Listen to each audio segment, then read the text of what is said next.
Okay. Let's begin. Where should I put myself? Alright. Start. Wait, how do I... Oh, welcome back! Here you can resume any previously suspended game. Okay.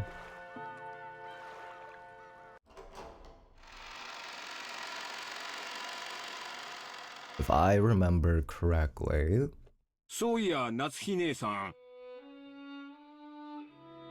Let me turn this down just a tinge. Voices are a bit loud. Sake. Thank you, Kinzo. Appreciate you.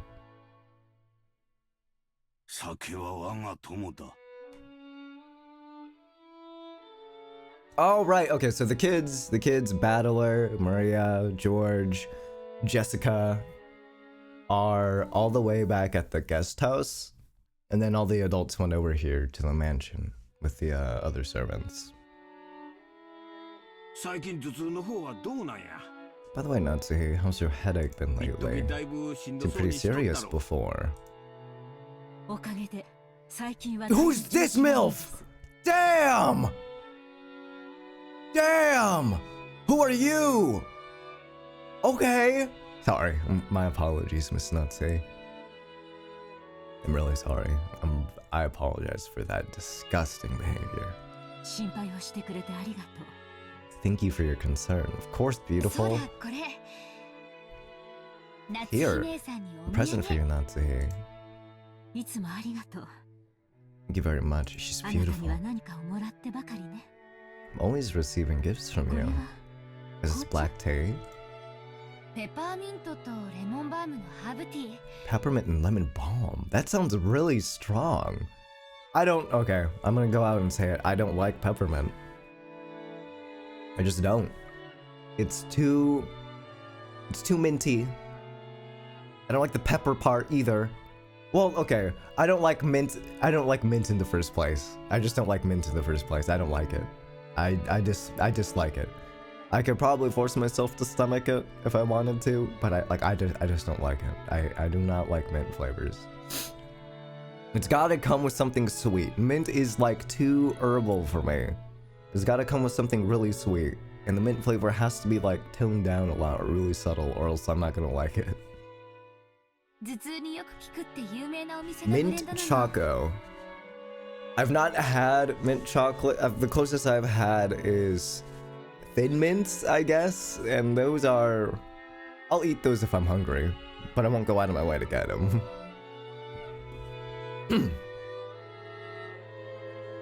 It's a blend from a well-known store, and it's supposed to be good for headaches. I mean, if you guys like it, like, go ahead. It's all for you. I thought it might help you too. Rosa was always a conscientious woman. Probably because she was the youngest of four and much younger than the other three. She managed to grow up without gaining the venomous nature of her siblings. Venomous nature? I didn't. I mean, I guess what we've seen so far from the other adults, I guess, well, mainly from the Ushiro Miyas, not accounting for Hideyoshi. He seems really jovial and nice. I guess they were all just playing around. I guess we haven't seen their true natures yet, or maybe it's just I can't read between the lines, I suppose. The kind words got Natsuhi to soften her expression for just a moment, but it wasn't enough to melt her stony gaze, hardened as it was by long years of mental stress.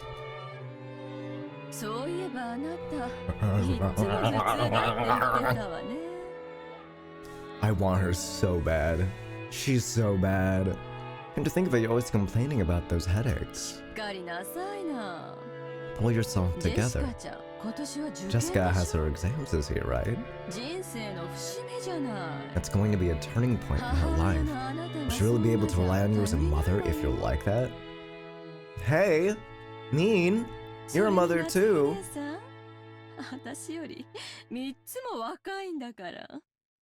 You should understand her struggles. You should get your act together. What's your fucking problem? Great. Hey, you're the cause of her headaches too, you know.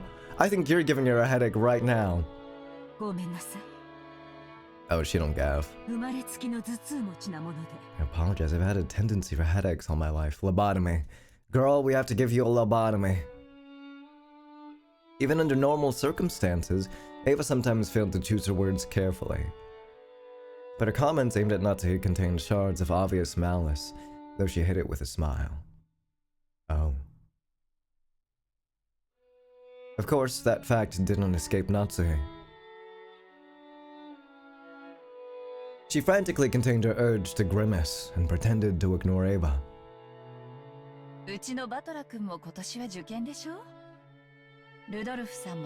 Battler will have his exams this year too. Rudolph, shouldn't you be a little concerned as well? He doesn't give a fuck. For the sake of your son, you'd better get serious to the point of having headaches like Natsuhi. You should get a lobotomy like her! If I say anything, he automatically rebels. What should I say? Should I say the opposite? That it's okay for him to mess around? Yeah, reverse psychology, man. Battler is stupid enough to fall for that. It's probably the only way I could get him to listen to me. Judge did really well in his exams, right? Get him to tutor us.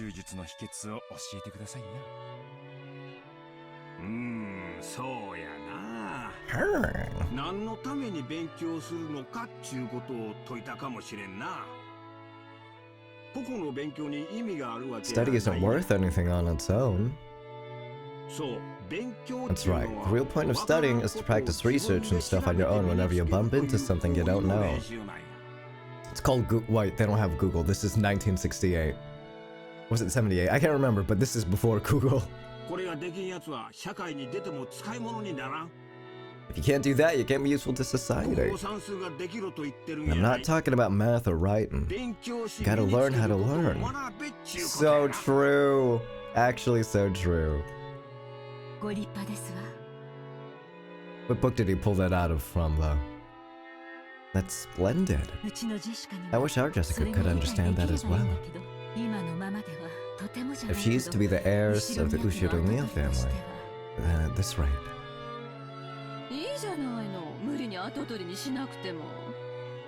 We'll have to force her into becoming the successor? After all, a woman has to find a woman's happiness. Parents shouldn't force such things on their children, don't you think?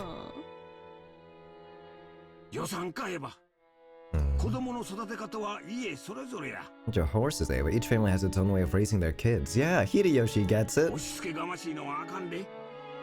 shouldn't be pushy.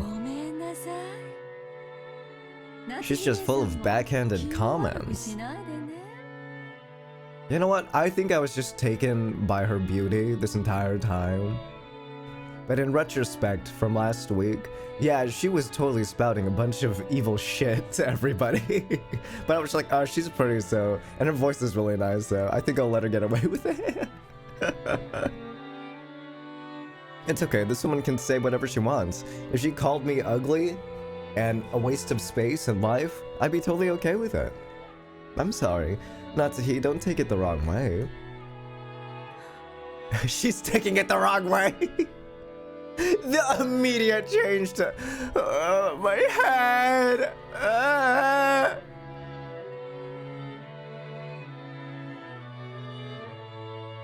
Though the light shining in through the window was quite warm despite the cloudy weather, there was a dark mood about the room. That was probably causing headaches for more than just Natsuhi. As if to sweep away that mood, Kirie brightly made a suggestion to everyone present. Black tea has a really lovely aroma. Let's drink it right away. Japan, surely you couldn't find something like Leopold's black tea anywhere but Ginza, right? Oh, so is it jarring for me to like speak over them while they speak? Is it jarring for like both of us to be speaking at the same time? I'm just reading it out just cause. If it is, I'll either stop reading entirely or I'll turn down their voices or something. I don't know. Guess you know a lot about it, Kirie-ne-san.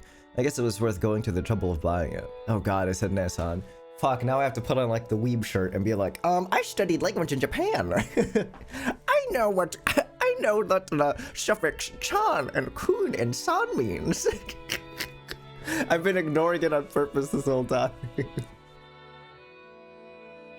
Oh god damn it! Now I gotta rock it. Okay, it's fine. Okay, thank you for telling me. The one image of the white, literally. That would I feel like that would be Battler, even if I know he's Japanese, but that feels like Battler to me. It's like konnichiwa, watashi wa Battler-san. I have studied Japanese my entire life. You must be wondering about my odd name, Battler. It was given to me by my weirdo parents.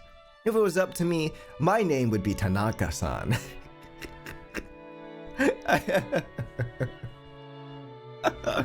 I know he's Japanese, but he just gives off that energy, you know? Just like the title.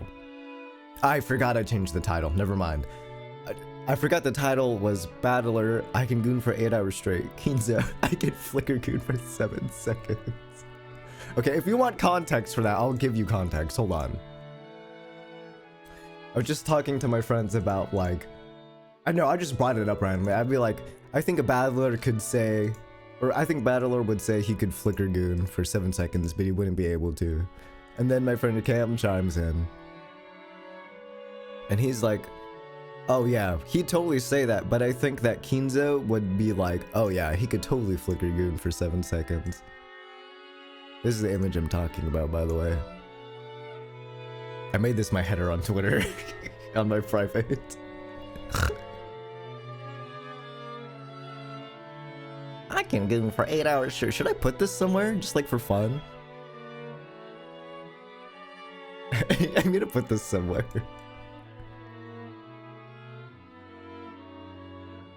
I'm just gonna put this in the corner somewhere, but only the Kinzo bit.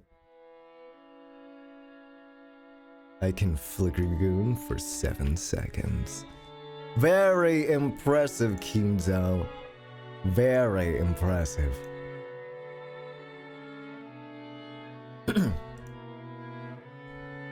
Kirie and Rosa stood up from their seats and made as if to prepare the black tea, but Natsuhi forestalled them.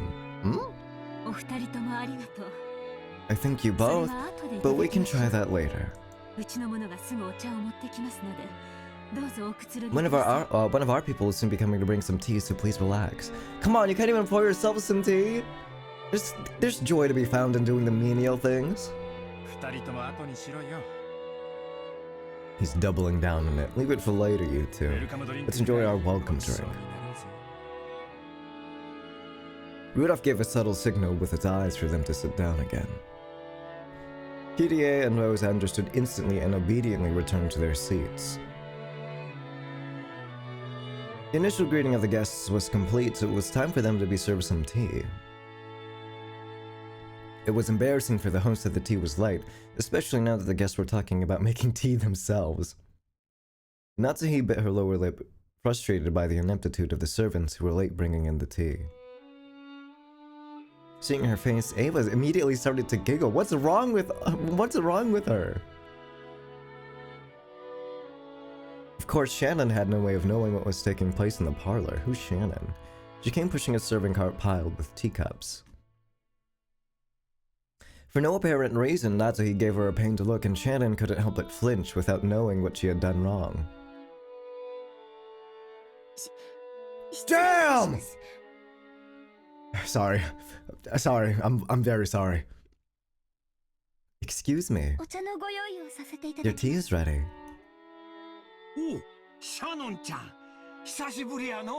They're just out there. I'm sorry, they're just out there. Where's Shannon? It's been a while. You keep getting prettier every time I see you. You have a wife! You have a wife! Okay, never mind. It's Hideyoshi. He's just being cool. He's just being nice is all. Just don't be creepy about it, Hideyoshi. Oh, thanks. Save the chatting for after you've set the table. The tea will get cold. I apologize, madam. She apologized like a small, frightened animal, bumped against the serving cart and made a jarring racket as she dropped several teaspoons. Her clumsiness made Natsuhi's expression turn even darker, which made Shannon quail even more. Be nice.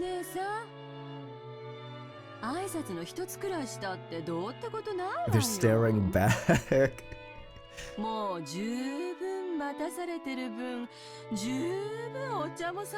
The tea must be plenty cold already considering how long we've been kept waiting. She's so backhanded. Oh my god, how am I just noticing this now? She's so passive aggressive. How am I just now noticing, dude? It really is pretty privilege. Oh my god. There's no need to worry. It's not cold yet. Oh, she looks fucking crazed. Okay. I should get out of the way of these sprites, huh?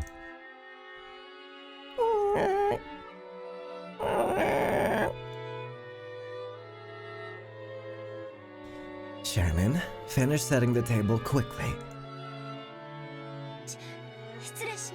Okay, I'm sorry. Just don't fucking look at me with those crazy ass eyes. I'm sorry, madam. Natsuhi's irritation was obvious by now. The ineptitude that delayed the tea, the clumsiness of the servant, everything pointed to the incompetence of Natsuhi's everyday leadership, making her lose face. As a person in charge of the Ushiromiya head family's kitchen, allowing that clumsiness to be exposed, today of all days, was surely nothing less than total humiliation. Lay off, Natsuhi.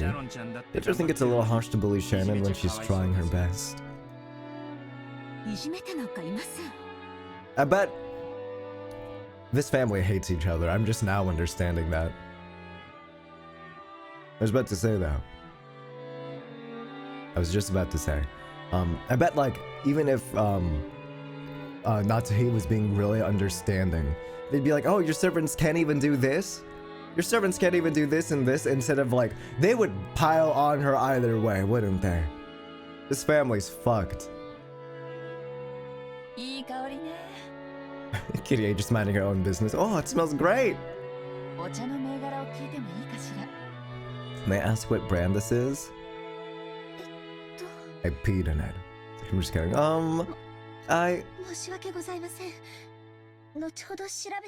I'm terribly sorry. I'll find out for you later. Uh-oh. Kirie was trying to be nice, hoping to cut through the tense mood. However, Shannon had embarrassed herself instead, darkening Natsuhi's face. And the room is mood because she doesn't have the tea. By this point, Ava was audibly giggling. What's this? Shannon, you don't even know what you're pouring us? Oh no, you mustn't serve something so suspicious to guests.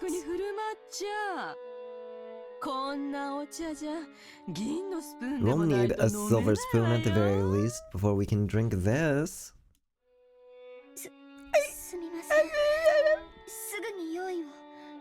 Shall we? I'm so sorry. I'll go get one immediately. Shannon, do you know what silver spoons are used for? They have to be silver. Do you know why? No. Why? A teasing smile rose to Ava's face as she stared at Shannon, setting the table. By itself, Ava's expression was sweet in an impish sort of way. However, the words being spun from her lips held the keenness of a razor within them. Shannon tried with all her might to avoid Ava's continuing gaze. Realizing that Shannon was hard-pressed for an answer, Rosa gave some timely help.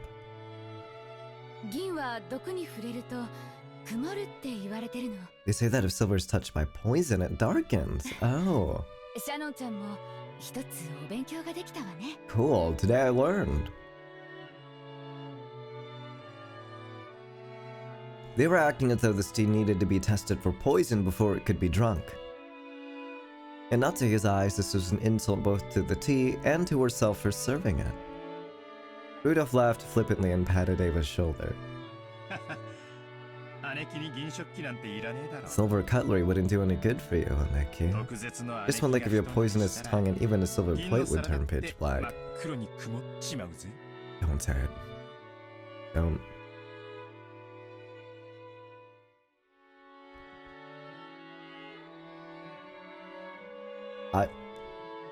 Bite your tongue.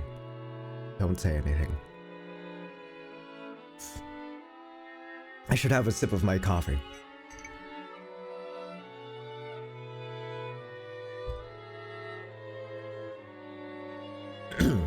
Hello, good morning, Cole.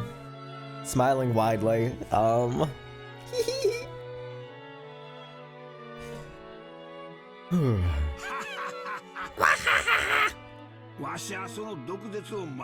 Just to get to hear that poison tongue every day, I must be poison proof myself by now. Ava, I don't mind when you use it on me, but you'd better hold back when talking to people who haven't built up a resistance.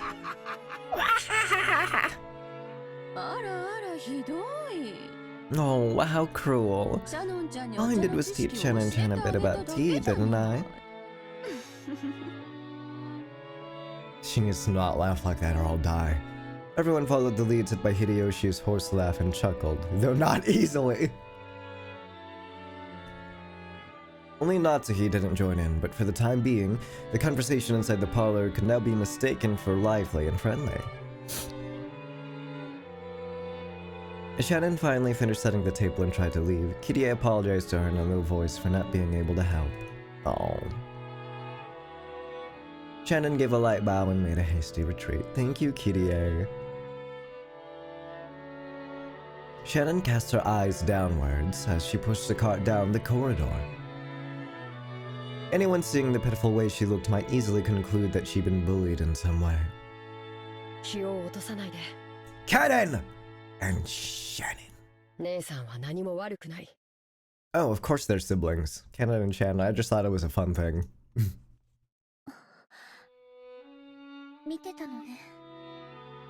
You were watching. That is my role. Okay, my voice is warming up a little. I might be able to do with some voices soon. You can't say that about your masters, hey! Hey! That is bad and rude, Cannon.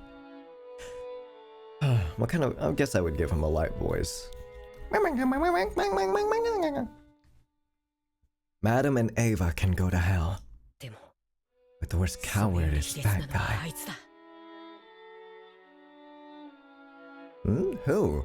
Cannon glared hatefully in the opposite direction of the parlor. Oh. The preparations for the tea had been delayed by some trifling problems in the kitchen. Was it Genji? These problems were not Shannon's fault. In fact, it had been Goda's mistake. After all, there was no way a show-off like Goda would give up a flashy job like bringing in tea when the guests arrived. He'd ended up wasting time preparing the tea once again. He seemed pretty competent to me when we met him. When he realized he wouldn't be able to score any points for this job, he pushed the task of setting the table on Shannon, who happened to be passing by. What? This guy's an asshole! You might call it a clever move on his part, but there could be no doubt it was a cowardly one.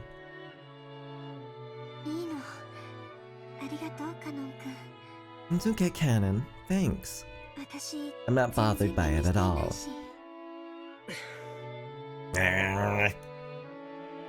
Cannon's silence vividly expressed the distance between Shannon's words and how she actually felt.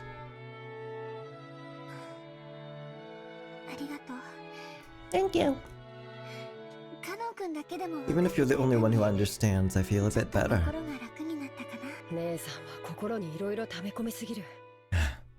You keep your feelings too bottled up. You should be less hard on yourself for once. Yeah. Thanks. Suddenly, they both felt someone's presence and whirled around. Gunji from Overwatch. A middle-aged man stood there. It was Genji, the head servant. そこで何をしている? What are you doing there? Shannon, hurry back to the kitchen. Okay, I'm on my way. If you'll excuse me. Shannon humbly obeyed and promptly made to push the cart and leave.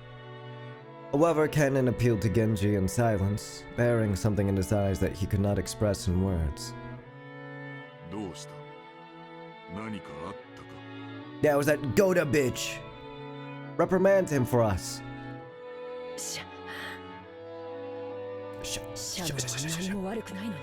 Oh. Shannon didn't do anything wrong. But even so, they... Stop it! Stop fighting! Stop it, Cannon. Please excuse me. I'll get back to work immediately. Cannon, you should go back to your post too. Please! If you say so. 何事もないならそうしなさい. That's all, then go. Okay. If you'll excuse me. By Cannon, by Shannon. From the shadows in the hallway, an old woman wearing an apron watched over them. It was Kumasawa. Or Shannon and Cannon. There's no reason for those two to be picked on. Okay, so Goda just hates them. Still, Goda-san's dislike for them is an undeniable fact. Until Goda-san was taken in by the Ushidomiya head family, I hear he worked for a fabulous hotel somewhere. The manner of work he learned there was very impressive, I believe.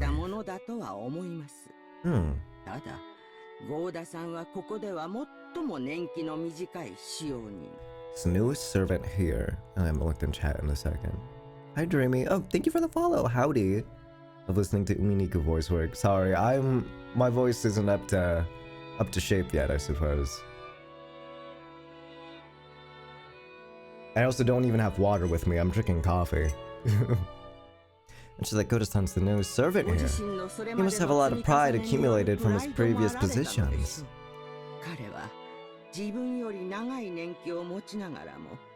Because Shannon and Cannon are his seniors here at the mansion, and yet are inexperienced and have gone through much less in life than he has, he picks on them at every chance he gets. Why don't we drop him from the roof of this building? And also, sad as it may be, they're disliked by Madame Nazi, too. Of course, if we're talking about experience, the Madam has been in this family much longer. And yet, this is one point where I cannot help but sympathize with the Madam as well.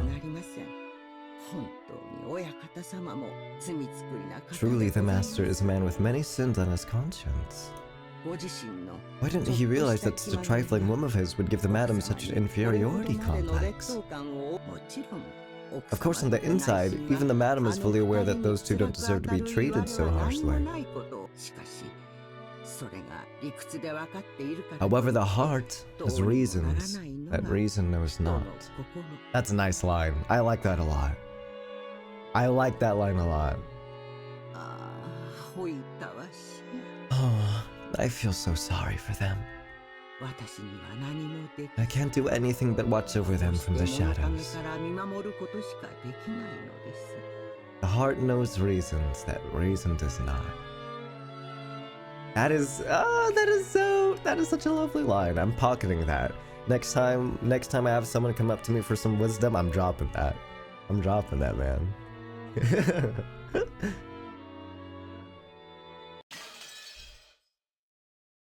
Scared the shit out of me. What the fuck? Noon or midnight? What's going on?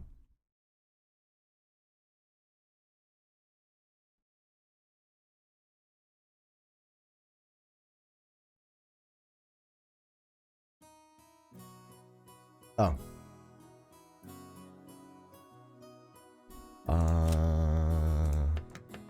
say. The four of us cousins were enjoying our stories, just shooting the breeze.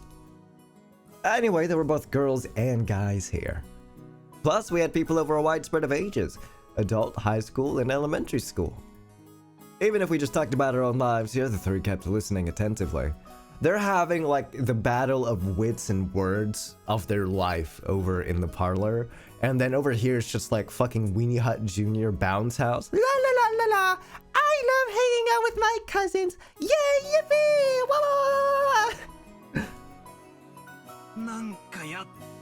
I think I'm finally getting used to all this. Jessica and Maria have grown more grown more than I could have imagined in the past 6 years. Be honest with you, I was feeling a bit uncomfortable, but talking like this, I guess that on the inside nothing's really changed since back then. I agree. You haven't changed a bit even after 6 years. Even though your body's gotten gigantic, you're still a kid inside. Please don't say anything about groping Jessica, Battler. Please, please, please, Battler.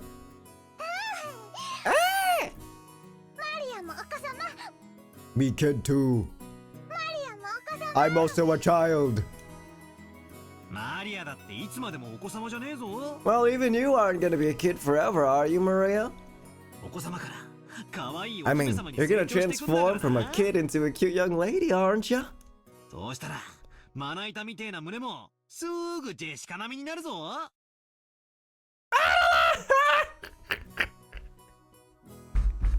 Battler! She's 9!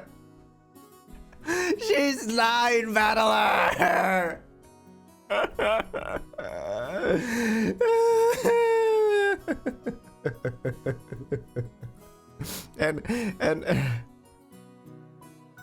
And when that happens, that flattens the board just to reach Jessica's level, right? And that happens.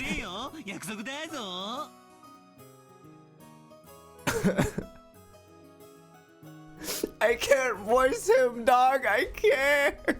I can't.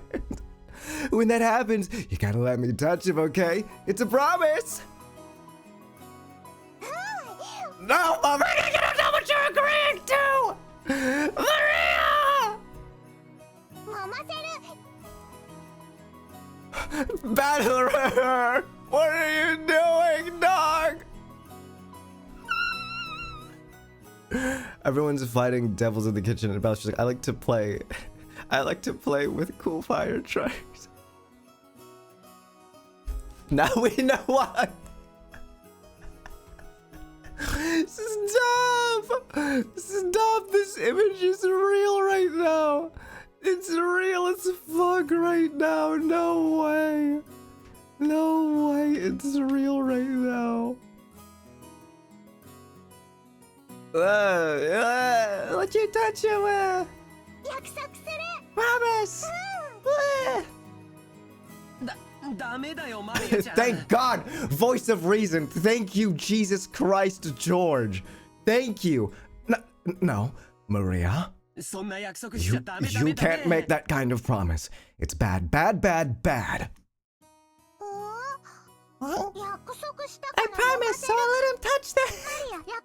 I keep my promises. Not this one, Maria. Sweetheart. No, you can break this promise, I swear. Maria.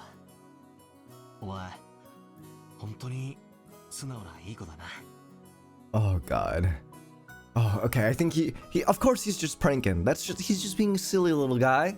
Right, Battler? Surely the next slide isn't him being like, I can't wait to touch her!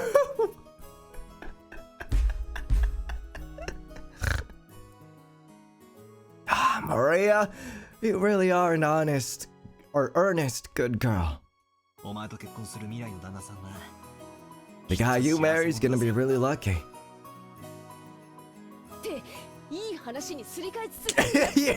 You can't be slick with them in the house. Come the fuck on, Battler. It is like, how can I segue away from this? Hey, don't try and change the subject by making it sound pretty. Maria, that promise never happened. Never! Promise is cancelled. Battler is cancelled too, Maria, okay? やっぱりバトラ君も揃って4人で集まらないといとこが集合した気がしなかったね。 As I thought. Without Battler and our little quartet, this group of cousins just didn't feel complete. この6年は These 6 years have been kind of lonely. そうだな。 That's true. We didn't really goof off like this. We gotta kill him. It's that picture of LTG and it's like captioned, please change and grow as a person. Please change and grow as a person, Battler, please. でも Still, we did have some pretty constructive conversations, right? 将来に対する心構え Stuff about preparing for our future, exam taking, finding jobs. 悪ございましたね。 Oh, I'm so sorry. 俺が来たら Now that I'm here, we just talk about stupid stuff and mess around. でもマリアは今年のが楽しい Yippee! I'm having more fun this year. そうだね。 That's true. 僕も同感。 I agree. This year's the most fun yet. Maria's sincere words probably spoke for everyone present. George Aniki stroked Maria's head and she giggled like a happy kitten. Meow! Meow! 失礼いたします Pardon me. お食事の Your ご用意 meal's いたしま ready. した A timid knocking sound and the equally timid voice of a young woman came through the door. God, what is Battler gonna do? Jessica answered brightly. シャナ入れよ Come on in, Shannon. バトラは覚えてるだろ You remember Battler, right? Jessica stood up from the bed and opened the door. There stood a servant girl who must have been about our age. ご無沙汰いたしております It's been quite some time since we last met, Battler-sama. 6年ぶりでござい It's ま nice す to see you after 6 years. It's me, Shannon. Trembling a little as she noticed me, she bowed deeply. Battler!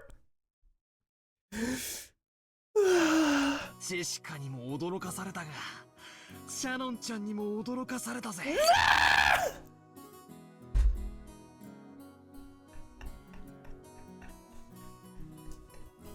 I can't. Jessica had me surprised, but look at you, Shannon. あんたもすっかり美人になったじゃねえのよ。 You've turned into a total beauty too, haven't you? もったいないお言葉 You're too kind. しかしよ、この島じゃよっぽど食事の栄養価が高いんじゃねえのか。 Still, food on this place must be really nutritional, huh? 何を食ってどこを What are you 鍛えた eating? そんな How are you training to get boobs that big? If there's one redeeming trait, it's that there's no filtration process in his thoughts. There's no filtration, there's no filter, no nothing. He thinks it and it comes out of his mouth no matter what. And I appreciate that about him. But also, we have this. So, we went him in a war against Gooners and I gotta kill No! ジェシカとどっちがでけえか、ちょいと触って確かめさせてもらうぜ。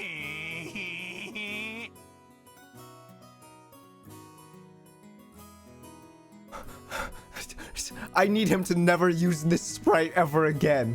I need him to never use this sprite again. Guess I have to feel him a bit and see whether yours or Jessica's are bigger, okay? With both hands poised and saliva dribbling from my mouth, I closed in. For the sake of justice and my personal honor, I'd like to point out that I don't suffer from some strange disease that makes my lymph nodes itch until I scratch my neck open, and which can only be prevented by fondling breasts. I'm just a straight up gooner, man. This is just a battler style method of communication. If I slowly close in on her like this, odds are 8 or 9 out of 10 that I get slapped or clobbered, right? So I can use this battler sama original technique to spark a gag like that and break the ice. I don't know if this is him actually trying to break the ice or him actually being a fucking pervert.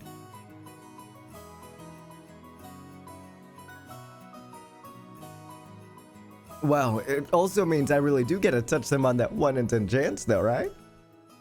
Like that never happened!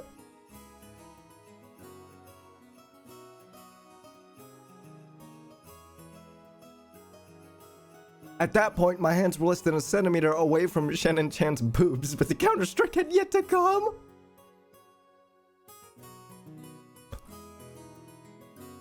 She blushed and lowered her head in embarrassment when she realized what was going on. But she just stood there with both hands politely joined in front of her, not even trying to resist or cover her breasts. Hey! I wasn't planning on this! Please hit me right now or I'm seriously gonna... Which is why I was glad that Jessica chose that time to drive her elbow into the back of my head. Shannon's stare. Shannon's stare. That's gonna be our new next hit emote for the rest of the Umineko playthrough.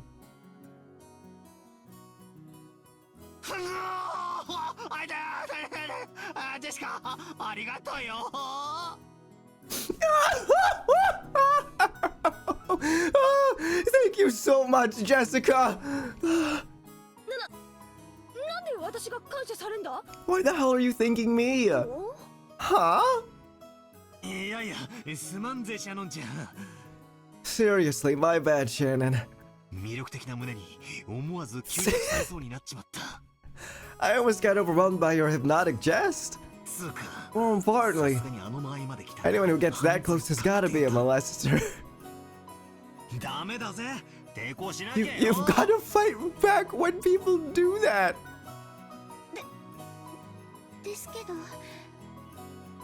But you're an important guest, Valor. That doesn't mean you'll let them. No! Shannon, fight back!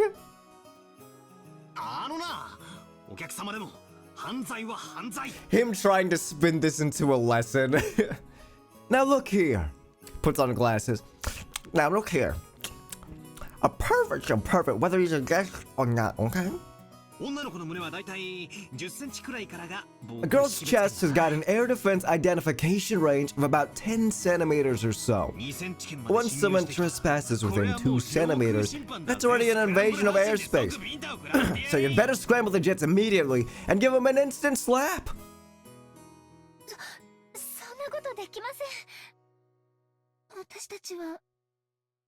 Because we are... furniture?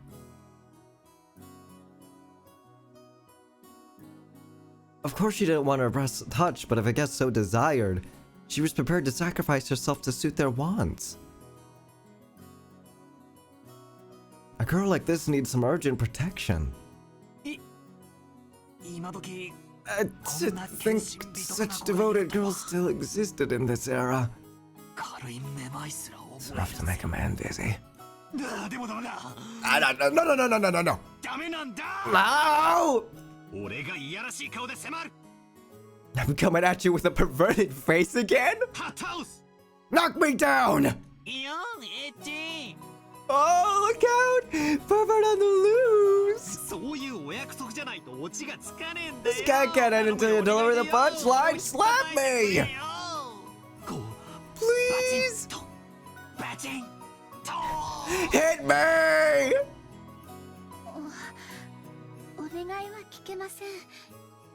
I cannot fulfill your request because I'm furniture, but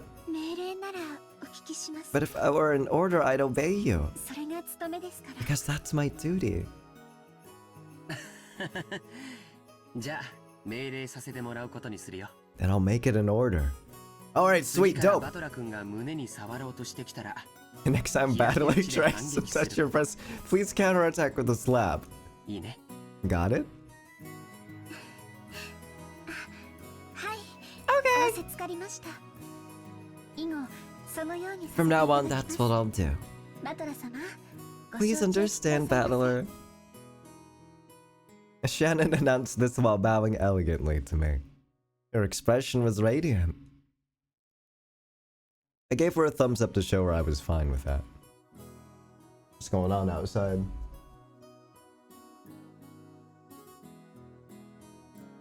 God damn it, some guy's mowing his lawn.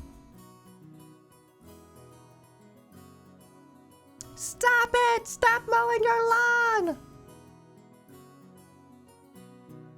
It is fucking loud. Damn, I hate being right next to the window.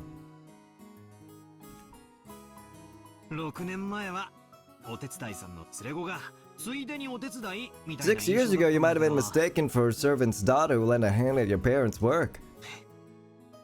But now you're a full-fledged adult servant. 今年で何年になるんだ？ How long you been working here? はい。 Well, おかげさまで I've had the pleasure of serving this household for about 10 years. Whoa. She's... Oh, blah, blah. The kanji for her name is read as Shannon. Or are read as Shannon. Now here's another name that's far from typical for a Japanese person. Back in the day I was a kid myself, so I accepted her name without paying it much attention. Thinking about it now though, her name's pretty unusual, even though she's not a member of the Ushiromiya family. Maybe it's like a servant's professional name or something. And so that might explain why her name's so similar to Kanon-kun, that kid I met earlier in the Rose Garden. She's a long-term servant who served here since she was 6 years old. Her appearance had changed so much that I couldn't match her to the person of my memories, but we both knew each other 6 years ago. That shy part of her had always been there, but she did seem to have developed the allure you'd expect of a girl her age. Especially in her breasts. Yes. さっき会ったカノ君は彼女の弟 We な gotta んだ kill よ。 him. We gotta put him down, like now.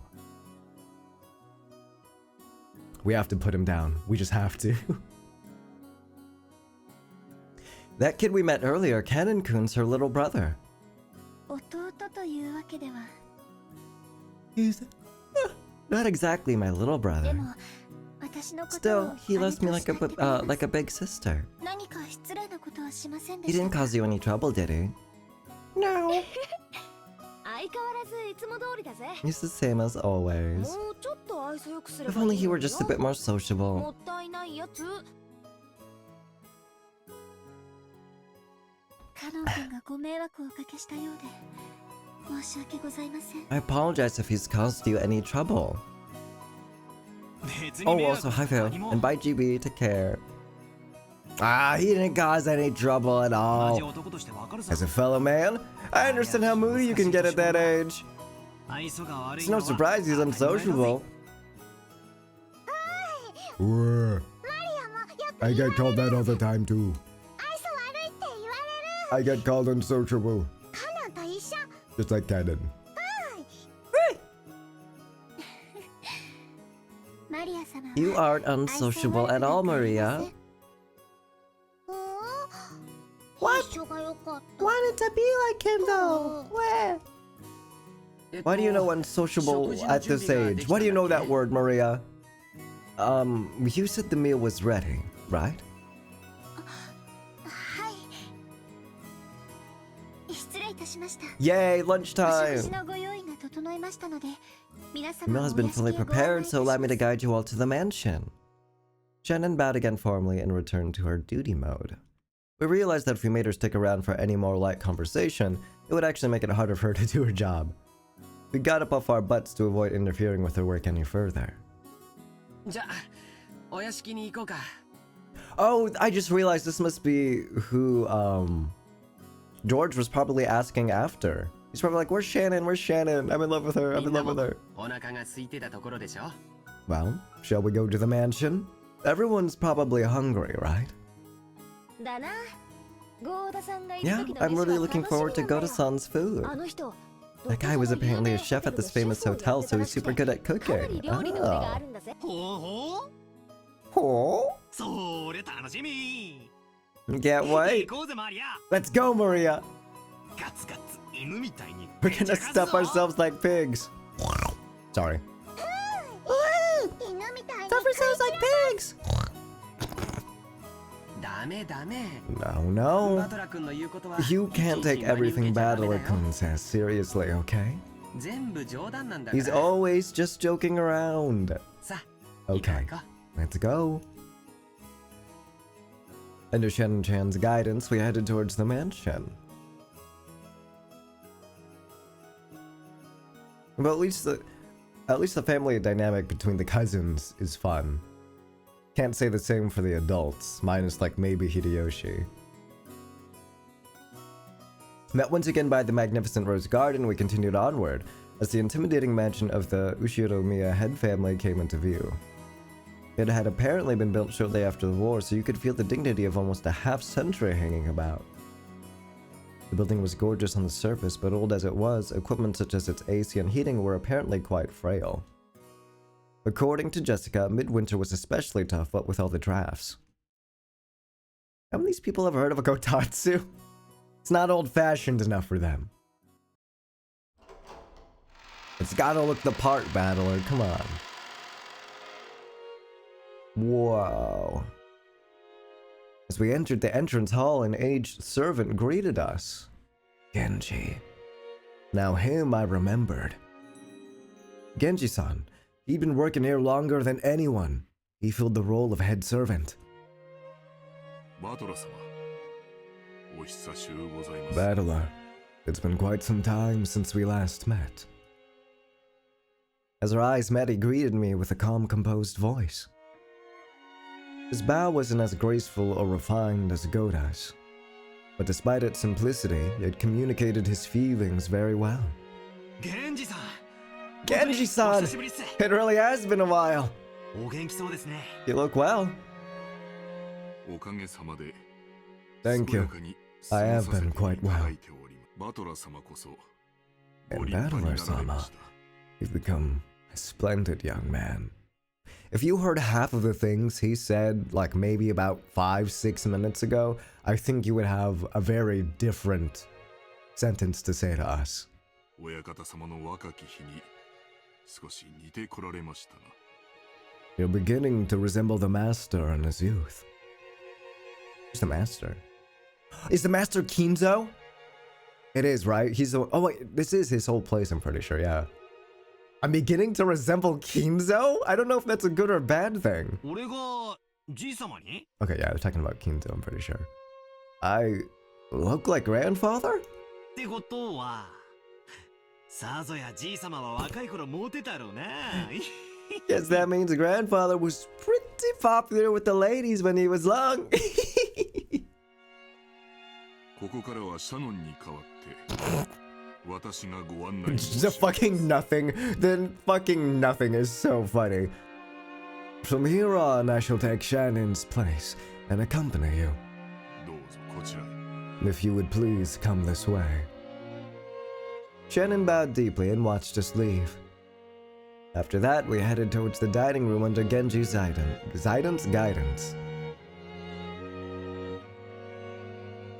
Wait, let me, hold on.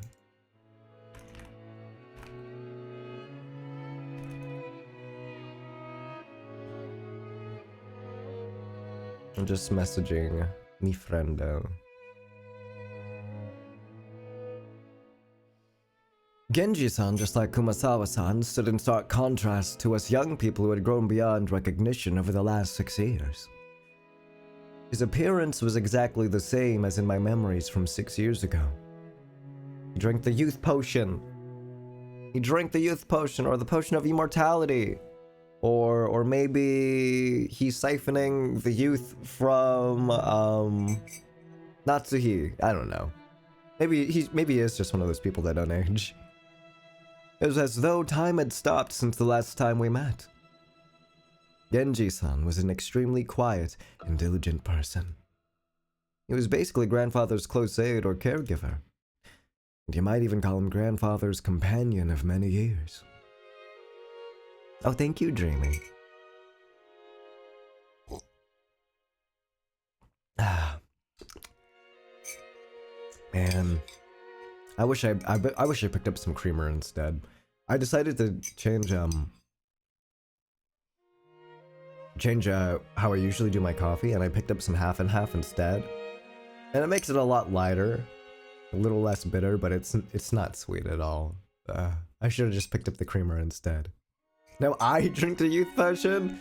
No! I don't want to be in my 20s forever! No!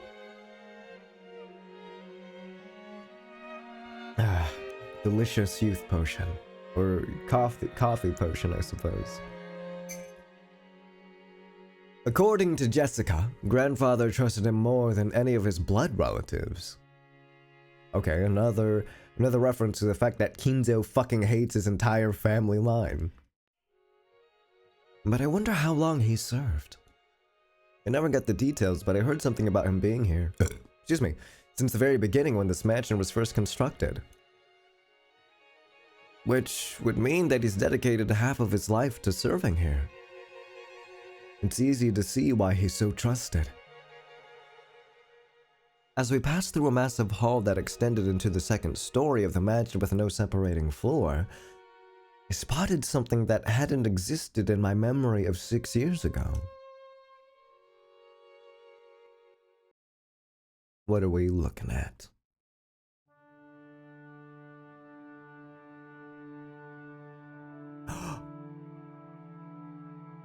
Is it Beatrice? Or Beatrice? How do you pronounce her name? I know it's like the Italian way. You say like, Beatrice.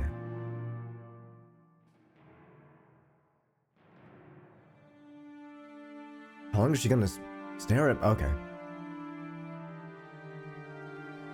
It was an awfully big portrait hanging right in front of the stairs that rose to the second floor. Without thinking, I stopped walking, captivated by it. Since I'd stopped so fast, Maria, who was falling behind me, ran into my back. Oh, sorry, Maria. Ow!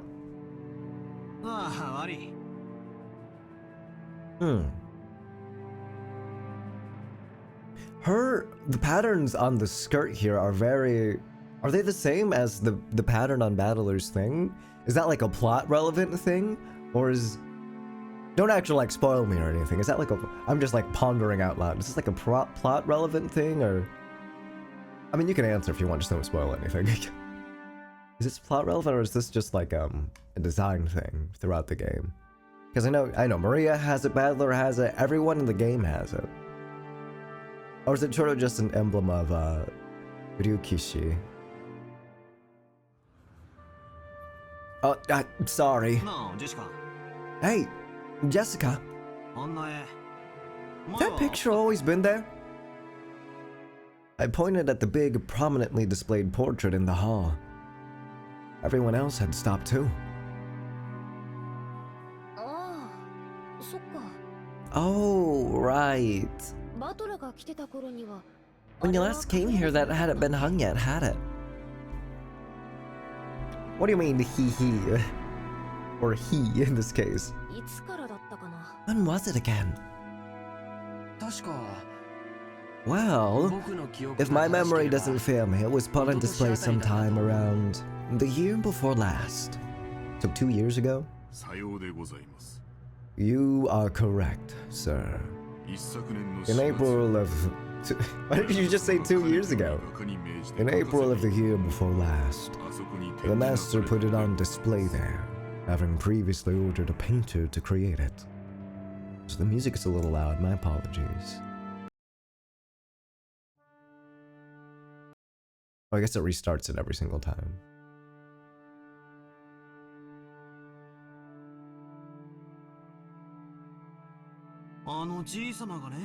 So he had this commissioned, huh? Did he use VGen? Or did he DM someone? Grandfather did that? So we paid it to have it painted just for him, huh? The portrait suited this Western mansion, and that woman in the elegant dress gave off a sense of refinement. I couldn't have guessed her age, but her sharp eyes and the strong will she seemed to possess made her look youthful. She seemed somehow different from the composed, middle-aged woman you often see in the famous pictures, or infamous pictures. If she'd had normal black hair, I might have assumed it was a portrait of my long-deceased grandmother in her prime. However, she had beautiful blonde hair and didn't look Japanese at all. This is blonde? I'd say this is closer to like brunette than blonde. But also, I don't know my colors very well, so...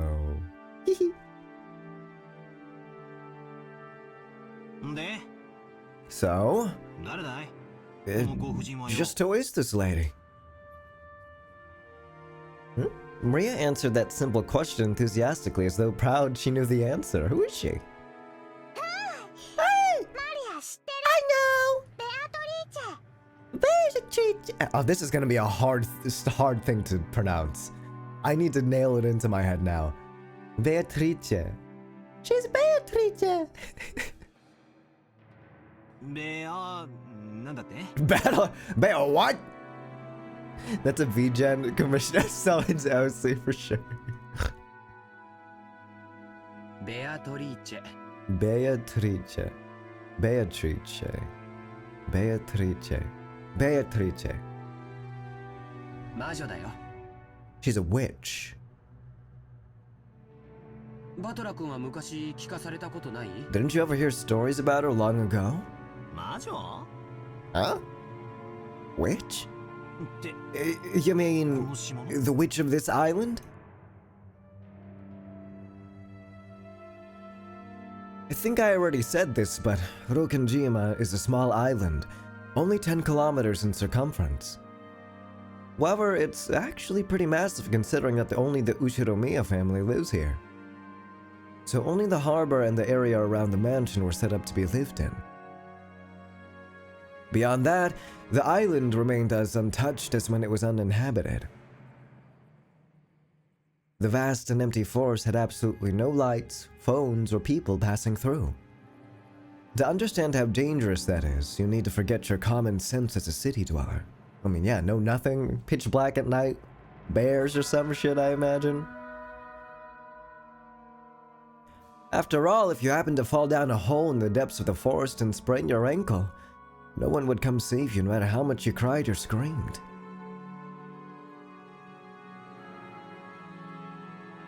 Then once the sun went down, the forest would be wrapped in complete darkness since there were no streetlights.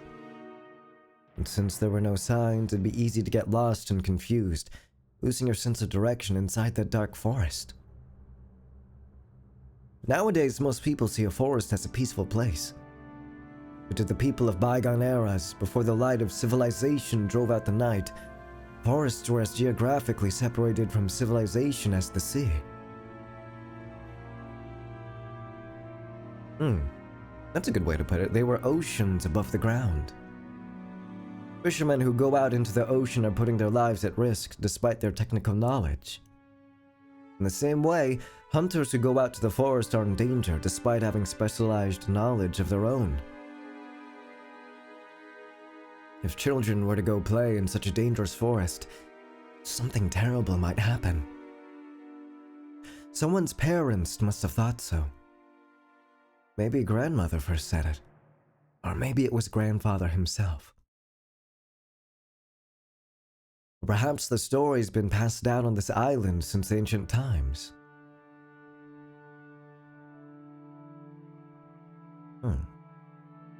There's a terrible witch in the forest, so you mustn't go in.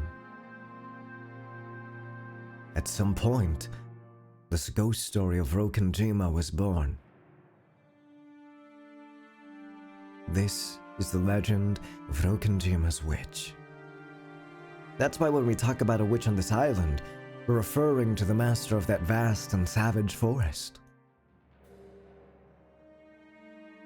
Come to think of it, when I stayed at this mansion as a little kid, during those eerie nights when the wind and rain poured on the windows, I remember being terrified by a story of the forest witch who roamed around searching for human sacrifices.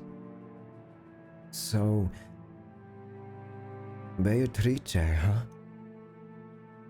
When Aniki mentioned it, I searched my memory and was sure I recalled hearing a name like that when I was little.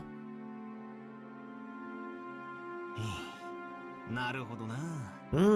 I see. しかし、 Still, totally forgot about that, or still totally forgot that the witch in that legend had elegant names like Beatrice. 忘れてたぜ。じいさまめ。孫たちが信じないもんだから、わざわざ絵に描きやが So, ったか。 did grandfather go out of his way to have a portrait made just because we grandchildren didn't believe in the story? じいさまの妄想の中の魔女だよ。 She's the witch from grandfather's delusions. この絵を掲げた頃から現実と幻想の区別がつかなくなり始めた。 Ever since he had this picture hanged, he's been having a harder and harder time telling the difference between truth and fantasy. 私たちにとっては想像の中の魔女に過ぎないけど、じいさまにとって Excuse は me. 彼女はこの島に To us, she's just a witch that exists in grandfather's mind. But to him, she's a being that exists on this island. いる。 Exists. だから、それを理解することができない私たち He says he had the painting made because the rest of us would be incapable of understanding otherwise. 気持ち悪いったら何やしな Honestly, せ the whole thing's creepy as hell. お嬢様 I mean, it feels like the painting, like if I'm moving left to right, it feels like the painting is staring directly straight at me. And it's a little terrifying. Milady, 親方様にとっては this 大切な portrait is 肖像 precious to the master. 親方様の前で I beg of その you, ようにおっしゃられること do が not ござい say ません such things in front of 固 him. くお願い申し上げ 分かってるぜ。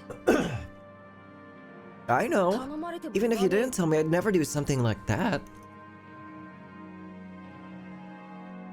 Jessica glanced at the portrait with an irritated gaze before turning away. 行こうよ。 Let's go. 食堂に。 We're making everyone wait in the dining room. お腹すいた。 I'm hungry! Only a small portion of this island was controlled by the Ushiromiya family. All the lawless remainder was the domain of the witch Beatrice. You might even call her the true ruler of Rokenjima. I felt a faint revival of that unsettling sense of misfortune, which I'd felt when I learned of the tutelary god's shrine being struck by lightning. And I remembered that Kumasawa-san tried to tell an ominous story about Rokenjima before Jessica stopped her. I don't know what she was planning to tell us about this island, but I do know one thing. It isn't the Ushiromiya family that rules Rokenjima. Battler is being very unsettlingly so insightful right now, more than I'm used to at least. It's the witch, Beatrice. That's right. After all, this is the witch's island. Battler, hurry the fuck up! When I looked around, everyone was already heading towards the dining room. I hurriedly chased after them. Gotta go, gotta go, gotta go! We walked up to the huge double doors that led to the dining room. Genji-san knocked. お子様方をお連れいたし I ました brought your damn kids! 失礼いたします Please pardon the intrusion. The doors were opened and we were invited inside. It's fucking dinner time, baby!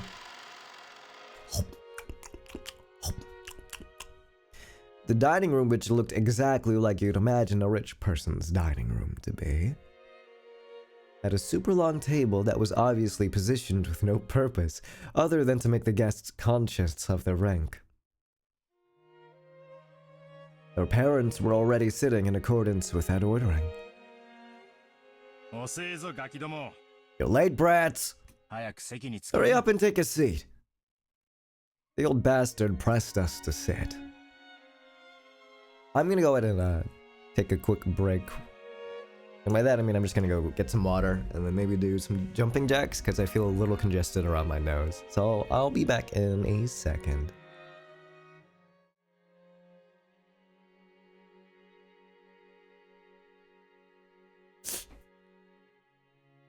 Water, water, water! I need water!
Water secured. And a little snack when I need it. Okay. I'll get my blankie. I really, really need my blanket. It's fucking freezing in my room still. Okay. Oh, that's so much better. Yeah. Ugh. Well, that was nothing. That was such a nothing burp.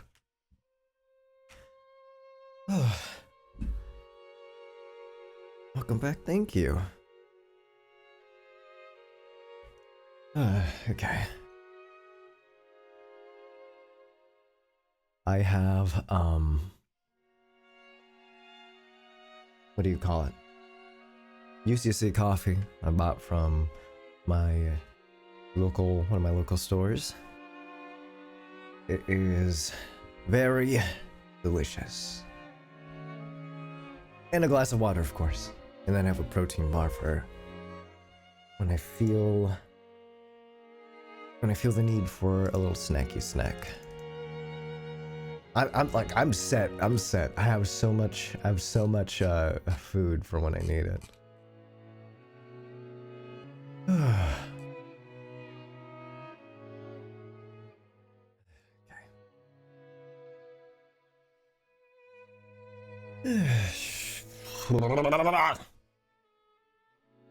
Oh, I just realized you can't see some of the chat.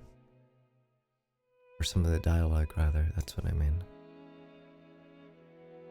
Loria, hi! You didn't miss much. This works out, I guess. Yeah, this works out fine. This is fine. And then now I can make this fit too, I suppose. Now you can see Kinzo flicker gooning in the corner there. That's good. Or I guess like maybe I can like put it over here so you can see more of it. Now we need to move the evening though. There we go. Perfect. Perfect. What the fuck is flicker gooning? You don't know what flicker gooning is? You guys don't know what flicker gooning is? That's the joke. The joke is that flicker gooning isn't a thing, and just people are just like, you don't know what flicker gooning is? That's the joke. It's literally just some random shit. Like, someone asked the same exact thing in a QRT. And it was like, what's flicker gooning? They asked. And then all the replies were just like, this guy doesn't know what flicker gooning is. And then it was like, those who know, those who don't know, etc., etc. That's it. You didn't miss much though. We just saw that portrait of Beatrice. And then now we're being invited to Din Din with our family. And it's only just occurring to me how awful the family is. During the very beginning, I'm like, oh, haha, everybody's like being like cruel and mean to each other, but it's probably just for fun because they haven't seen each other in a while. And then that one scene where it was just the adults in the room happened, and then everyone was being a bitch. And I'm like, oh my god, these guys just genuinely hate each other. I understand why Kinzo probably hates his grandkids now, I guess. Wait, no. Why am I defending Kinzo and his hate for his children? He was abusive and hit them with a fucking wooden sword. Never mind. Okay, no, everybody here is guilty. Everyone here is an awful person. Okay. The only gaps in that group of people were the spots we were supposed to sit, which only made us feel our tardiness all the more.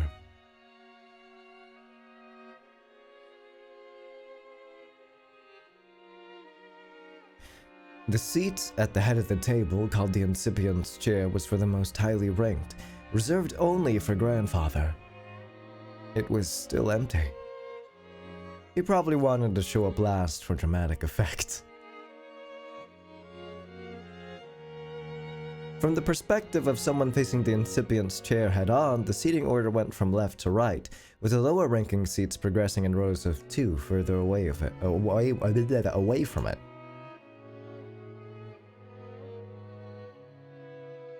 So the left-hand side of the first row, so over here, left-hand side of the incipient's chair. So yeah, this side, okay. This was where Uncle Kraus should have sat since he was the second highest in rank, and we haven't met him yet. Yeah, it looked like he hadn't arrived yet, so that seat was empty. Across from his chair on the right side of the first row sat the eldest daughter of the family, Aunt Ava, who was the third highest in rank. The left-hand side of the second row was for the fourth highest in rank. There sat my damned dad, Rudolph, the third of the siblings. Across from him on the right side of the second row sat Aunt Rosa, the youngest sibling. At this point, you might expect the husbands and wives to come next. But nope, the left-hand seat in the third row, rank number 6, belonged to Jessica. Opposite of her was George on the key. I sat next to Jessica, his stupid ass fucking grin. And Maria sat across from me. And finally, next to me, on the left-hand side of the 5th row, sat Aunt Natsuhi, the 10th highest in rank. And she's fucking bad as hell. She's bad as fuck. Sorry. Opposite of her was Uncle Hideyoshi. Hey, we get the good people next to us! Well, maybe not Natsuhi, but we get the mostly good parents next to us. We got Uncle Hideyoshi, we got Kirie. That's 2 people, but... The seat opposite to Kirie-san was empty, even though silverware had been set there and everything. Ooh, foreshadowing, ooh. According to this ranking system, that spot was where Aunt Rosa's husband should be sitting. Oh. Even though he wasn't supposed to be coming, his place was made up. Normally, ranking systems of this sort give spouses equal positions as their partners, but the Ushiromiya family system was unique. Is it really just based on who's the first, second, third kid, I guess? Maybe it's a remnant of male chauvinism. Chauvinism, that's a word I don't know. Chauvinism.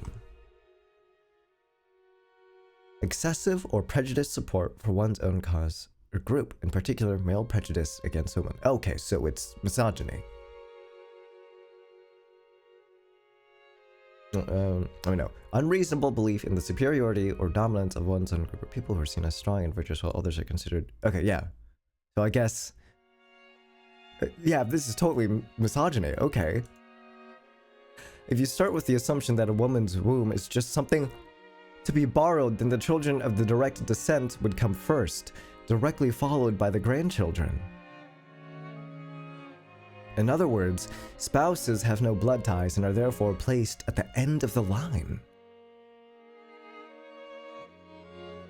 It's terrible, but by this system, my grandma would be ranked even lower than me if she were still alive. In their youth, they obey their father. After they get married, their husband, after aging, their children. There's the old saying, women have no home in any realm. Jesus. Long ago, when I was still incapable of figuring all of this out, I thought it was so great that we could all chat in our little groups. Adult siblings with adult siblings and cousins with cousins. However, now that I can re-examine the seating order after growing up a bit, it stirs up some very complicated feelings in me.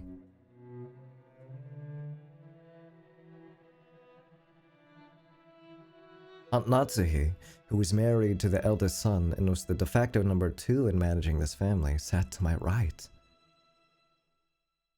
Which meant that she was 2 steps lower than me in the ranking order. It was hard to imagine what might be going on inside of her heart. That's why I made a small apologetic gesture towards her before sitting down. お久しぶりですね、バトラ君。 Hi. Hi, beautiful. Hey. Not even the life lesson in that saying. It's literally just, yeah. This household hates women. Yeah. There's no keen insight to that. This household hates women is all. Why is this so sad? It is sad.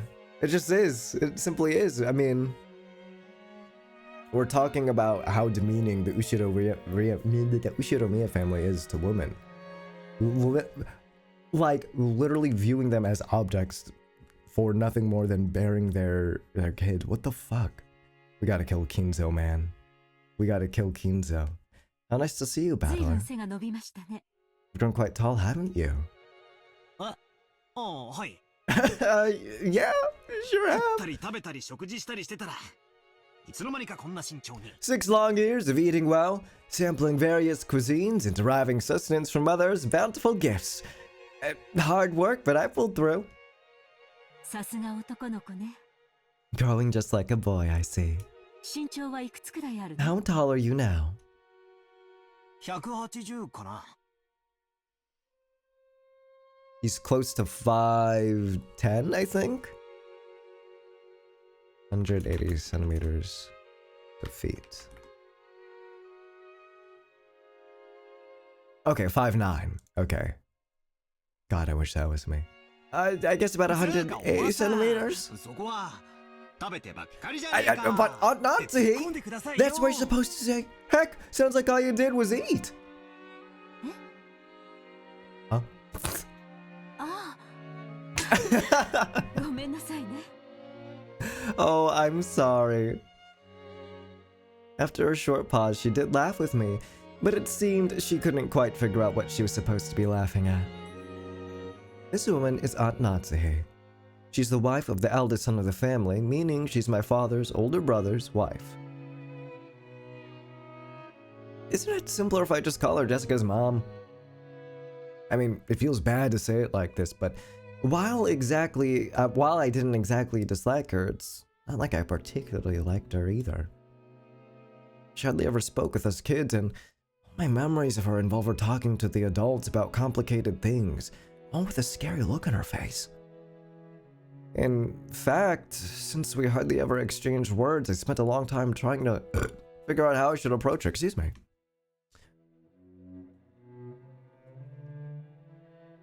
Though my efforts seemed to have ended in failure. The silverware sat neatly on the table, but the meal itself hadn't been brought in yet. As a general rule, you couldn't start a meal until the person sitting at the head of the table arrived. So as long as Grandfather didn't come, lunch would be put on hold indefinitely. Fuck you, Grandpa! Not even breadsticks? Dude? How about breadsticks? Simply put, the silence in this room was caused by our parents enduring their hunger while they waited for Grandpa to arrive. However, the grandfather from my memories would always show up on time to meals like this. He was the kind of person who would never be so late that it kept everyone waiting, especially after the group had arrived. 遅えなじいさま Grandfather's pretty late. 俺の記憶じゃ As far as I can remember, he was always strict about time.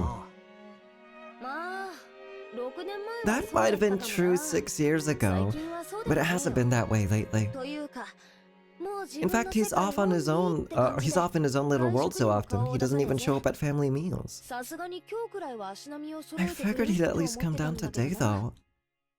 まあ私は来ない方が気楽で嬉し Then いけど again, よ I feel a lot more relaxed and happy without him. ジェシカ、 Jessica! You don't talk about your grandfather that way! When her mother scolded her, Jessica stuck her tongue out and looked away. No way around it. Might as well wait until our host arrives. When I glanced at the clock, I saw that it was almost 12:20. Are we waiting for like 2 more hours or some shit? That'd be so mean. Ushiromiya Kinzo, the aged family head of the Ushiromiya head family. Oh wait, it's playing the sad music again! Oh no! It's playing the sad music! This man could be seen in his study. The clock had already passed noon, but he didn't even attempt to rise from his seat. Oh hey, he has a portrait of Beatrice here too, or Beatrice here too. With his spectacles on, he built up a growing pile of books with elaborate bindings, which he then read intently. You couldn't really say that he was having too much fun to stop. Rather, he filled the room with a sense of impatience, or perhaps a sense of impending danger, as though every second wasted was a tragedy. In the sealed room, a dense dust danced through the air. Just saying that 3 times fast. Dense dust danced. Dense dust danced. Dense dust danced. Dense dust danced. In the sealed room, a dense dust danced through the air, which was thick with the stench of chemicals that exuded a mix of suspicious odors. I just realized this is Mr. 7-second flicker goo. Yeah, that's him. That's him. Kinzo Ushiromiya. is the 7-second flicker gooner. Those odors were somehow sweet and heavy. If anyone with a normal nose came in here, the first thing they do would be to open a window and ventilate the room. Oh, it's probably Genji, right? Watching in class and I was like, wait a minute, I know this guy! This is the guy that flicker goons! The knocking against the study door had been going for a while. A voice calling father sometimes mingled with the knocks. As Kinzo heaved a deep sigh, he snapped shut the old book in his hands and slammed it on the table. Then he yelled at Kraus, who was still knocking on the door. Silence! I love his voice so much. Enough with that racket, you fool!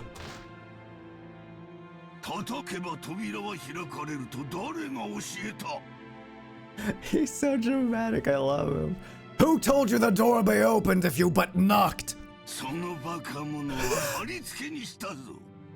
I'll crucify the imbecile!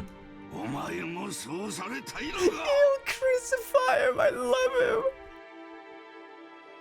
Do you wish to suffer the same fate? Father. This is the day of the family conference, which happens only once a year, is it not?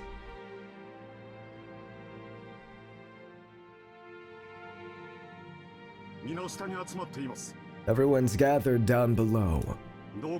Please come out. Kraus called out to his father through the door. Kinzo always shut himself up in the study, hating it when nearly anyone, even his family, entered the room.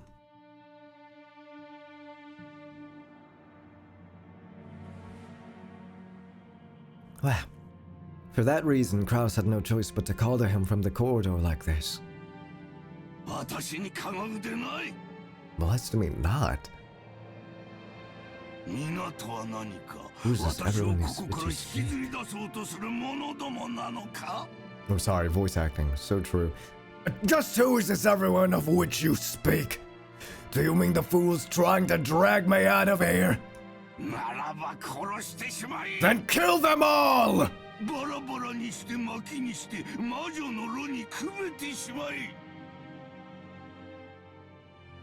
What are you on about? Tear them apart, use their bodies for firewood, and feed them into the witch's hearth. Put a pot in that earth to boil the wormwood.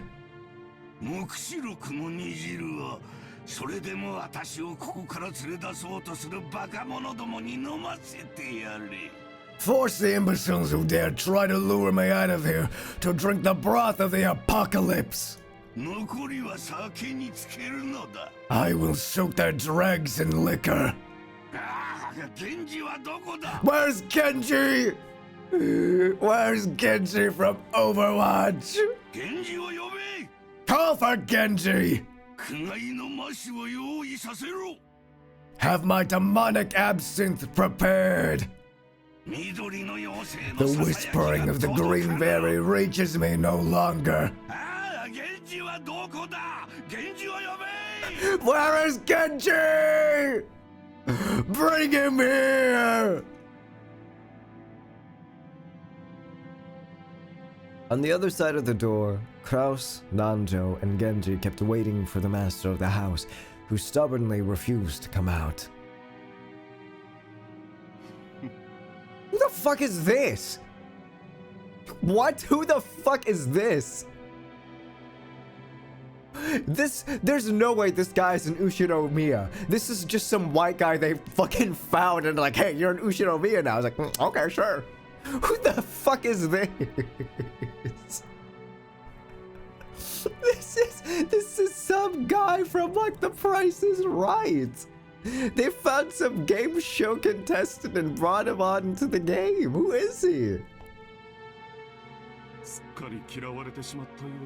Looks like he hates me to the core. My voice no longer reaches him. Kraus shrugged as though saying it's no use and smiled bitterly. From the beginning, he hadn't really expected his father to respond to his calls. However, it was his duty as the eldest son, and he had to try as a formality. Kingzo, your sons, daughters, and grandchildren have come to see you, haven't they? Why don't you let them see your face, if only for a short time? Shut up! Be silent! You dare to admonish me, Nanjo? So mad. I never told anyone to get you. I told them to get Genji from Overwatch. Now call for him! He really is deep into his delusions. I thought they were kidding. Time is short, and the apostles are already readying their trumpets. Why can't you foolish sheep understand? Kinzo slammed an old heavy book against the table over and over. That racket clearly expressed his great displeasure. Kinzo put his spectacles down and flew up from his chair. He spread his arms wide open as if to sing to a packed opera house, as if appealing to someone, and yelled. Why? Why? Why is there always something in my way?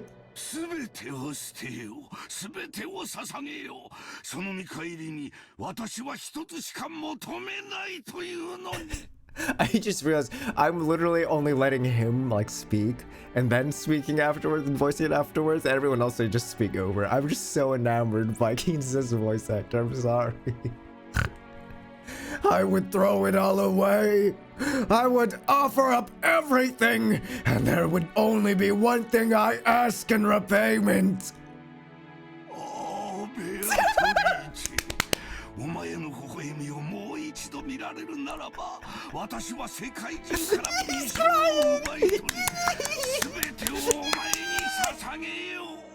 Wait, I talked over that one more time.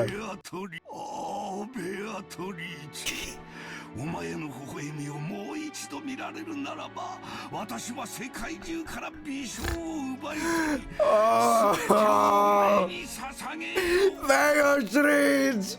If I could see your smile but one more time, I would plunder the smiles of the earth and offer them all up to you.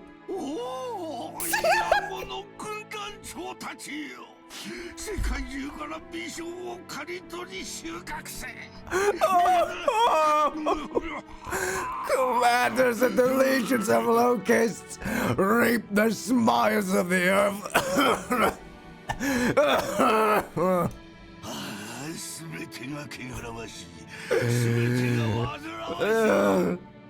Everything is filthy. Everything is irksome.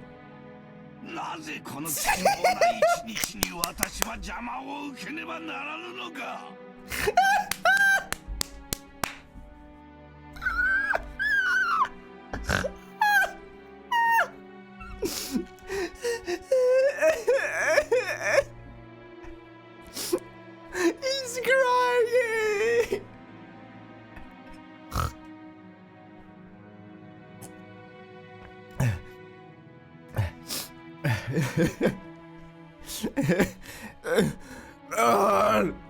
Why must I suffer this impediment on this most precious of days?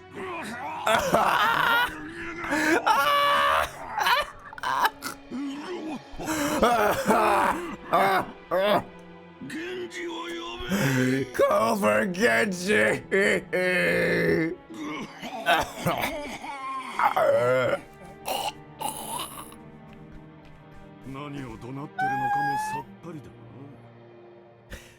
I have no idea what he's yelling about. もう頭がどうにかなって。 He's probably lost his mind by now. クラウスさん、 Kraus, 実のお父さんに isn't it a bit harsh to say such a thing of your own father? 親父はすでに死んでいる。 My father's already dead. ここにいるのは There's nothing here but a phantom of what father once was.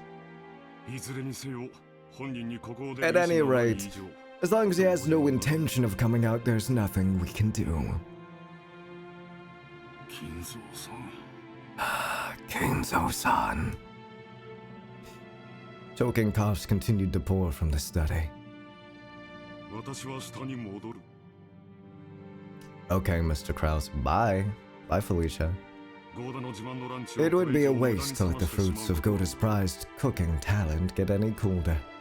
親類たちにとって It's one of the few things our relatives can look forward to when they come to this house.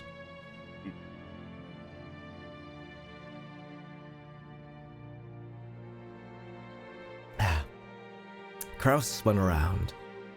He looked at his watch, mumbling and acting as though he had wasted time doing something he knew would be in vain. 源氏さん、親父殿がお呼びだ。 Genji? Sorry, I was like, I tried really hard not to say Genji Overwatch. Genji-san, father's calling for you. And then cut this out, and then I'm gonna go to the next bit of text, and then edit in a PNG of Genji from Overwatch in right now. 相手を頼む。 Keep him company. かしこまりました。 Dragon, I am ready to unleash the dragon.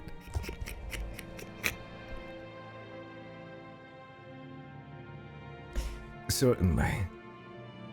南條先生、 Dr. Nanjo, 食事に行きましょう。 let's go eat. いつまでもここにいると、この甘い匂いで味 If we stay here any longer, the sweet stench will ruin our sense of taste. Without waiting for Nanjo, Kraus went downstairs. Genji urged Nanjo to go and eat. Nanjo glanced between the study door and Kraus's back as the latter disappeared down the stairs, then let out a deep sigh. すまんが、源氏さん、 Sorry, Genji, 頼みます。 but please allow me to leave this in your hands. はい。お任せ。 Yes. Please leave it to me. お酒はなるべく与えないように。 Do what you can to avoid giving him alcohol. あれは常習性が強す。 That's a habit that's far too difficult to break. 源氏はまだか。 Is Genji not here yet? 何者が源氏を Who dares to keep Genji from coming? 源氏はどこだ。源氏を呼べ。 Where's Genji? Call for Genji! Genji's like his pacifier. This is what it's like. This is what it's like when fucking DPS are calling for healers all the time. Where's my healers? Where's my healers? Where's my healers? Where? さあ、 Please, ここは allow me to handle the situation here. Very well. すみませんな。 Forgive me. He bowed slightly and descended the stairs. Genji watched him leave, then knocked on the study door. 親方様、 Master, 源氏でございます。 it's Genji. Genji is with you. 源氏か。 Genji! 何故私をこれ Why have you kept me waiting so long? そこには誰もおるまいな。 You're alone, I trust. はい、 Correct. 私だけ I でござい am ます。 alone. What's it? Genji! Where are you? You were supposed to dive the back line with me. Genji! My ultimate's ready! This fucking stupid ass bit. Kinzo returned to his seat in the study and pressed an old-fashioned switch on the table.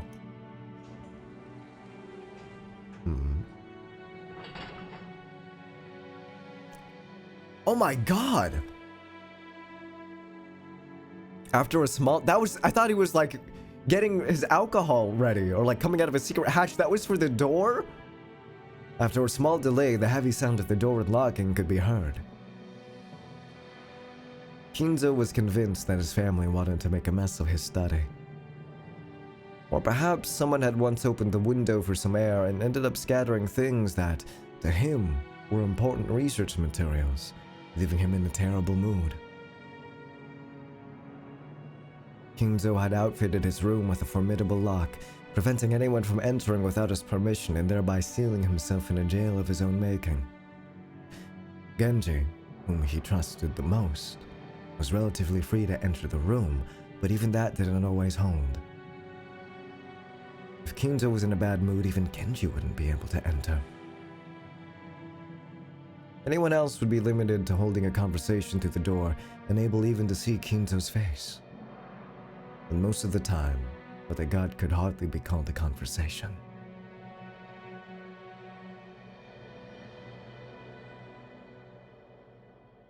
However, this didn't trouble the rest of the family much. It just wasn't worth the effort to disturb this aging family head, who was impossible to please and always stayed shut away, immersed in his research.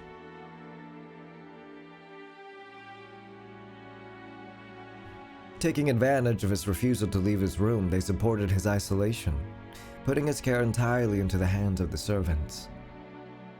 Not even... and no one else is gonna... No one else is gonna, like... Not even Badler's gonna be like, "Hey, Gramps, it's me. What are your grandkids? I just wanted to say hi."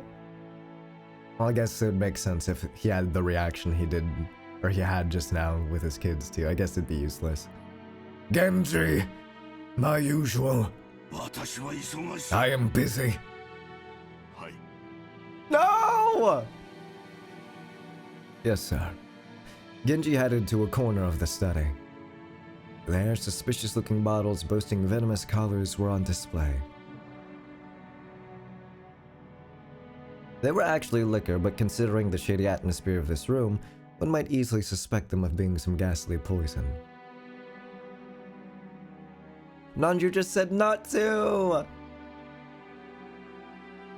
Inside the study, the mysterious collection of books gathered by Kinzo had grown into a mountain. They were bizarre, ancient, or banned books, all of them either forbidden, cursed, or sealed. But if you tried to call them old books, Kinzo would fly into a rage and say, "Call them grimoires." There were also many mysterious objects that presumably held some meaning with regards to black magic. Excuse me, like candles suspiciously melted and molded into strange shapes. Constellations drawn as... Don't say it's a Genshin reference. The constellations drawn on a certain celestial globe contained quite a few shapes that would draw puzzled looks from anyone familiar with today's night sky. The carelessly strewn about books contained many illustrations, all of them of a religious or mysterious nature, including some depicting demonically grotesque subjects or bizarre diagrams of various magic circles.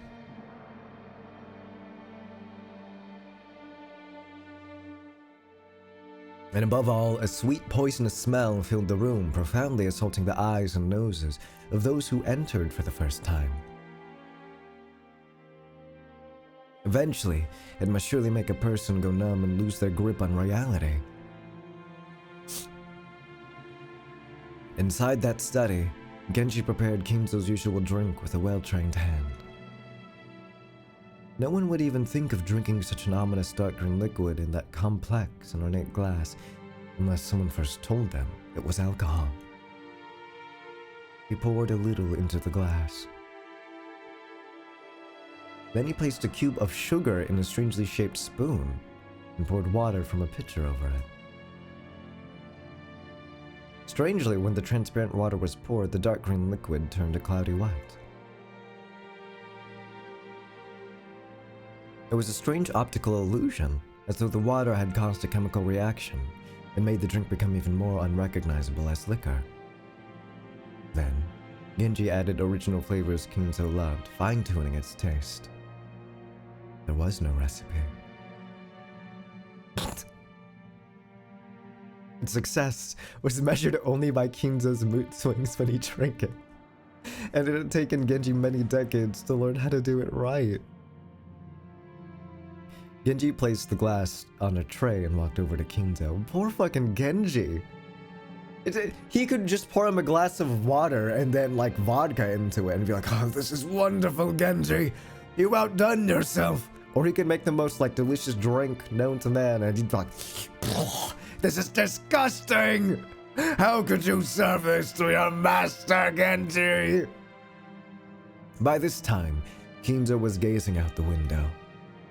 どうぞ、親方さ Here, master. ああ、すまん。 Ah, thank you. Kinzo had regained his composure and was now unrecognizable as the shouting, screaming, yelling man from a few moments ago. You're right, Gloria, he really is his fucking pacifier. Why is he just locked in now? Looking at this man from behind as he tilted his glass and gazed down at the scenery beyond the window, he projected a sense of dignity and intelligence. To allow Kinzo to set his glass down at any time, Genji motionlessly waited behind Kinzo and to his left, as though he were a living sideboard. Then, without averting his eyes from the window, Kinzo held out his glass. There was only a mouthful remaining. It was not a gesture intended to set it upon the tray, but a motion to hand the glass over to Genji. 飲め。 Drink, 我が友よ。 my friend. もったいないお言葉です。 Your words are too kind for me. 私とお前の中に儀礼はいらぬ。 No need for ceremony between us. 飲め。 Drink, 友よ。 my friend. いただきます。 Thank you. Genji respectfully received the glass and inclined it a little to taste its contents. After that, he gulped it down. お前が作るのを真似ているのだがどうにも同じ味が出ぬ。 I attempted to imitate your concoction, but no matter how I try, I cannot replicate the taste. お前が作る方がうまい。 The way you make it is pure relish. ありがとうございます。 Thank you very much. 親方様。 It is the fruit of your guidance, master. Kinzo smiled at his loyal subject who refused to put aside rank even when asked to. However, he was not making fun of him. His smile was relaxed, as though chuckling at a close friend's old unshakable habit. 互いに老いたな。 We have grown old together. 年を数えることを I stopped counting the 忘れて years すで long に ago. 久しい。今日まで過ごすことをお許しいただけたのも It is entirely thanks to you, master, 親方様 and の I've お been かげで able to live like this until today. He does love him, they're best friends. Historians will say they were best friends. And they were actually, because he loves Beatrice, is my assumption. What and all with his obsession with her coming back. Kinzo gave a faint smile as if to say he didn't need any flattery. 今日まで本当 Until によく now, 私に仕えて You く have れた。 served me exceedingly well. 息子たちは誰もが私を変人呼ばわりした。 My sons call me eccentric. 大勢いた使用人も The 皆私を servants that were 恐れ once てや many めていった。 All quit in fear of me. お前だけが今で Only you も私に serve 仕 me えて even くれ now. もったいないお言葉です。 Your words are more than I deserve. 私の余命もそう長くはあるまい。 My life will not last much longer. 息子たちは私の遺産がいつ My 転がり込ん sons で are くるかを vultures, うろうろ待つ nicely ハゲ waiting た for か my ばかりだ。 inheritance to fall into their hands. Nothing to say, of course. クラウスの愚か者は金を湯水のように使い一枚の Traus is a fool who squanders money like water, who throws away 2 gold coins to obtain 1, because it was shinier than the 2 he had. それで金を稼げたなどと妄言 And then he has the gall to claim that he's earned money. エヴァは金の亡者だ Ava is a slave to money, who thinks of me as a mere chicken. 死んだらガラにして When I 出汁ま die, で取る気 she だ plans to use my bones to make a broth. ルドルフの間抜けは女遊びばかり That dunce Rudolph just wants to fool around with women. ローザはどこの馬の子に Rosa bore the baby of a man who came from nowhere, and about whom we know nothing. ジェシカは無能で無学 Jessica's incompetent and uneducated. ジョージには男と George して has の none of what it 器がない takes to be a man. Oh, okay. Yeah, he really is a misogynist and stuck in his ideals of what is a man. Okay. It is 1960 something. I'm not too surprised. Huh. バトラーは後ろ宮家の栄養を自ら捨ておった愚か者だ Hey, maybe that's a good thing. Maybe that's what he needs. Maybe that's what you need, I mean. Battler's a fool who threw away the honor of the Ushiromiya family. マリアなど見る And のは Maria's 汚い much seen to the eye. なぜだなぜに後ろ宮の血はこうも無能なのか Anytime he cries, I'm gonna start crying too. Why is the Ushiromiya blood so incompetent? 私の築き上げた栄光を Is there no one worthy to inherit the glory I built? ああ分かっておるともこれがベアトリーチェの呪いで Of あるとも course. 分かっておる I know. This is part of Beatrice's curse. I know it. 黄金の魔女めそれが私への復讐 You の golden つもりか witch. Are you trying to take revenge against me in this way? 憎みたくば憎むがよい If you want to hate me, then do so. 逃げたければ逃げるが If よ you い want to run away, then run. 逃がさぬ逃がさぬ逃がさぬ逃がさぬわ He's going crazy. I won't let you go. I won't let you go. Won't let you go. Won't let you go. お前は私のものだ I thought it was like a yearning thing, not a possessive thing. Oh. You belong to me. 常に私の腕の中で You なく must ちゃならん always be in my arms 私の生涯 for all of my life. 我が鳥かごにて永遠に私だけにささやき続けるのだ It's the part. It's the part. It's the part. I'm so happy right now. This is the part where he cries like crazy, and it makes me so giddy.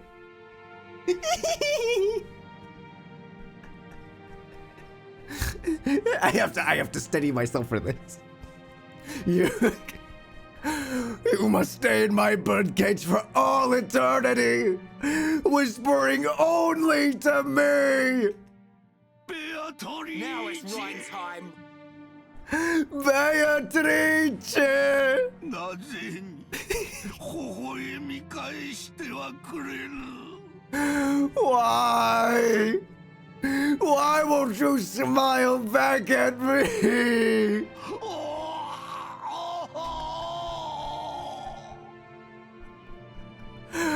Oh,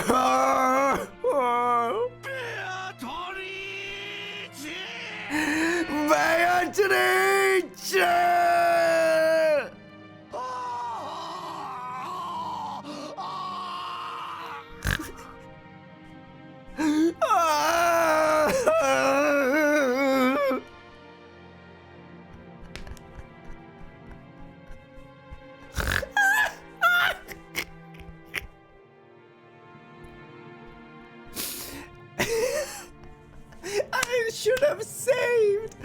should have saved. How do I go back? How do I turn back time? No! I want the voice with it. I want the voice. How do I turn back time? Oh, actually, control must be the skip button. After howling, Kinzo choked once again. Genji set the tray and glass down and rubbed his master's back. I like rubbing my belly. Genji's facial expression didn't change.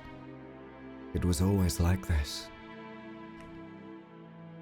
I have a great idea, actually.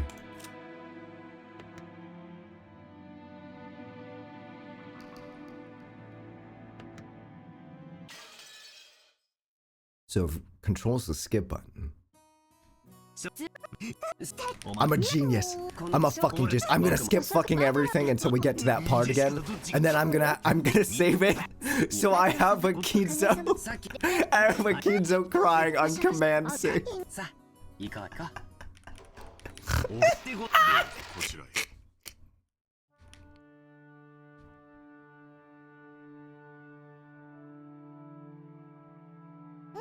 僕わざ誰この島の I'm such a genius. Speed dial. I got Kinzo on like on all my contact information, man. 早く席につけよああジェシカもう時間は常になぜこの貴重ないはいここすみません私だけでございますはい Is it here? No, not quite yet. お前ありがとう親方様の息子たち There we go. なぜに後ろ宮の血はこうも無能なのか And this is gonna be very special. Because this is gonna be the only save on page 5.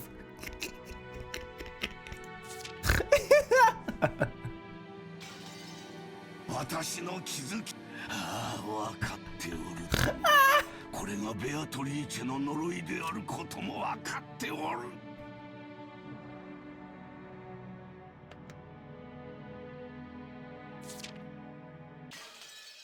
Alright, back to it.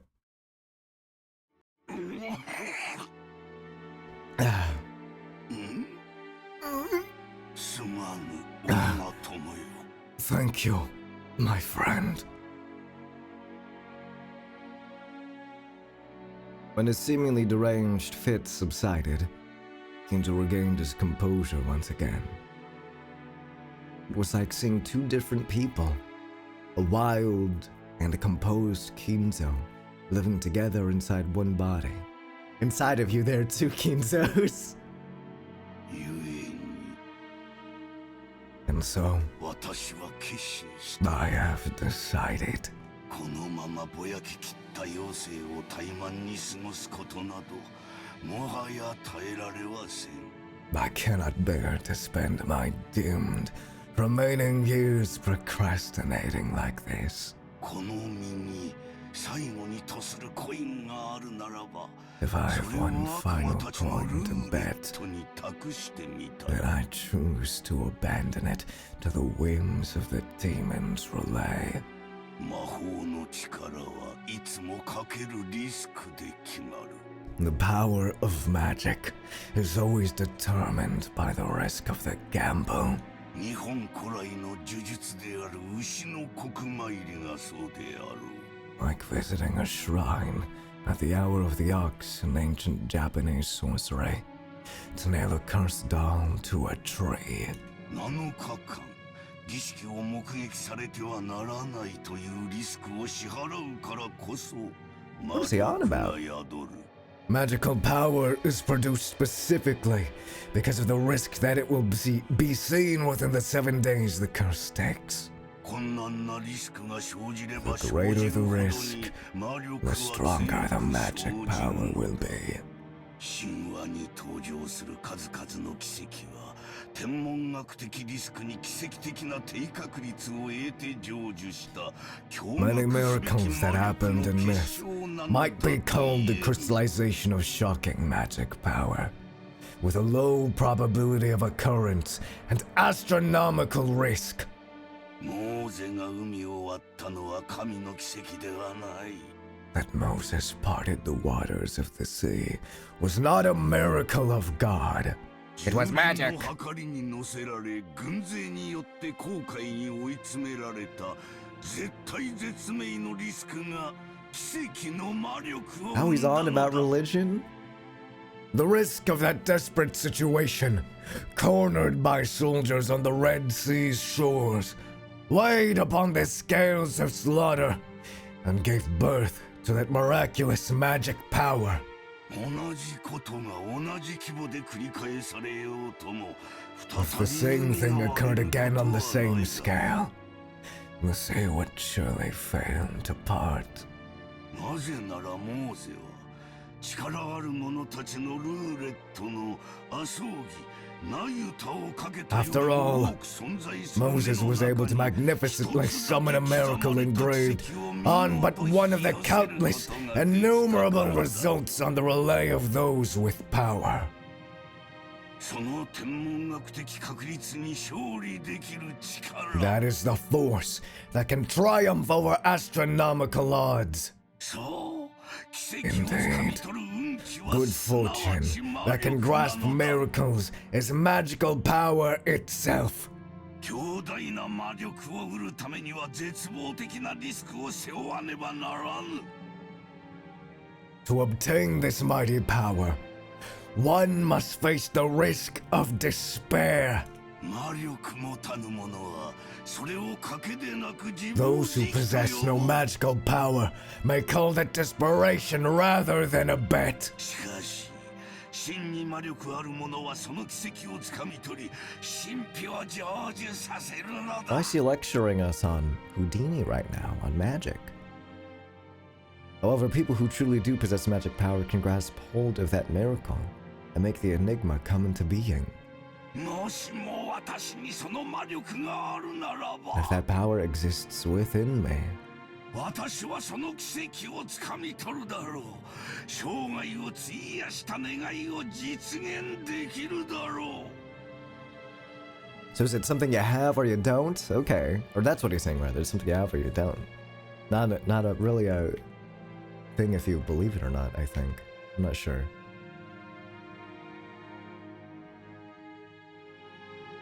Yeah, he's saying whether or not you have it, or whether or not it's something you have. Okay. Well, seize that miracle. Sorry, doing Kinza's voice is very rough on my throat. I'll have a chance at making the wish I devoted my life towards come true. I'll just read it normally, but whenever he crashes out, I will devote my entire being into crashing out with him. Kinzo looked up to the sky outside the window.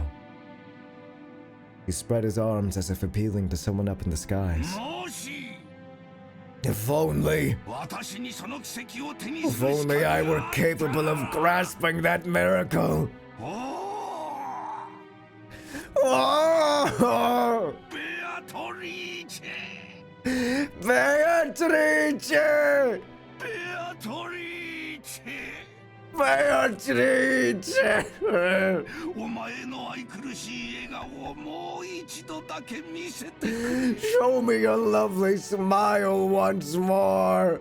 どれほどの月日を経ようともお前の面影が消えることはない No matter how much time passes, your face does not vanish. ただお前の美少が見たいそれだけだ I just want to see your smile. That's all. お前から授かったものをすべて返そう I'll return everything you granted あの me. 日からの栄光をすべてお前に All 返 the そう glory I've gained since that day. 富も名誉も I don't need 思いや fortune, prestige, or gold. お前に授かったすべてを返そう I'll return everything you gave 私は me. ただお前の武将が I 見たい just want to だけ see な your のだ smile! 五将だベアトリーチェ I beg you! Beatrice!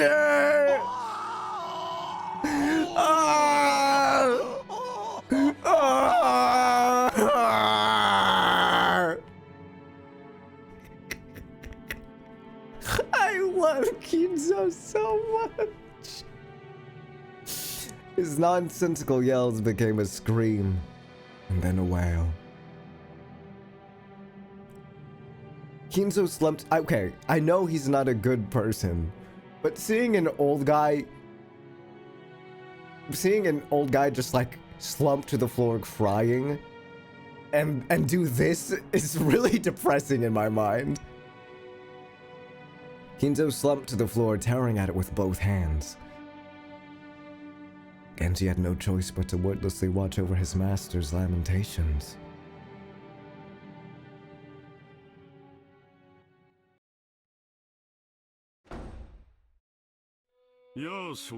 Dinner time! Well, ladies and gentlemen, the family head's health isn't at its best. Really? Oh, I couldn't tell. You seemed extremely sad to not be able to share lunch with you all, and that you've gathered to this event. Let the lunch begin, yes! かしこまりました。それでは本日の昼食を始めさせていただきます。 I shall begin today's luncheon. Yay! Dr. Namjo, his father's condition really that bad? Couldn't he have at least let us see his face?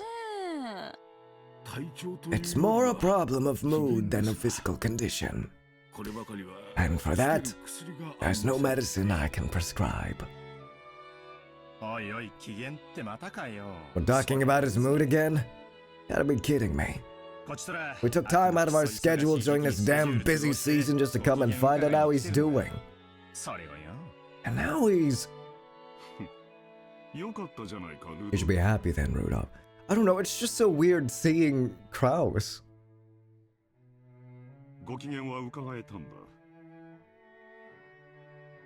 Actually, wait.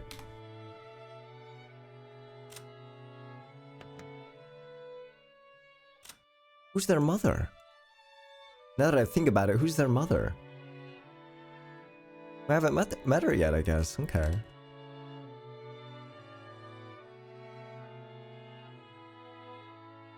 Oh wait, hey, wait. There's totally a bunch of new entries that I haven't gotten up on yet. Okay, wait, no. Wait. She has asthma. Jessica has asthma. Okay, I recall that. Where's Kraus? Where's Kraus? Kraus? Where's Kraus? I guess we haven't met him yet. Oh, I guess when Battler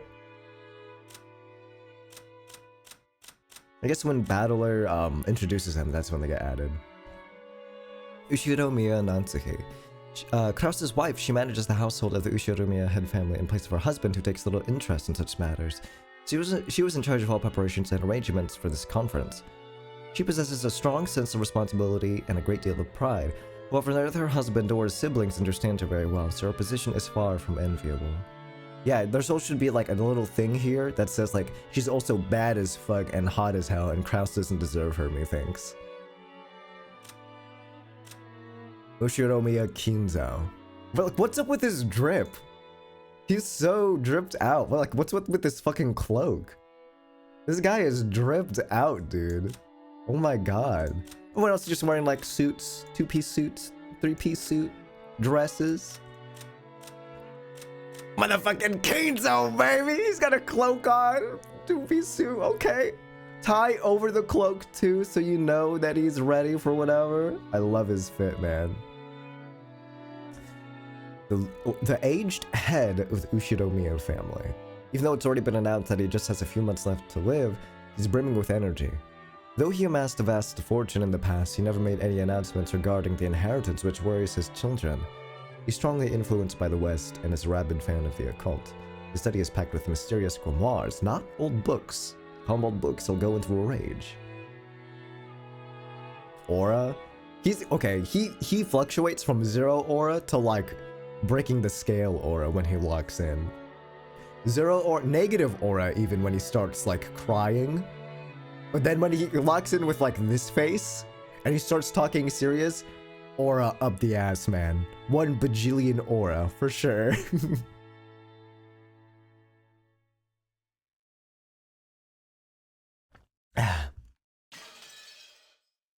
それとも不機嫌な親父殿を私に代わり Or would you rather take my place and try to persuade our ill-humored father to come join us? Hold on, let me grab another coffee drop. まさか You kidding? Now. Rudolph shrugged. Apparently, the Rudolph was willing to be indignant at how self-centered.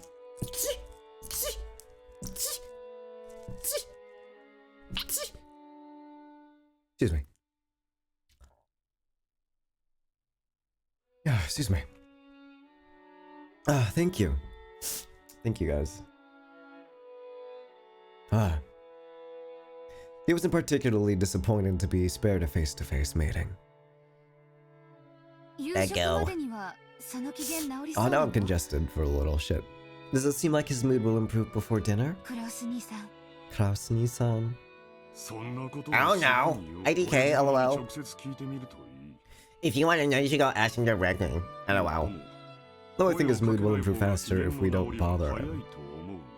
源氏さんだけだよ。じい様の機嫌を直せるのは。 Genji's the only one who can get grandfather out of the 情 funk. けないぜ。自分の It's 親の pretty 機嫌を pathetic though, making the 使用人に servants deal 直 with させ her る own んだから parents' よ。 bad mood. ジェシカ Manners. Yeah, manners, language. She'd planned for her complaint to be heard only by her cousins, but it reached even Kraus's ears. Scolded, Jessica scowled and turned away sulking. 機嫌がうんぬんってことは病状はそんな悪くないんじゃねえの Hey, if he's as cranky as they make him sound, he can't be that terribly sick, right? 元気がないって I の mean, なら they're saying it is a bad mood, not that he's got no energy. That proves he's got his wits about him. おじい様は特に強い気力をお持ちだからね。 It's because grandfather is especially mentally ill. Oh, I'm sorry, it has especially strong willpower. でも However, that doesn't necessarily mean his body will be able to keep up. 去年からずっと Since last year, they keep saying that he has 3 months left. So they've been saying for like a year now. They've been saying he's had 3 months or what? 最初の診断が正しいならおじい様 Oh, は yeah, 気 okay. 力だけで流れてるってことになる。 If the initial diagnosis was correct, grandfather's been prolonging his life by willpower alone. 気遣ってあげない What's right for us to worry about him? Lunch started with the family head seat still empty. The man who should be sitting there had already grown old, and the brilliant glory which had rebuilt the Ushiromiya family in the span of a single lifetime was being forgotten. Even though they were beginning the meal with the seat still empty, no one felt it was that odd anymore. Well. Yay! It is now 1:30. Okay. Does that mean I should save? Probably should.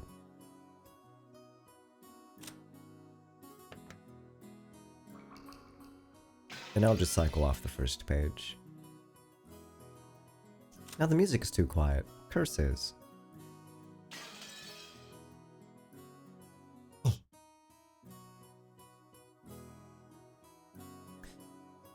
Oh, oops.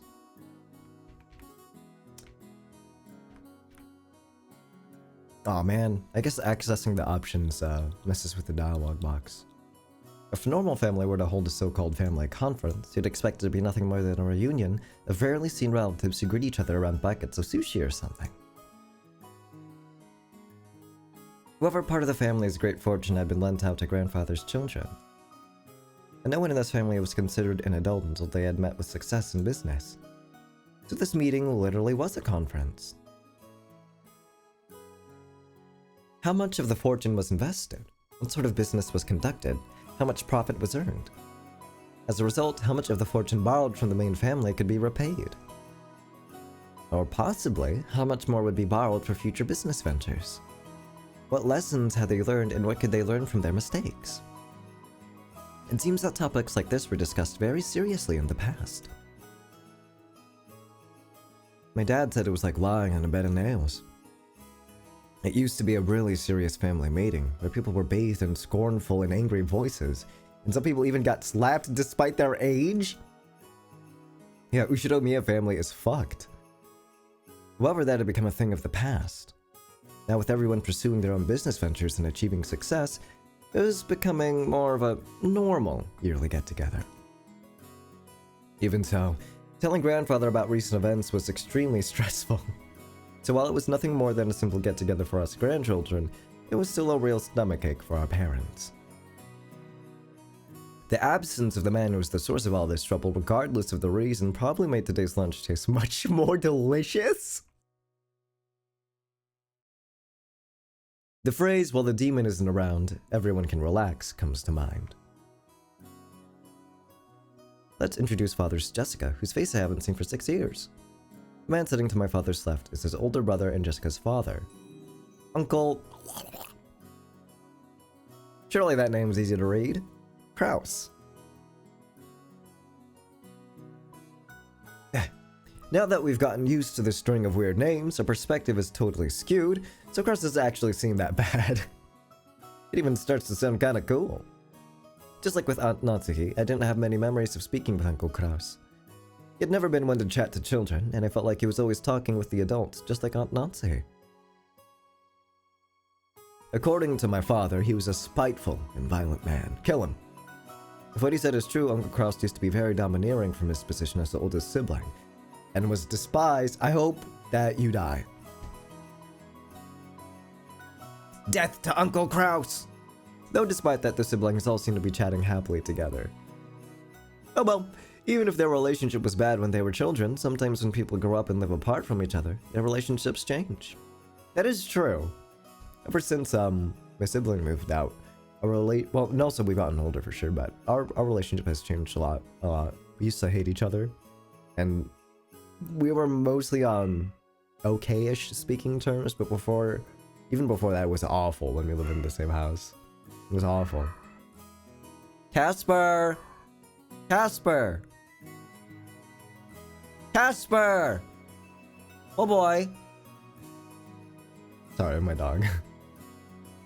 That's probably what this was. After all, they had children of about the same age.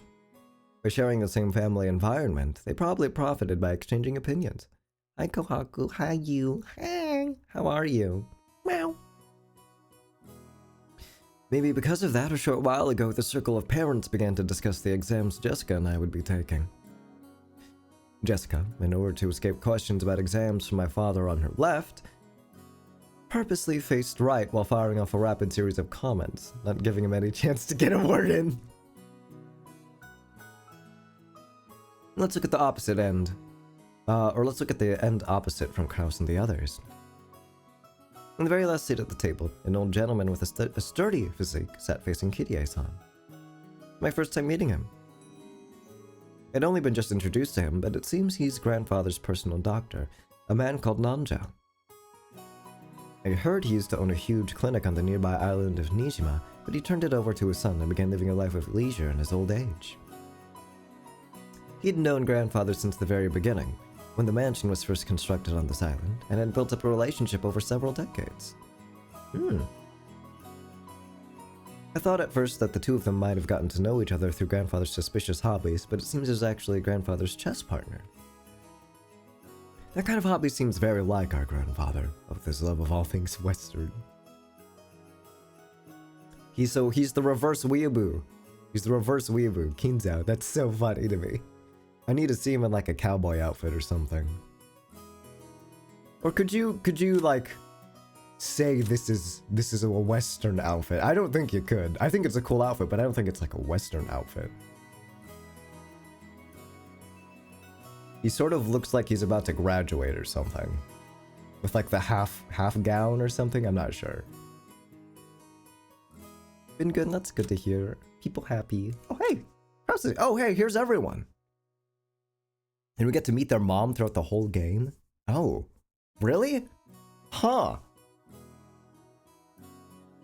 Kinzo's first child. As the oldest of the 4 siblings, he leads the family conference. However, the other siblings think he's trying to get all the inheritance for himself. And this further strains the tensions between them. He's a real estate investor and has put a lot of money into the development of a resort. However, his results have been harshly criticized. Kinzo's attending physician and longtime friend. He once ran a hospital in Nijima but turned it over to his son. Now that Kinzo's constant suspicion has reached extraordinary heights, Nanjo is one of the very few people he trusts. Thanks to Nanjo's big-hearted nature, he's been able to continue his friendship with Kinzo despite the latter's tendency to fly into a rage at the slightest provocation. The leader of the servants who work for the Ushiromiya family. He has served Kinzo longer than any other and is the person most trusted by the old man. Since he serves Kinzo directly, Krasunatsu think of him as being a spy for Kinzo. A young but experienced... Her symbol is right here! What the hell?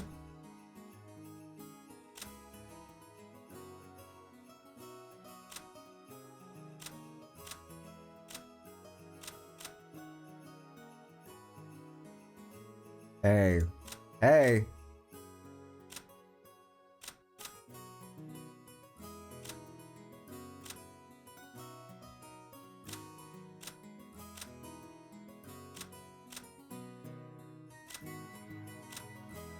I'm trying to determine something right now.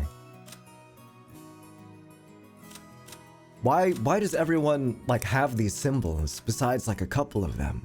Natsuki doesn't have them. Kumasawa doesn't have them. Goda doesn't have them. It's very, very odd. Oh, plot relevance. Kirie doesn't have them. She has this cross, though. Hideyoshi doesn't have them. It is the Ushiromiya emblem? Okay. That still doesn't make sense. Why wouldn't Kumasawa have them? And why does she have hers tattooed on her leg? Oh, Shannon really is the pseudonym. Okay. She messes up when she gets nervous. Shannon's nothing more than a pseudonym she uses when on duty, not her real name. Shannon performs his duties silently and diligently, but is not so highly regarded as a servant due to his unsociable nature.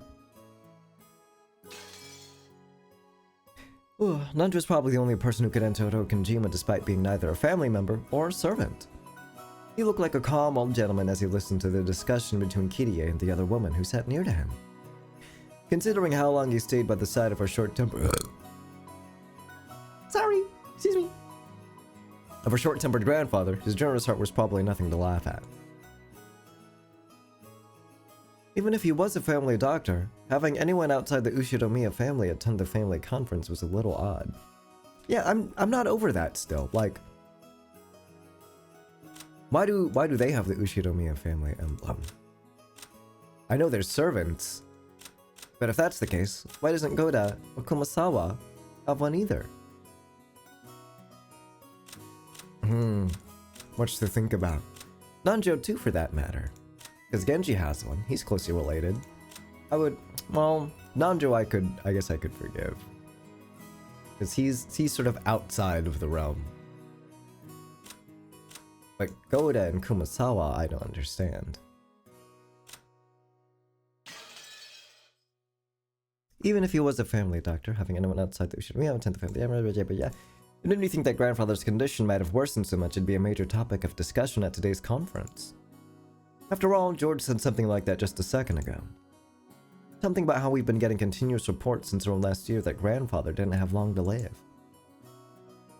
It's nasty to think about, but consider how rich grandfather is. At the time of his death, his wealth will suddenly be released, probably along with a fair share of our parents' stomach acid, and it'll lead to ulcers for everyone. Yeah, after all, this sort of thing just gets messier when there's more wealth to be divided. Yeah, things always get ugly when money is involved. Always, always, always. those horror stories of like those people who win lotteries and then everyone comes out of the woodworks asking for some money to borrow, etc., etc.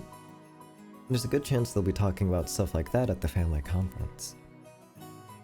Still, it's not like it's got anything to do with us kids.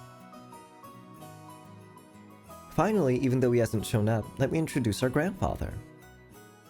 The person who should be sitting in that incipient chair is Ushiromiya Kinzo. Is he gonna complain about how, like, he has a fucking normal last name?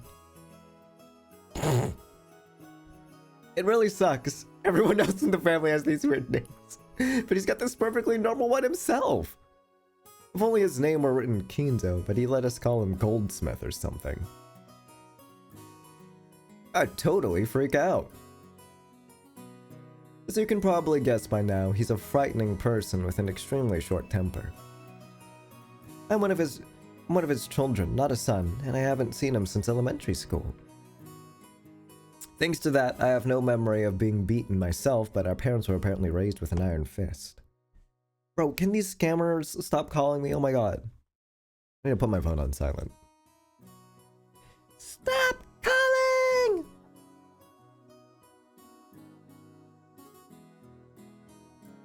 There we go. That earlier conversation between my dad and Uncle Kraus about who should go convince grandfather to come down seems pretty darn funny once you know their background. He's gonna beat me, you do it. No, he's gonna beat me, you do it. The shower? Oh, I thought that said the Shadow era. I'm like, what the fuck? What? You can't really tell grandfather's story without covering that pivotal event before the Showa era. Until the Meiji era, until the Meiji and Taisho eras, the Ushiromiya family was great and prosperous. They owned several spinning mills, making them rich enough to just double over laughing every day as the money kept rolling in. Incidentally, grandfather was a member of a branch family and had pretty much nothing to do with the main family. Not only was he way down the list of people who could inherit the headship, but he had hardly any contact with the glamorous main family. However, during the Great Kanto earthquake in the year Taisho 12, 1923, the mansion owned by the Ushiromiya family in Odawara was flattened. The spinning mills in Tokyo were all burned down in a huge fire. And the Ushiromiya family lost much of its wealth and family members in an instant. Did he get it by technicality?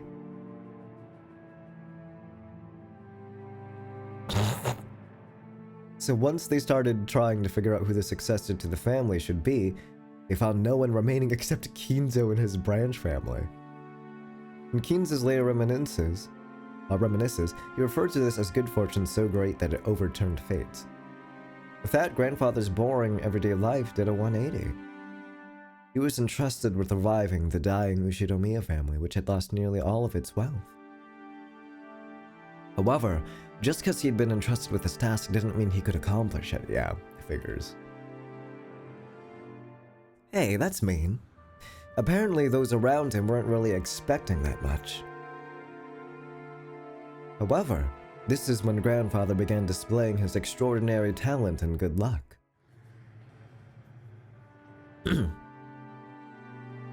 Grandfather used all of the family's remaining wealth, as well as everything from the hair on his head to his toenails, as collateral in order to borrow a massive amount of money.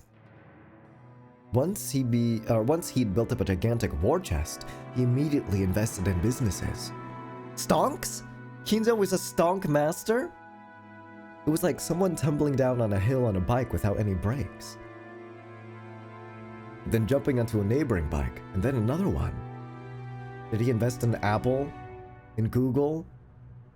In, I don't know any other companies. In, I don't know, what did he invest in? Damn! Just like some crazy street performance. But everyone thought that grandfather had no business ability whatsoever.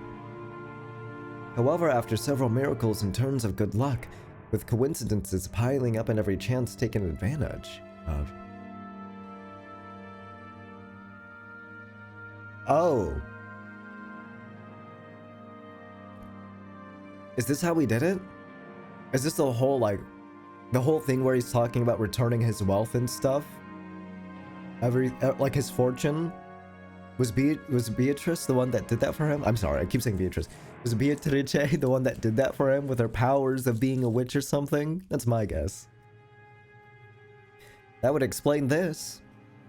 And all those references saying like, I'll give it all over, please, please. Ah! However, after several miracles and turns of good luck, blah blah blah blah blah blah, he was suddenly in control of powerful connections with the occupying forces. At the time, MacArthur and the GHQ were the ultimate authority in Japan.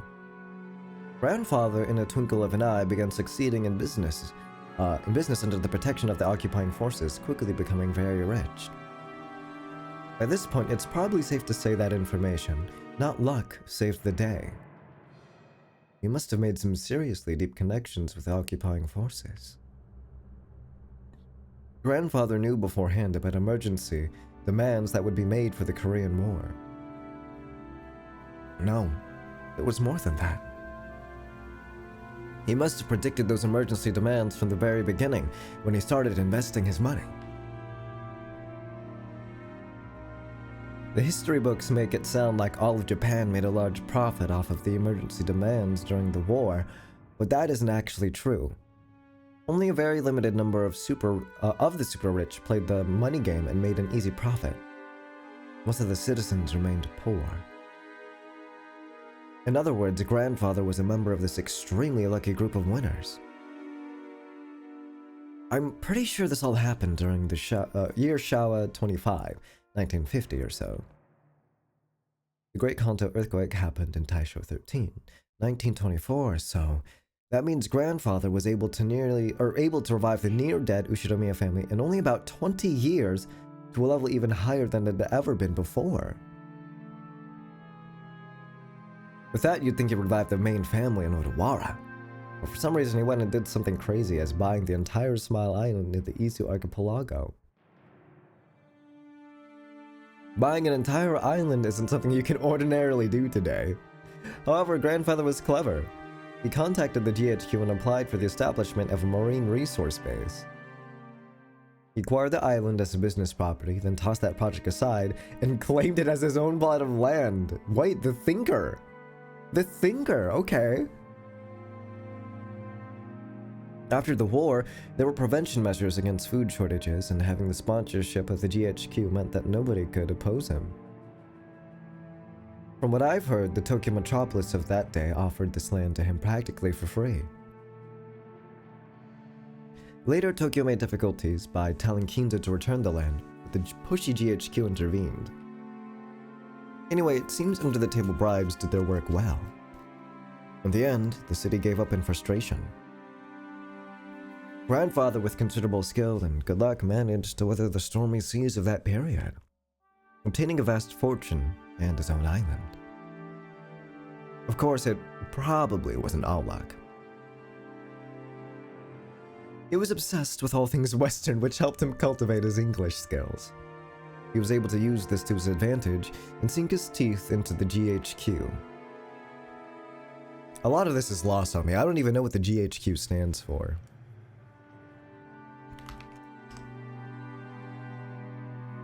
What is GHQ Japan? General Headquarters.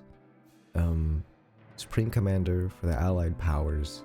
Corresponds to the administrational authority of the Allied occupation in Japan. Oh, okay. This mansion was built on the island soon after. Grandfather, with his love of the Western style, made this once uninhabited island a canvas upon which he could realize his dreams to his heart's content. He now had the Western mansion of his dreams. Oh, ow! Sorry, I bit on my... not my tongue, but I bit down on my cough drop. In a beautiful garden featuring all sorts of roses. He had a private beach where nobody other than himself would ever be permitted to leave a footprint. This would be a dream come true for any boy. After that, he made good use of his huge fortune, becoming a large stockholder in the extremely stable iron and steel industry, and was able to live an easy and comfortable life just using the dividends. He's just that incredible. This kind of person usually has the ability to foresee and predict the future, or at least that's how they're portrayed after the fact. The grandfather denies all of that, repeatedly saying that he was simply blessed with extraordinary luck.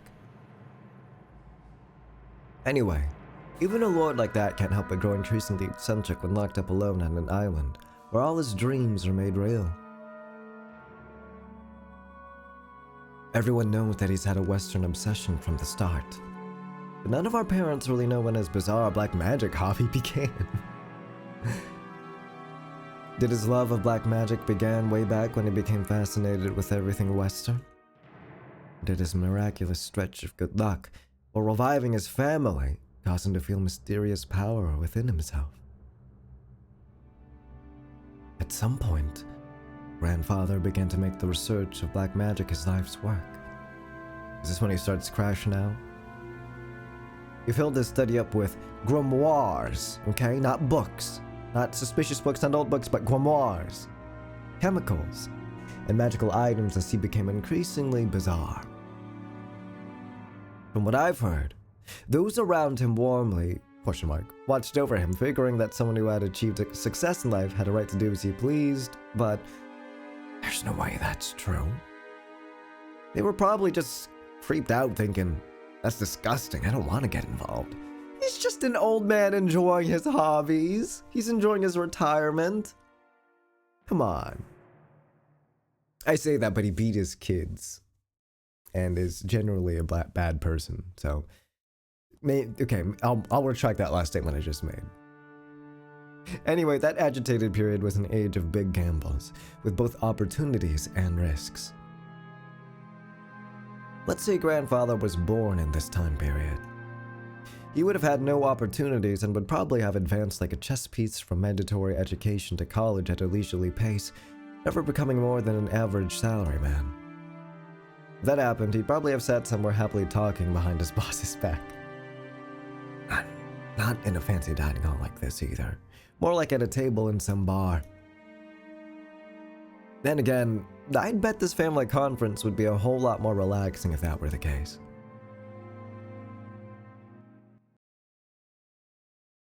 Alright, that's enough about the old geezer. More importantly, let's talk about this incredible lunch! I'm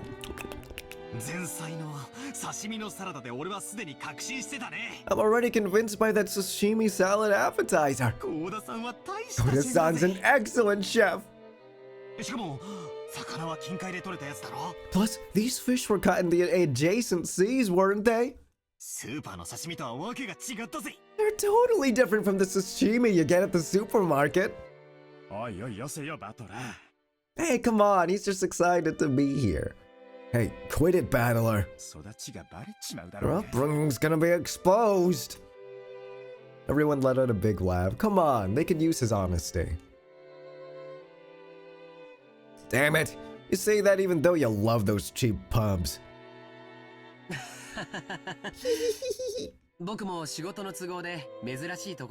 I've eaten at many unusual places because of work, but this stands right up there with the best. I'd be willing to bet Goda-san used to be pretty well known in those circles. I don't know the details, but stuff got complicated at the long-standing hotel he used to work at. What with them opening a new establishment with the same name and breaking into factions or whatever. In the middle of all that, he was forced to retire. At that time, Mom just happened to be sending out job offers for a servant.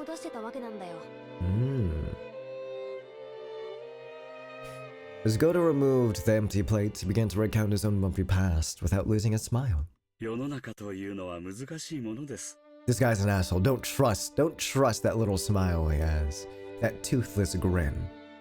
He pushed away that fucked up tea thing onto Shannon so he wouldn't get in trouble. Don't trust that smile, bastard. The world is a difficult place. However, thanks to the madam, I was given a chance to display my skills as a chef once again, this time for the Ushiromiya family. Although I enjoy experiencing the smiles of a larger number of people, I also find it very entertaining to perform more delicate work that can please a limited number of those who have employed me. It's all thanks to the opportunity given to me by the madam. Koda-san respectfully bowed his head towards Aunt Natsuhi. That's because you were the most talented of the applicants. The decision was purely objective, not based on personal feelings. So there's no need to thank me. Yeah, why does she always have to... Yeah, she's so... Well, I guess it's because she's always having a fucking headache. Why does that Nazi always have to sound so indifferent? If she spoke with a bit more kindness, she might leave a different impression. Shannon-chan and Kumasawa-san entered from the hallway with a serving cart. Please excuse us. それでは本日のデザートに移らせていただきます。 Kudo-san and the others laid the beautifully adorned dessert out in front of us all. Yes, it's true when they say you have another stomach for dessert. I thought I'd already filled up on delicious food, but as soon as I laid eyes on that, my stomach started yelling more. I don't know much about desserts, but this looked really good. A white pudding-like substance was garnished with 2 raids of red sauce, and elegant rose petals adorned the dish. Damn, we're bougie as hell. Normally, during a high-class meal like this, you're supposed to wait for the chef to extol the virtues of this particular meal before eating. Oh boy, Maria! I love dessert! Maria was completely indifferent to strict rules like that, so she got excited by the beautiful and delicious-looking dessert, jumping into the fray as soon as it was placed before her. Aunt Rosa scolded her, calling it bad manners, but George responded by saying that it's okay. Oh! This part's sour, she says. It's sour! This one's no good! Maria exclaimed as she sampled the 2 colored sauces.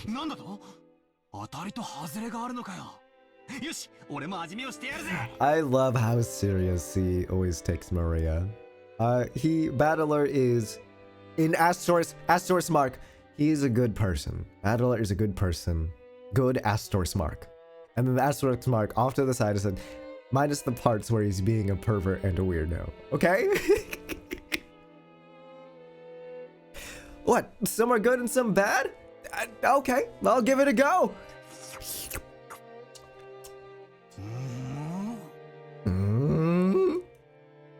Apparently one was sweet and the other sour. Despite it being bad manners, I also stuck my little finger in and licked it. Ah! One of these was sour enough to make you pucker up. If it were yellow, I'd have suspected lemon, but I couldn't guess what kind of sourness would be red.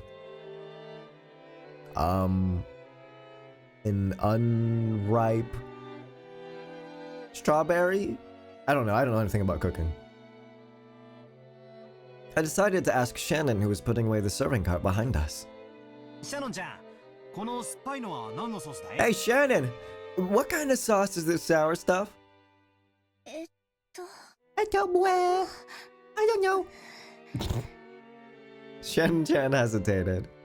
Maybe her job was just to sit at the table, so she doesn't really know. Still, even considering that, she seemed pretty stressed. Shit, maybe I shouldn't have asked. Or maybe they used some ingredient we'd be better off not knowing about?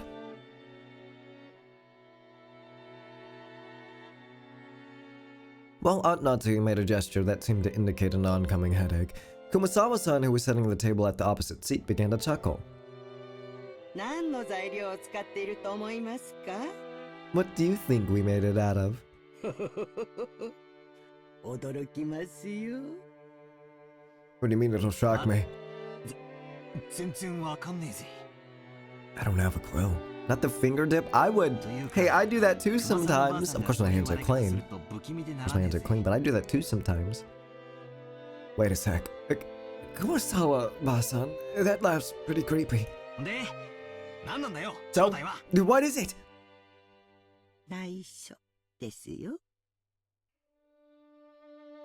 Don't tell anyone. Listen very carefully. Kumasawa-san leaned across from the other side of the table. Yeah, I got scared when the music stopped, but I guess that was just the loop happening.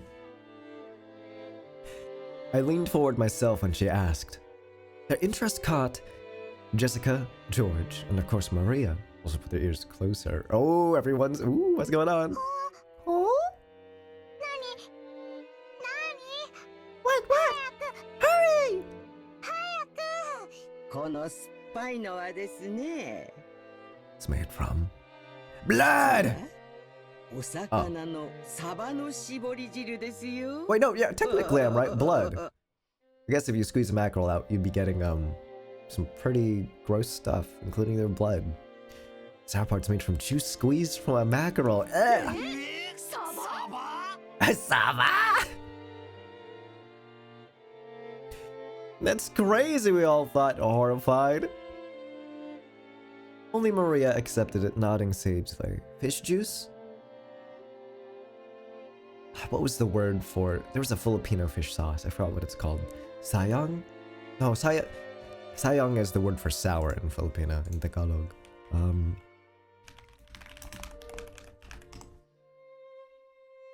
Oh! We call it patis. In the Philippines, we call it patis, but I think it's generally just called fish sauce, and patis is a brand. Okay. Only Maria accepted it, nodding sagely. Oh, fish, mackerel! This is what comes out when you squeeze them. Ew! Is this like gonna be the happiest moment in the game? Just this dinner? Does it all go downhill from here? I'm scared, y'all.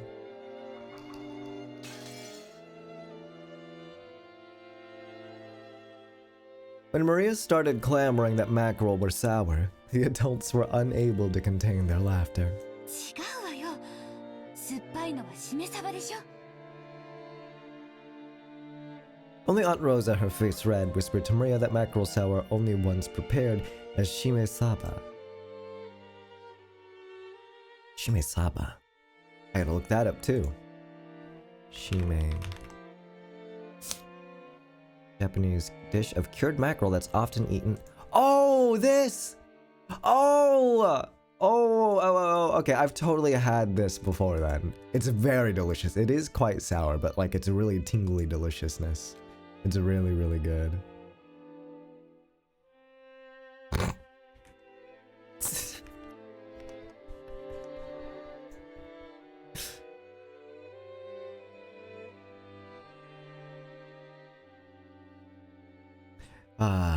Now I totally remember.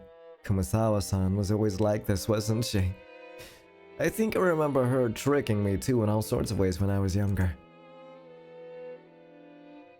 The most lethal has gotta be that one.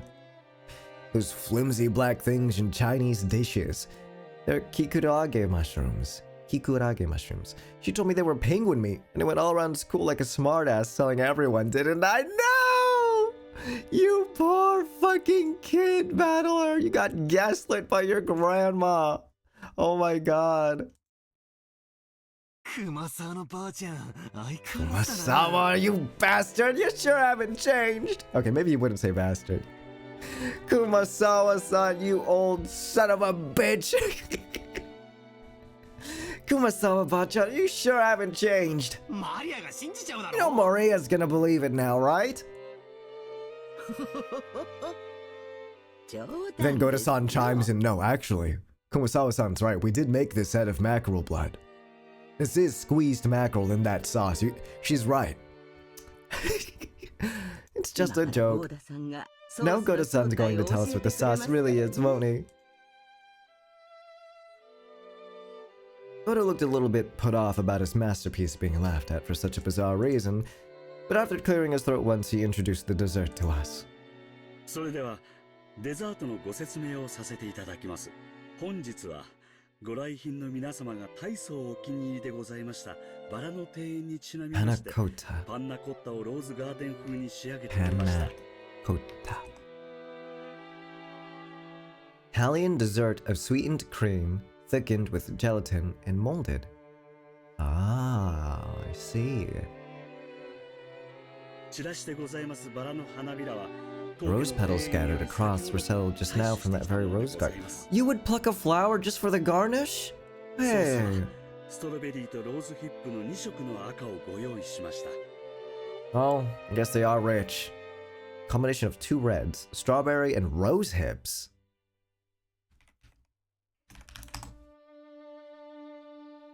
The rose hip, or rose hip, also called rose ha and rose hep, accessory fruit of various species of rose plant. Huh. Cool. ストロベリーの甘味とローズヒップ Rose の hip 酸味を sourness, 交互にお strawberry 楽しみになってくだ sweetness. さい。 Excuse me, strawberry sweetness.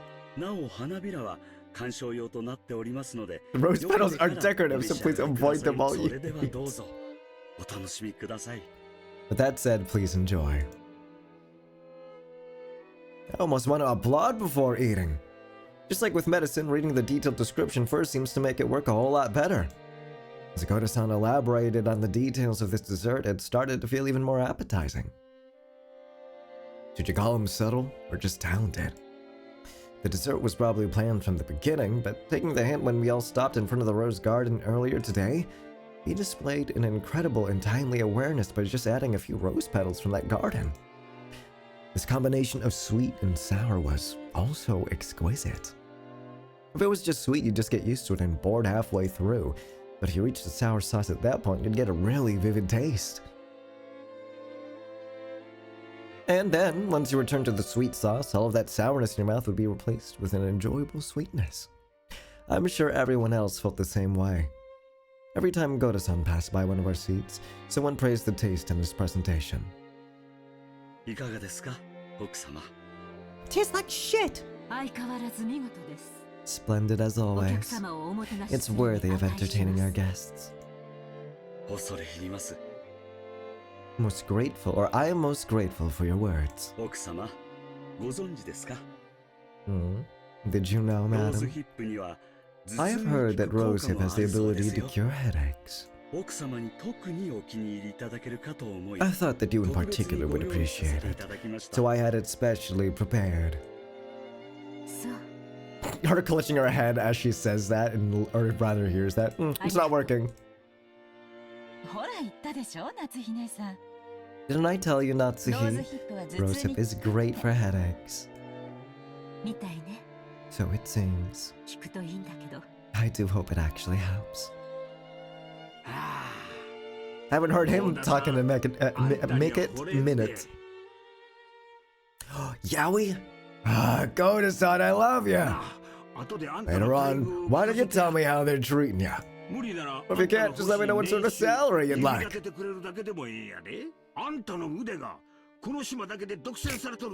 He certainly got away with words. The flatterer. Having your talent confined to the small island is sacrilege to humanity's cooking culture. What do you think about working your craft for my company and delighting all our customers? Hideyoshi-san, you're trying to steal away our Goda. That won't do it all. We'd better start treating Goda better, or he'll get snatched. Yeah, you better treat him good. そうした方がいいわね。 Yes, you should. じゃないと If you don't, someone's gonna grab him, and you'll be stuck with 3 meals of Kumasawa-style mackerel cooking a day. これはこれは適宜で Don't ござ you いま mean? す。 It seems someone's holding a grudge against me.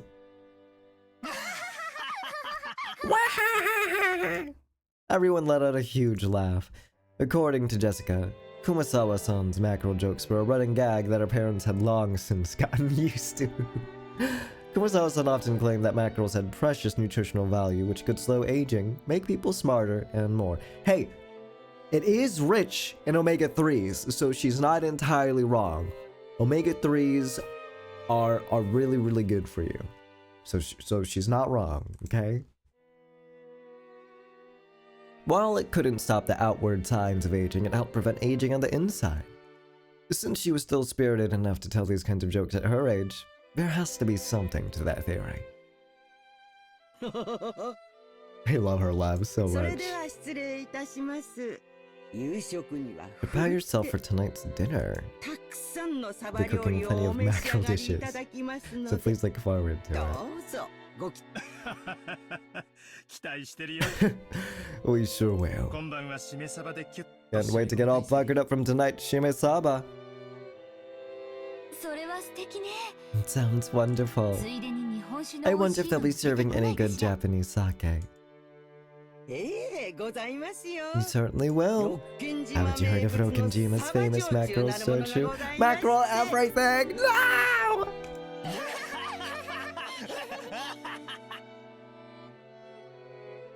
Kumasawa-san, together with Shannon-chan, bowed and pushed the serving cart away. It was pretty funny to watch Goto-san, who looked like his show had totally been stolen, explain in a serious voice that we would be having calf steak for dinner.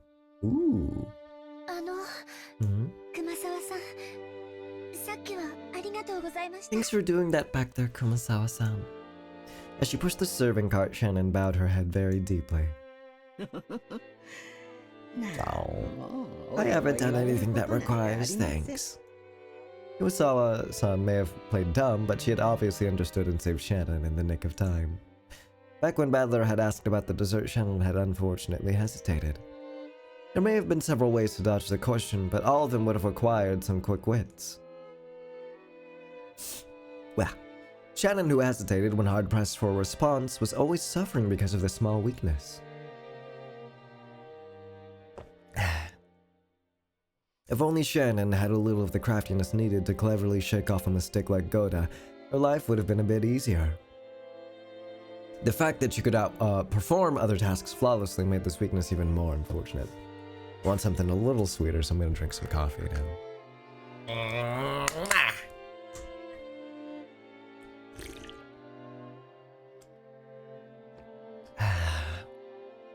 Oh, that's delicious.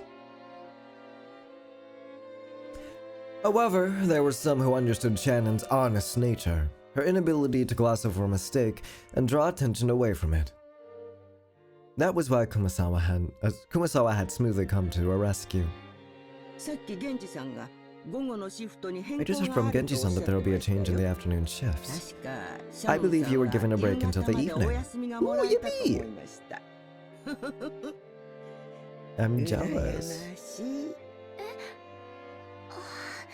すみません。シフト表を確認していませんでした。 She's so on about the damn mackerel. I was thinking I might start cooking some mackerel in the oven. If you don't mind, I'd be happy if you would help out a bit before your break. Yes, of course. I'd be delighted to help. To Shannon, Kumasawa was like a mother among the servants. Where's Cannon at? Where's my boy at? The dining hall needed to be cleaned up, so we were chased out. Instead, tea was being served in the parlor. Apparently, they'd prepared the black tea that Aunt Rosa had bought for Aunt Natsuhi. Maria said she also wanted to have some black tea, but my old bastard said she couldn't and told us children to go play outside. Hey, it's just tea.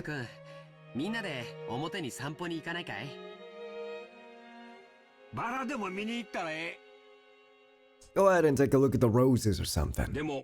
Keep a close eye on the weather. The sky's still clear, but the weather report kept on talking about rain. I want to go to the beach! The beach! That sounds wonderful. Playing on a sandy beach isn't something you get to do often, is it?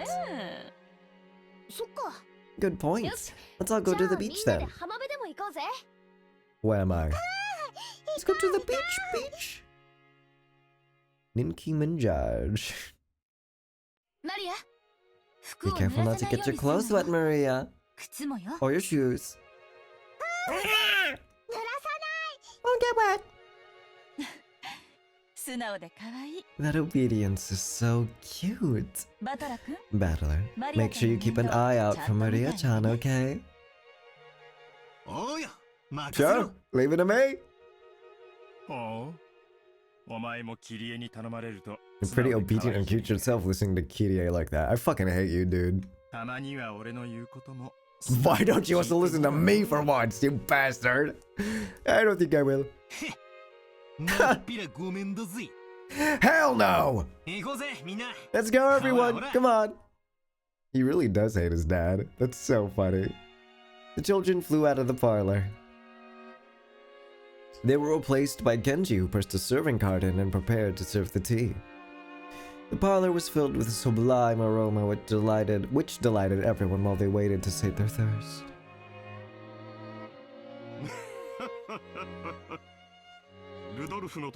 Rudolph's family certainly seems close.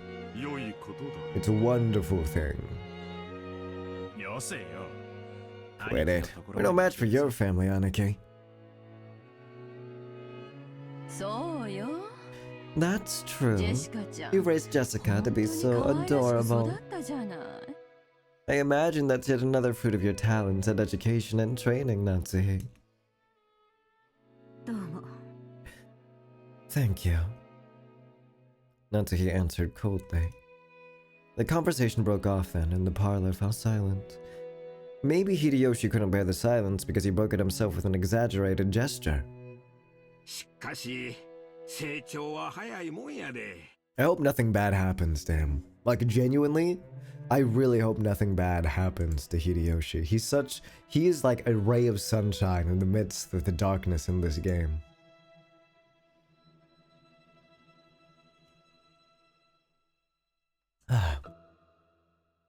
Still, they sure do grow fast. I thought they'd be kids forever, but they start getting huge all of a sudden, and then they're adults like us.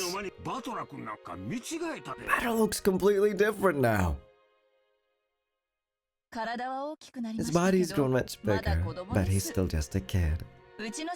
Though you could say the same about my husband. He just is a guy. He's just a guy. I love him. I wonder where the border between the child, or rather between child and adult is. I still don't feel as though I've grown up. Girl, me too! Girl! Yeah! And she's saying this with a kid. She's so real for that. She is so real for this. Isn't that pitiful? That's not something the mother of a child should say. That's right. We're not children anymore. We're all adults now. So I wish we could talk together on an intellectual level rather than an emotional one.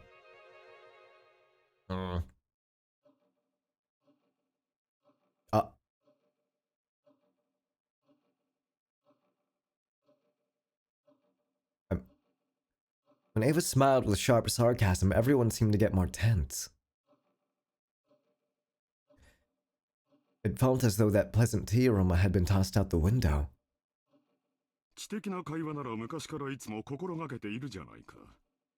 Since long ago, we've always endeavored to engage in intellectual conversations. It seems your sarcasm occasionally misses its mark. Just as it always has. Oh, what is it you've always endeavored to do? My. I wish I could wrap those words up and send them to this room a few decades ago. Right, Rosa? Girl, don't drag her into your petty argument with fucking Kraus. We should blow him up. I'm exploding him in my mind. What if Kinzo's inheritance wasn't even money, but it was a technique on how to flicker goon? Like when he actually dies, there's like a small will. It's like, and it's literally just like the crying over and over. To battler, I leave to you. My ancient technique on flicker gooning for up to 7 seconds.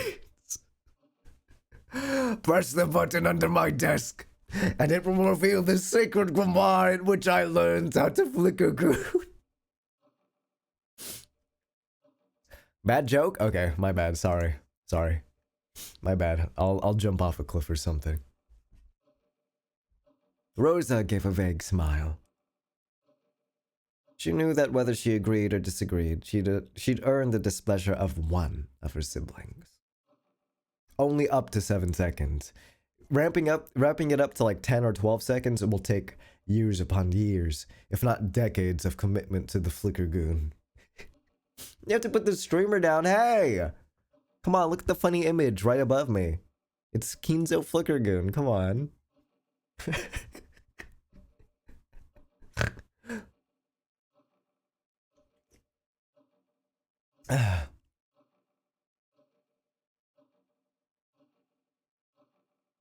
It was a bit of worldly wisdom that had been essential for someone growing up as the youngest sibling. Quite it, Anarchy. You'd better get started on our main topic while the brats aren't around. Let us make that our intellectual discussion. As Rudolph glanced over the faces of all present, some let out a slight sigh and some let a small look of resignation cross their face. The veteran Flickergooner battler. He just learned Flickergooning. How could he stand a chance against the fucking vet gooner Kinzo? He's been Flickergooning for his entire life. He Flickergoons with willpower.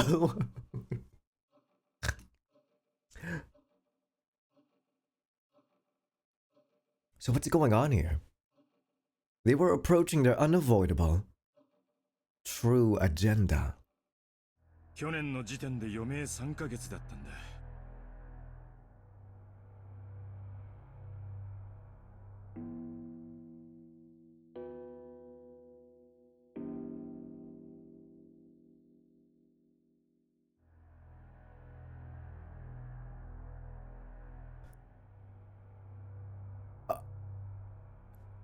Are they talking about just like when their grandpa, or not grandpa, their dad's just gonna die? Like, hey, how are we gonna divide their inheritance? Is that literally what it's about?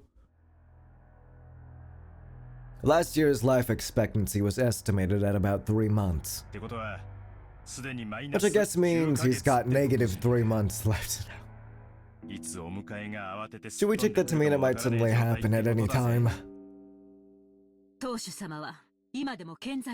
The family head is still alive and well. The fact that you'd bring up such an inappropriate topic under the light of day makes me doubt your sanity, Rudolph-san. Still, Natsuhi-san. This is the sort of thing you can't put off until after something happens. He's still healthy now, which makes this the perfect time to talk about this, while we still got time to plan. No, Hideyoshi, you were supposed to be one of the good people. Why does he have a bird flying on top of his eyebrows? Why does he have a bird? Oh, I guess it's supposed to be a forehead wrinkle, but there's only one, so it looks like a bird flying off into the horizon. 2 birds if you want to count his mustache too, I suppose. It's just a bit of financial etiquette, you might say. It seems father is the focus of everyone's concern. Dr. Nanjo, want to hear the details from you. That appears to be what everyone else is waiting for after all. Oh, he must be really loath to do this. He is close friends with Kinzo after all. Nanjo, who'd been standing by the window and staring out at the garden, let out a single cough when he realized that he was being called. Dr. Nanjo, how is father? Well, to begin, allow me to start with a revision since my estimate last year that he only had 3 months left was not borne out.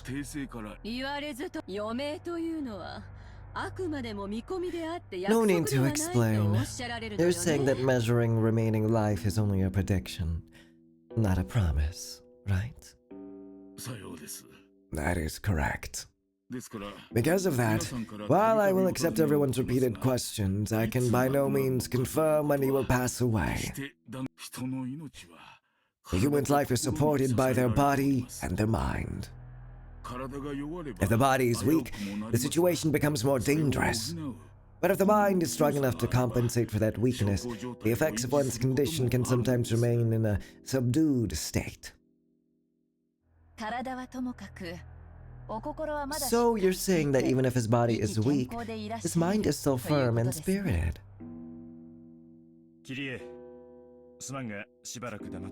Hey! She's just as much of a part of this family discussion as you are. Even if she's not related by blood, Mr. Rudolph. Kirie, sorry, but please stay quiet for a bit. Don't just sit. Oh, don't agree! Beat the shit out of him! No! I'm sorry. That is correct. Kinzo-san's body is being overwhelmed by the demon of ill health. This will hold especially true as long as he continues to partake of such strong alcohol. So he's in a crisis now because he drinks. And maybe he's lived this long because he drinks. There's Dad for you, the heavy drinker. Well then, Doctor, I know you can't give anything more than a prediction, but what do you think about Father's chances of living until this day next year?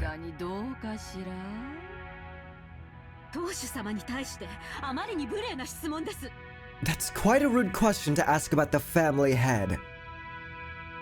Natsuhi jumped on Eva, not even bothering to hide her astonished expression.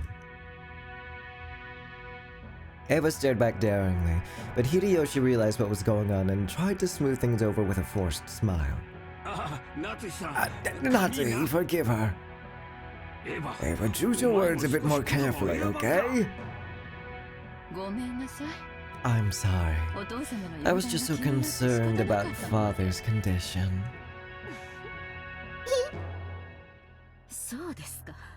Is that so? I hadn't realized. Dr. Nanjo, please tell us. I can't get used to Kraus just like, okay, if Hideyoshi is like just a guy, but like in a positive manner, then Kraus is just like the guy in a negative manner, if that makes sense. He's just some random fucking guy they pulled off the street and it's like, you're Ushiromiya Kraus now. Oh, welcome to the family. Oh, sick, dope, man. It's just, like, he feels so out of place here.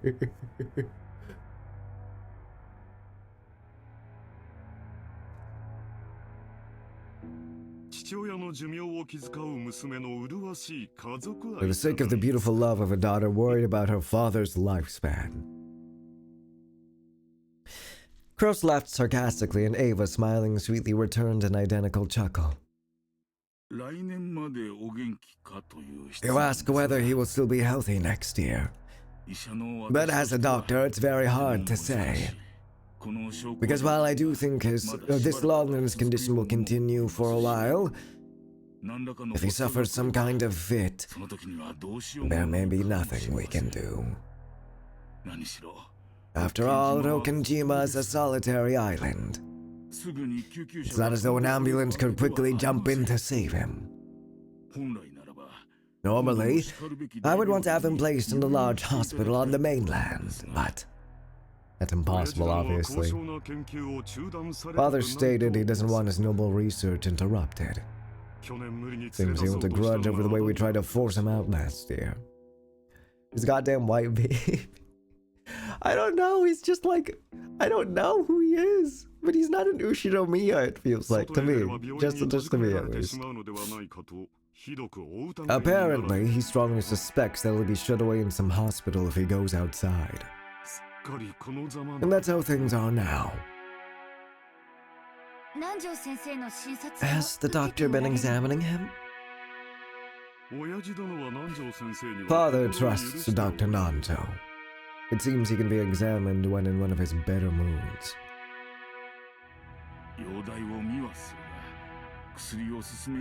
I can examine his condition, but if I try to recommend medicine or hospitalization, he refuses to listen. I've really only been able to look. That's true, some people hate doctors. Still, what a hassle. Nanjo sighed deeply. The purpose of an examination is to determine what medical treatment would be appropriate. Receiving an examination then not following the advice given makes the whole thing pointless. So to sum it up, he's still expected to live 3 months. There's no way to guess how long he'll continue to live while still on the verge of death. Rudolph-san, couldn't you be a little more discreet with your words? I know it's because their father treated them like shit, but damn, these kids do not give a fuck. They genuinely do not give a fuck. Damn. But yeah, like I said before, everyone's just a bad person. Yeah, I think everyone's just a bad person here. Well, I guess like maybe Natsu, except maybe Natsuki, Hideyoshi, and Rosa. They seem to care quite a bit at least. Sorry, I've always talked this way. Give me a break. I understand how Dr. Nanjo sees it. What about you, Kraus-ni-san? Evil smirk.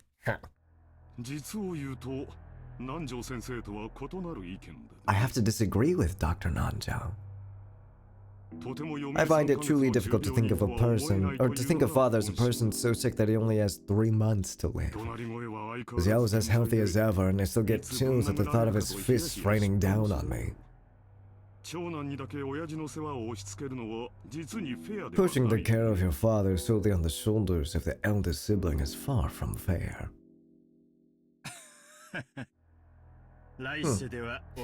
In the next world, get born after me. Let's get back on track. So, in the opinion of our impartial and neutral doctor, it would be odd for him to go any time. No offense to you, Aniki, but I'd rather trust the opinion of an expert in his field. Which means it's definitely not too early to start talking about Dad's assets. Here we go. Yep, figures.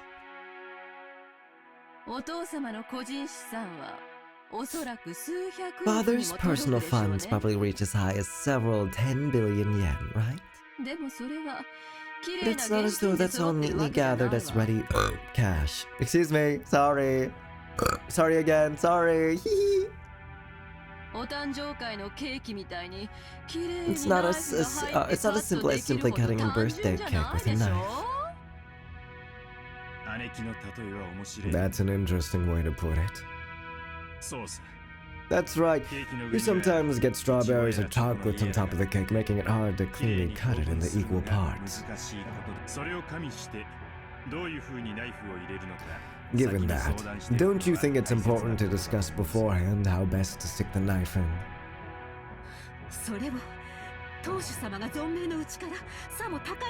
I cannot understand how you all can openly discuss this, as though the family head is dead even though he's still alive. Come now, don't you see how important this is? After all, when the time comes, the inheritance of his fortune must be carried out immediately, right? Moreover, the glorious Ushiromiya's house wealth is vast.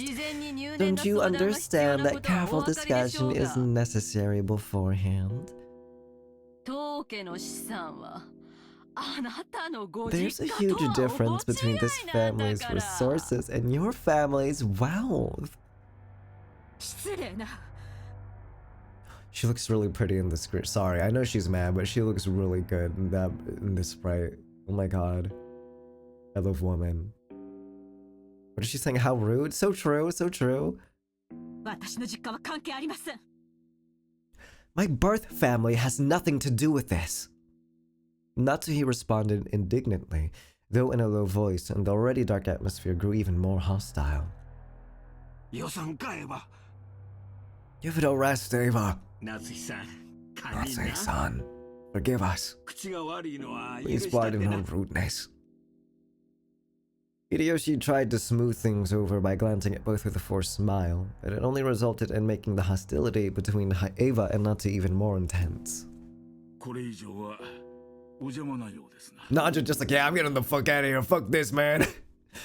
It seems I'll just get in the way if I stay any longer. 失礼させていただき Please ましょう。 excuse me. I'm out. Nanja rose from the seat and exited the parlor. To an outsider, it may have seemed like a normal act of courtesy, but his back was watched by several glances, envious of his ability to escape.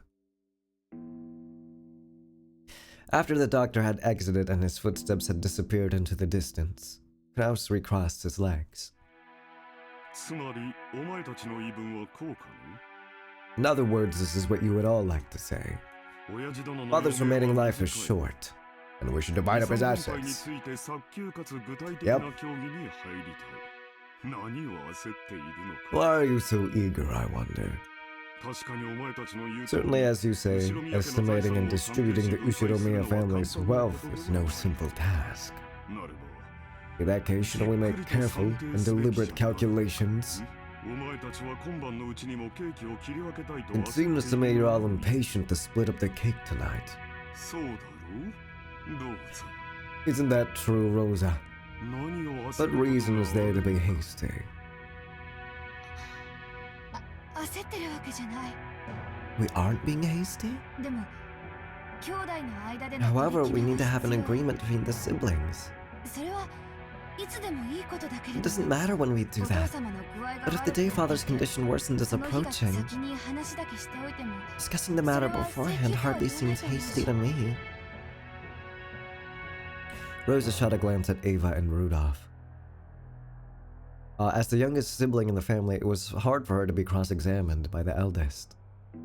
ほう。それはお前の本心かね。 Is that truly your opinion? 兄弟で一番素 I 直で didn't 綺麗 expect な that the 心を持っ most ていたお前が honest and pure-hearted of the そんなこと siblings を would 言い say 出すとは something like 思うの that.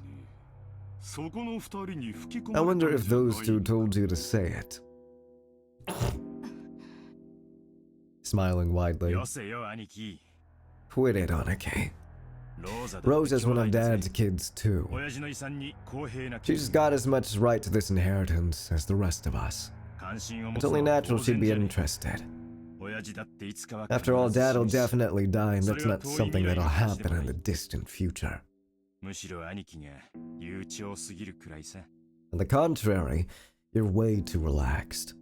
まるで遺産 It almost seems like you'd like nothing better than to turn the discussion away from the inheritance issue.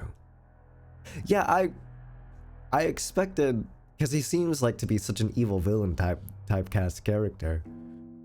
What is he plotting? What is he plotting then? If he doesn't want the inheritance. それはどういう意味ですか？ What do you mean by that? 主人にやま Are しい you ところがあ trying ると to おっしゃい accuse た my の？ husband of something? Maybe. まあまあ、なぜ Calm down, Natsuhi-san. 話は聞いて Listen to お what く we な have れ to say. 兄さん、今は大変強気だそうじゃない？ I hear the times have been extremely good lately. そうよね。 Yeah, since last 去 year, 年以降、 we've been in an 空前の好 unprecedented 景気 boom, で and the 円は yen 上がる keeps 一 on 方 rising. ドルが100円に至るのだって It 夢 seems 物 that 語 it's じ no ゃ longer な a さ dream そうよ。 that the dollar will reach 100 yen. それに、与党は来年頃 Also, に the ruling 雇 party 用 says 規 that 制 it'll 法を establish 成 health 立さ resort せよう maintenance law っ by ていう next じゃな year. い。 Oh, 今 of や course. 日本中のリゾート開発会社がどれだけ軍資金を集めら At れる this かって moment, 奔走 resort してると development ころ companies よ。 across Japan are running about trying to gather as much funding as they can. 詳しいじゃないか。 You certainly seem to know a lot about it. これから日本には空前 Japan's の about to experience an unprecedented boom. 親父殿が It'll be a 後ろ repeat of the に Korean War yakkoを殺 demands, した時と同じくらい the time during which father revived the Ushiromiya family. 日本国民は死に物狂いで働き The people of Japan have been working like mad, achieving vast economic growth and becoming the most well-off people in the world, reaching the height of our prosperity. 国民の消費は増大し、それを回収できる施設があぶく銭を手にする時代になったのだ。 We've reached an era where private spending is vast, which means easy money for institutions that can capitalize on that fact. 今や国民のニーズは Three kinds of 最新の electrical 電化製品 appliances no longer represent the people's needs. スキー場、ゴルフ場、I hate capitalism! The people need ski resorts, golf courses, public pools, リゾートホテルにテーマ resort hotels, and theme parks. Oh, I hate you, I hate 数 you. 年前に開業したデルスニーランドには行ったかね Disneyland! Have you gone to Disneyland with Michael the Rat? It's very popular. 素晴らしい遊園地 What じゃ an ないか excellent theme park. あそこでは大人も童心に帰り It's a 家族で place where 楽しむ even an ことが adult でき can る be a kid and have fun with his family. かつて家族を顧みずに滅私奉公す No る longer do we count our sole virtue to be selfless devotion while failing to care for our families. 我々は世界で We've 一 become 番 the 豊 most かな国民 prosperous people in the よ world, うやくそれを享 and now 受 we でき can るよう finally になった enjoy the benefits. クラウス兄さんの読みは大したもんや。 Your foresight's nothing to sneeze at. わしも数年前に聞いたときはそんなアホなと思ったわ。でもな、G5 のプラザ合意聞いてから変わったんや。円はみるみる強くなり、地価はこれから天 The 井 end 知 shot らず up. に上がるや Or ろ。 with the price of land skyrockets soon 日本 too. が世界経済の中心になる日も Won't be 遠くは long ない。 before Japan becomes the economic center of the world. 兄さんは時代を見る目のあるお人 You've や。 got a great sense of the direction the world's moving. それだけは間違いな There い。 can be no debate about that at least. 秀吉兄さんに同じだ。 I feel the same as Hideyoshi. 兄貴は10年越しで時代を Aniki, 読めてい you る。 can read into the next decade of history. その嗅覚は I'll bet you got that 親父 keen 譲り sense だ。 from Dad. 大したもんだ And ぜ it's incredible. だが、親父と違ってちょいと However, 見通しの unlike Dad, the タイミ timing ング of your が読み違っ predictions ちゃ has った been a bit ところ off は sometimes, right? 兄さんは必ず日本が好景気を迎えると信じて、あちこ You've ち been にリゾ starting ート計 resort 画を起 projects こし、 everywhere, その convinced that ほ Japan と will んど soon で see a 失 boom, but 敗し almost 続 all of け them たわ。 continue to fail. 兄さんの読み通りの時代は確かに訪れつつあるけど、その時期を読むことには失 Oh, 敗 this し must be たわ what ね。 Kinza was referring to, talking about spends 2 gold coins to earn 1 and then says he's making money. Well, I'm sure that the era you predicted will soon arrive. It seems you misread the timing of that boom. 早すぎた You の were よ。 too early. そして焦って You then 生産 panicked し and て tried to sell everything 結局は off, 傷口を which only 広 opened the げ wound た even わ。 further. 本当に嗅覚が当てになって好景気が訪れることを読め If てい your た nose なら really was 生 so 産する reliable, わけない there。should be no reason for you to sell off your これって property. 兄さん Is が this 自分で proof 自 you 分の mistrust 才 your 能を own 信じて ability? ない証拠じゃないの。失礼な。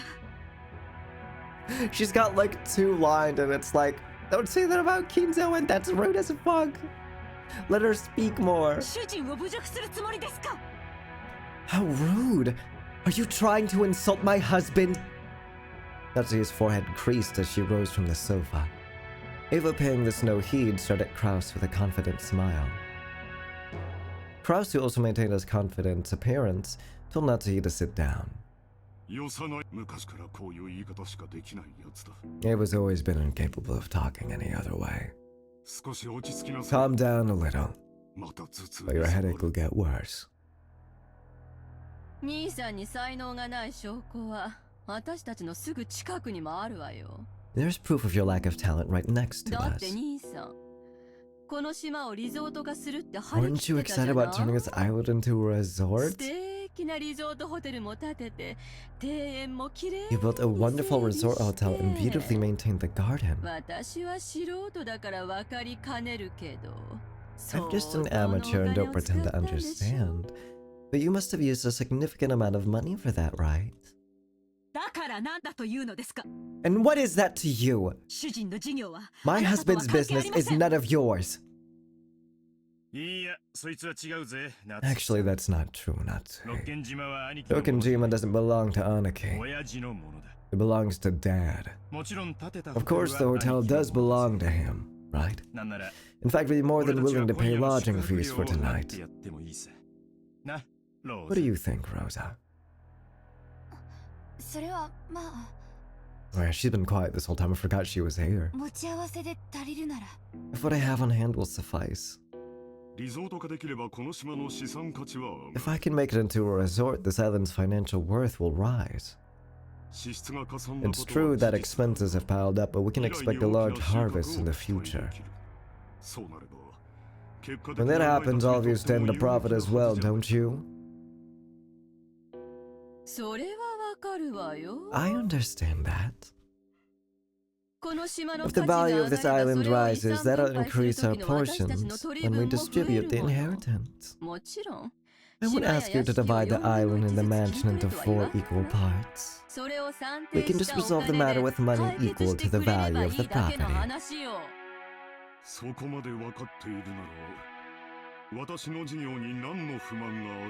If you understand that much, what about my business makes you so dissatisfied? We're not dissatisfied, we're uneasy. In the first place, Hanaki, when do you plan to open that hotel? Oh, next year, maybe, I don't know.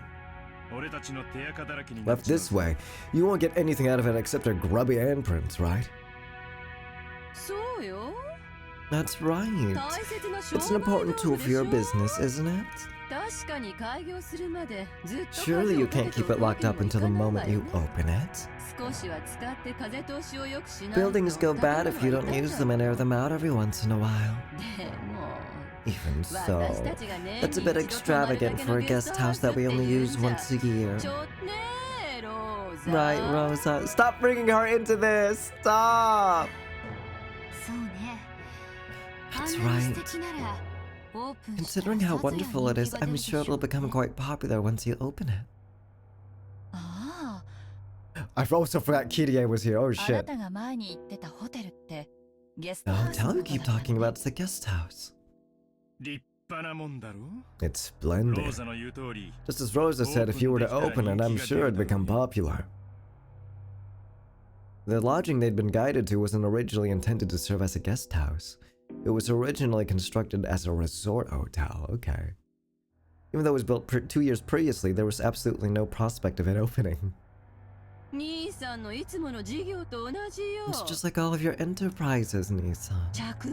Your attention and planning are both fabulous. And it always becomes unmaintainable partway through and ends before you have a chance for any profit.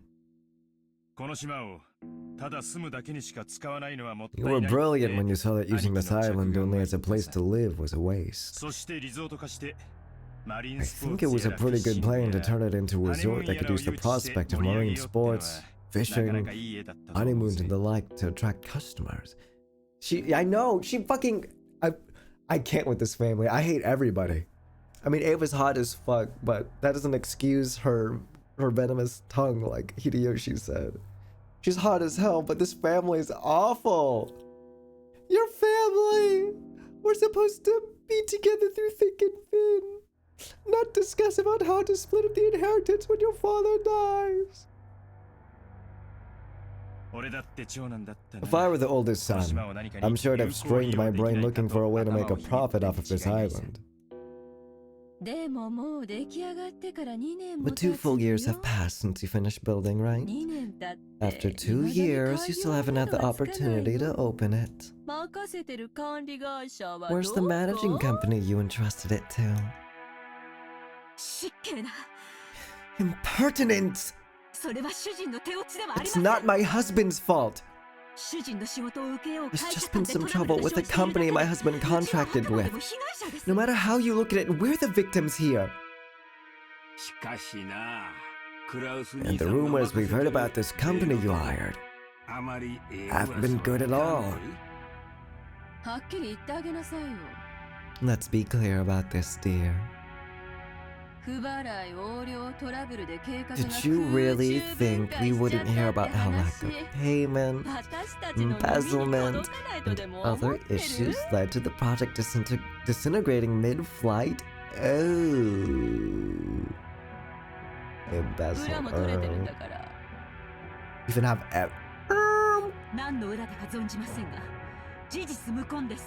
I don't know what kind of evidence you think you found, but it's all baseless.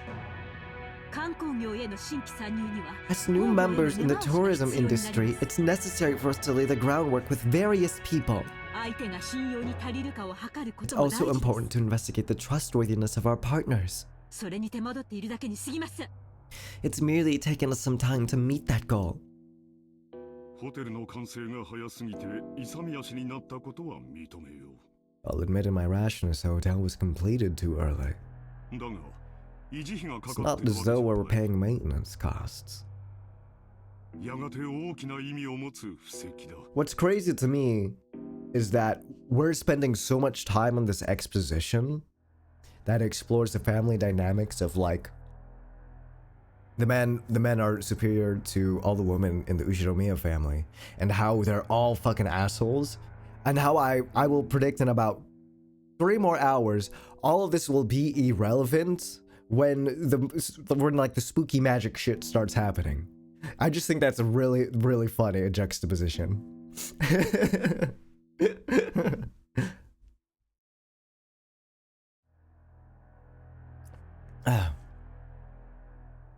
It's not as though we're paying maintenance costs. It's a foundation that'll eventually become immensely significant. 嘘生産したくても売れない Liar. だけだろ I'll bet you want to liquidate it but can't. 観光ルートの After 確立してな all, い何 there's も no ない reason for anyone to buy such an extravagant hotel on an isolated empty island without any established sightseeing routes. それに事業に集めた融資はどうなってんだ And what about all the loans you made for this project? 維持費はかからんでも返せん借金は膨らむ一方や。 Even if you aren't incurring maintenance costs, the borrowed money that you can't return just keeps growing. すまんがクラウス兄さん Sorry, Krosny この san. 島の開発 But 計 I've 画の話 investigated the development plan for this island a bit. 調べさせてもろたんや。正直 To be honest, I haven't heard anything good either. 秀吉さん、確かに今の財政状況だけを見たらそういう印象を持たれるかも This しれない。 entire thing is just Kraus trying to save face. I can see how you might be left with that impression by only looking at the current financial situation.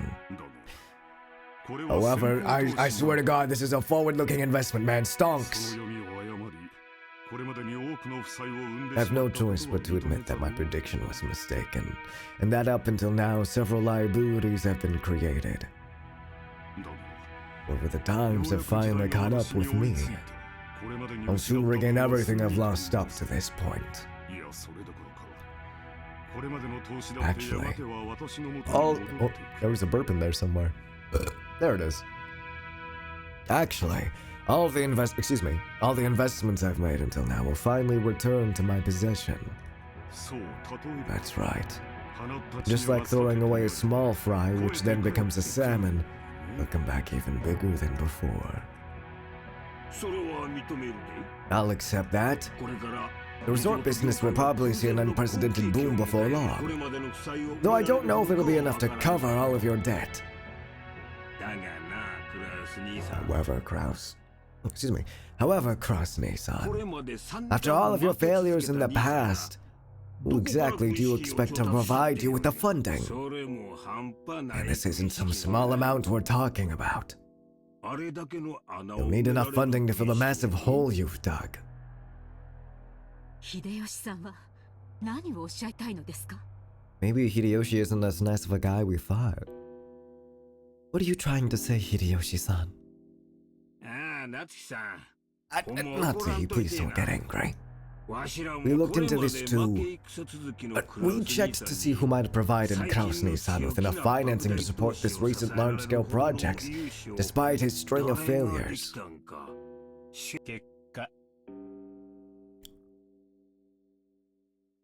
We discovered that no such backer exists. The iron rule of the money relay is that you bet against the loser. Aniki, you're a fairly well-known loser in this field. It's true that prosperous times are about to come, but when we looked for people who considered that enough to overlook your string of failures, and also had enough for the investment, we found no candidates. So, the big question now is where you got that money from. That's all he's got. He's got such a good poker face, though. Oh. Isn't this intriguing? And? Dear, how long do you plan to let these ridiculous remarks stand? 座れよ、夏日さん。 Sit down, Natsuki. 単刀直入に言おう。 Why do you keep telling her to sit down and stay, like, uninvolved? This concerns her too, dude. Fuck you, Rudolph. Let's get to the point. Anaki, you've been diverting Dad's private funds for your own businesses. There's no room for doubt. If you think we've made some kind of mistake, please feel free to explain. Rudolph, don't call it diverting funds. This is embezzlement. Plain and simple. I don't even know what embezzling funds means. I know it's like a form of stealing, but what's like the definition? Steal or misappropriate money placed in one's trust or belonging to the organization for which one works. Ah, okay. It's a type of financial fraud where someone takes money or assets that were entrusted to them and uses them for a different purpose than for what they were intended. Okay. Oh, okay. I think I understand now. Got it.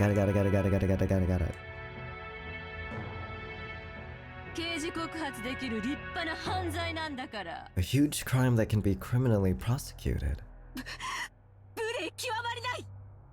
This sort of rudeness cannot be tolerated. How can you face the successor to the Ushinomiya head family and level these absurd accusations? They aren't absurd, they're right on the mark. I'm sure you'd like to somehow make his business succeed and recover his losses, but his debts keep getting bigger. He's just trying to cover up the failure of one gamble by making an even bigger one. It's only natural that he'd try to grab any source of funding close at hand. I'll be frank, Nissan. What you're doing is embezzlement. You're betraying father. You know that we'll have the court settle this after it's all over, right?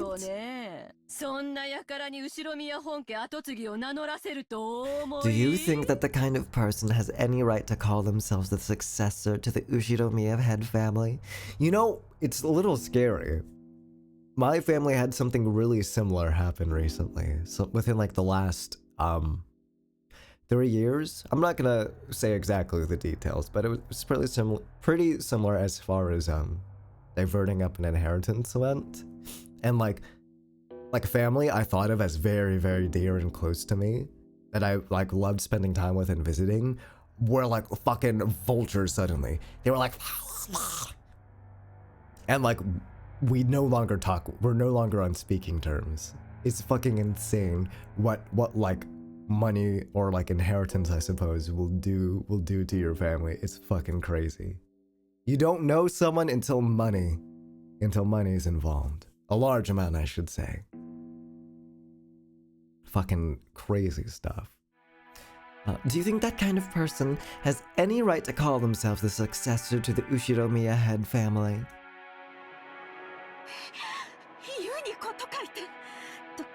I don't know, the fact he's not saying anything. Father, you dare to claim that he's betrayed the family head? You no longer have the right to straddle the threshold of the glorious Ushinomiya family. Leave this place at once! Now! Get out!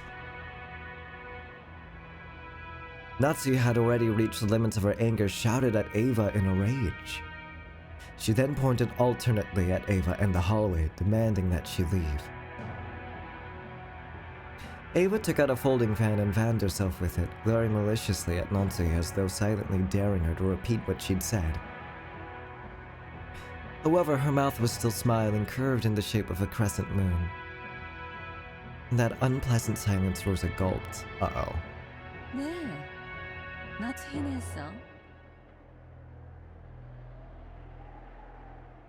Hey, Natsuhine-san. Whom do you think you're speaking to in such a tone? I'm speaking to the exceedingly rude sister of my husband. As the person in charge of the main family's kitchen, I cannot overlook any more of this.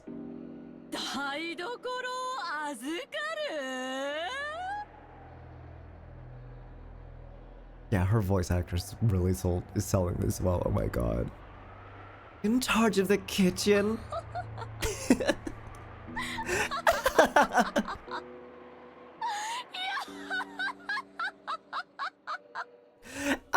I love toxic women. I love toxic women. No, you fucking idiot! Don't. That's bad. This is bad. It's bad. It's bad. You can't say it. No, shut up. Shut up. Get out of my head. Get out of my head.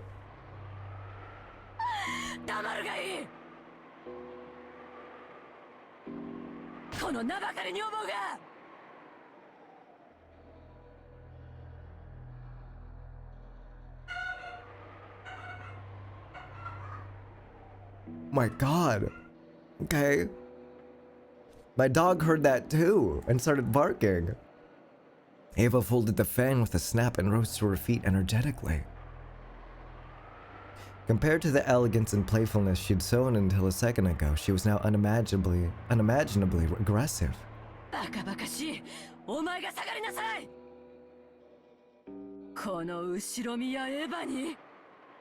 当主様の左肩を許されている後ろ宮家序列第3位のこのエヴァに下がれと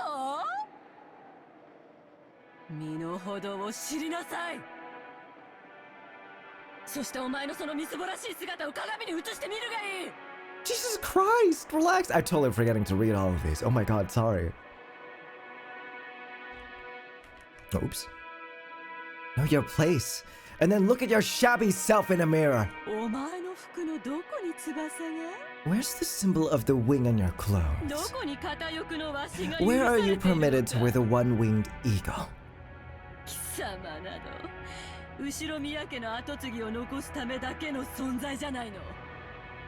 Aren't you nothing more than a borrowed womb to house the next successor to the Ushiromiya family?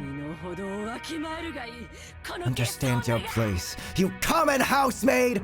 You whore! You filthy whore! You might as well have just said that. Wow, Ava's also being a misogynist. Oh, what's going on in the household of the Ushinomiyas? Ava's face twisted hideously as her words gouged into Natsuhi's heart like talons wrenching at it.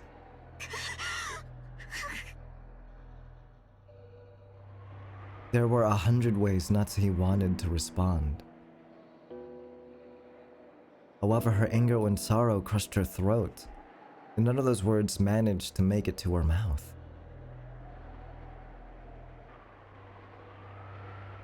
Her anger had nowhere to go and became a single hot tear that slowly dripped down. Nani?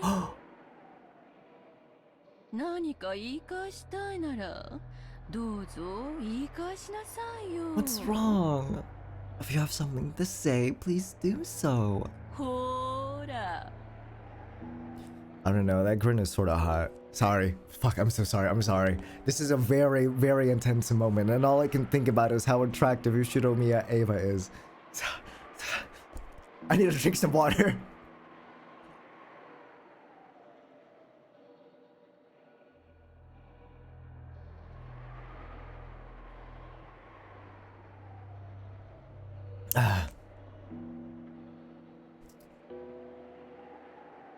Ava faced her with a provocative gaze. However, Natsuhi could do nothing but tremble, her clenched fists quivering. Cross quietly broke that powder keg tension. Natsuhi, 席を外しなさい。 Natsuhi, leave your seat. 頭を冷やすといい。 You should go cool your head.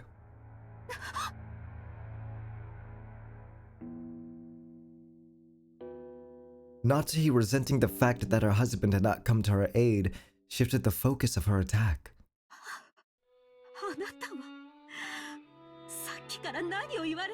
The OST change. Dear, don't you understand what they're saying about you? These people are baselessly calling you a traitor to father! They're making light of the fact that we're protecting the glory of the Ushiromiya family, even though we're constantly expending every effort to earn that glory from father. They're trampling all of that underfoot with their hateful rambling! And you don't even try to fight back! Why? I'm only standing up for us because you won't. But you've been putting the entire burden on me for some time now. And now you tell me to go cool my head? It's always me. Fuck you, Kraus. Go explode and die. Kraus needs to explode and die, actually. Even though I've always considered this family's affair so seriously, you've...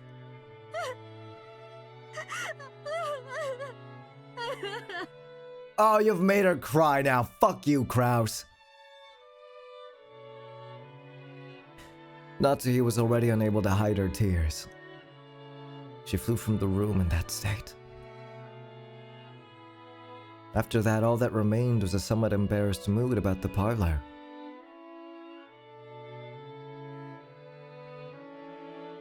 Yeah, you are gonna cross your shoulders slightly. You're just gonna, I guess. Sorry about my wife, guys. Let's get back about my whole embezzling thing from Dad. Right? Am I right, guys? I fucking hate this guy. Natsuhi's doing the most, and like for fucking what, dude?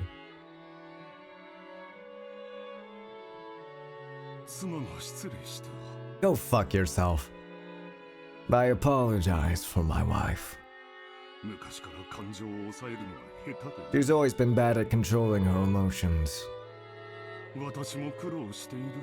It's even been rough for me.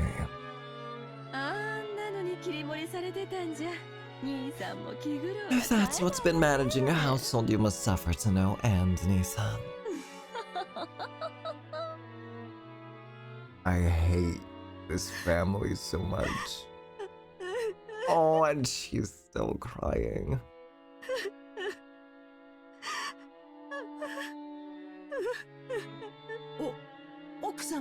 Ah, come on, please cheer her up, please. It's nothing. Leave me be. Natsuhi flew into her room and threw herself onto her bed, lamenting. Those heart-wrenching sobs reached Kumasawa in the hallway. Poor Madame Natsuhi. There's a deep enmity between her and Eva-sama. Explaining the relationship would be very trying for me as a woman. The Ushiromiya family holds blood in high regard. But if a woman marries and leaves the family, they are normally removed from the family register. Under normal circumstances, Eva should have been removed. Oh, and that's how she convinced Hideyoshi to take the family name instead. There's no one deserving of blame in this matter. Yeah, there is. No, there absolutely is people deserving of blame in this matter. 100% there is. Are you kidding me? What do you mean no one's to blame? The whole Ushiromiya family, a complete circle. Everyone is to blame for this, methinks. The madam certainly bears no guilt. Nothing to call it other than a whim of God. Kraus and Natsuhi weren't blessed with children for some time. After all, this is the male-dominant Ushiromiya family. A wife is merely a tool to create an heir. If such a wife cannot fulfill her only duty, she won't even be treated as a human. 当時の奥様が親方様からどれほど責め苛まれてい It たか pains me to remember how the master tortured Madam during that time. そんな中エヴァ様に秀吉様とのご結婚の話が持ち上がりました。 Back then, a wedding between Eva and Hideyoshi was being discussed. エヴァ様は Eva様 was sly, 奥様がいつまでも身ごもられないことにつけ入って taking advantage of Madam's inability to become pregnant. She gained the favor of the いい master. 婿を取って自分が She inspired him to allow her to marry and give birth to a successor herself, making sure to avoid transferring her name out of the Ushiromiya register. 後宮家に嫁ぎ戸様扱いの奥様と There was a vast difference in the Ushiromiya hierarchy between Madam, who married into the family and was treated like an outsider, versus Eva-sama, who was already related to the family by blood, and whose husband took on the Ushiromiya name. Furthermore, Eva actually gave birth first and to a boy. As for how much weaker Madam's position was than Eva-sama's, I believe you could see— Wait, hold on. Who's she explaining this to? Who's she talking to right now? Is she talking to us? What's going on? 親方様に認めさせずに済み、今日のエヴァ様の増長を許さずに済んだだろうという悔しい気持ちがあるに違いありません。I'm really hungry. Hold on. I'm gonna let this music ride for a bit. Actually, no. I'll put something else. But I'm hungry. Really. I'm really hungry. I've been playing for only 4 hours now. I will be back soon. I'm hungry AF. I'll be back in like maybe 30 minutes. I'm gonna play the Wii Shop music, baby.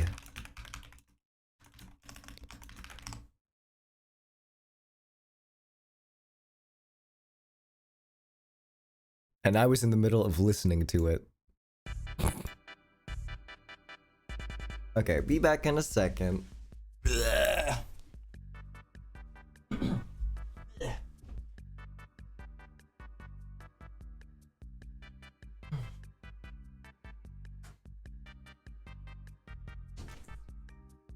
Oh, I should bring down my cup before I forget. Gotta refill it with water.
Another 5 hours of Ushinomiya family bullshit.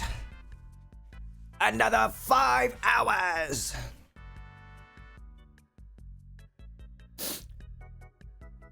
Oh man, that was good. So, what I did last night was, I went to my grocery store, my Asian grocery store, and I gave them, or rather I got from them, they sell like bentos and stuff. I got some ramen, and then 2 bento thingies, because they start selling them like 20% off, because they're fresh made every day. So I buy some every now and then. And for the ramen, I save the broth. Ah shit, I forgot my water downstairs. Whatever. I'll get it when I'm thirsty. I got another can of UCC coffee. So I save the broth, and then I buy instant ramen. So what I do is I just boil the instant ramen in some water, drain it, and then I reheat the broth, and then I just put the broth back into the freshly cooked noodles. Quote, freshly cooked noodles. And it's just like, wow, this is delicious. This is way better than the instant noodles. Even though I'm technically still eating instant noodles. That was so good. I was thinking of saving the broth again, but I'm like, it'll probably taste weird if I do it for another day. So I souped it all up, or slurped it all up rather. And also, thank you guys, hi. I'm glad you guys are liking Umineko so far. This shit is so lit, like actually. This is so lit, for real.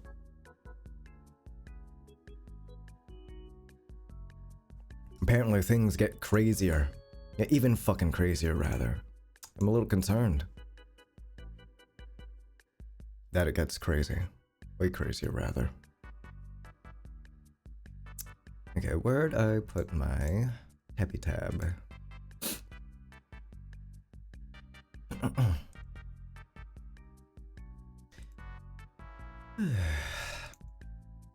There it is.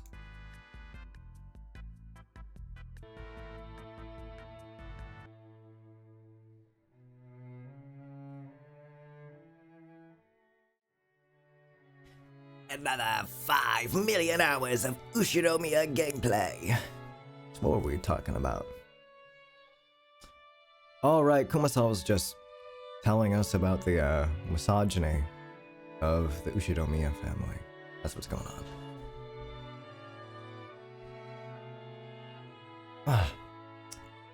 I'm sure Madam is tormented by the thought that if only she had gotten pregnant earlier, the Master wouldn't have accepted Eva-sama's request to keep her last name after marriage.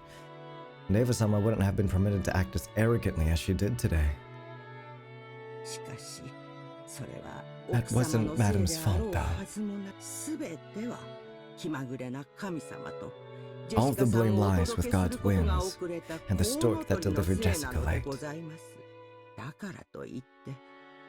Even so, Madam would allow herself to see things this way. She probably can't help but cry bitter tears as a woman at her inability to carry out the duties expected of a wife. How sad. I cannot do anything except watch over her from the shadows. We're back here in the parlor. Oh shit. God, they gotta give me some warning. Scared? Huh? What? What do you mean it's 1:30 again? Huh? Now you listen. What the fuck? Promise to bring his subscriber many laughter for as long as we both keep on with this timing. Excuse me. So hi Emery, thanks for resubscribing for 5 months. People happy. Beatrice! Beatrice! We're across the hall again on our way to the entrance. As we did, we once again spotted that witch's portrait. Whoever spotted probably isn't the best word to describe that experience. It was more like our eyes were inexorably drawn to it. That woman's eyes with their sage-like glamour definitely had the power to make those who viewed it stand rooted to the spot. 魔女ベアトリーチェか。 So this is the witch, Beatrice. Wonder if that story's true. バトラ信じてない？ I don't believe. Back when he had asked what this picture was, the first person to tell him had been Maria. Therefore, when Battler showed signs of doubt, Maria must have felt that Battler didn't have faith in her. Of course, that wasn't what Battler meant. Maria ran up to the portrait and began banging on a plate hanging below it. Maybe the title of the portrait was written here. Maria, trying to prove she wasn't lying, obstinately continued to hit the plate. Sorry about that. It's not like I doubt anything you said, Maria.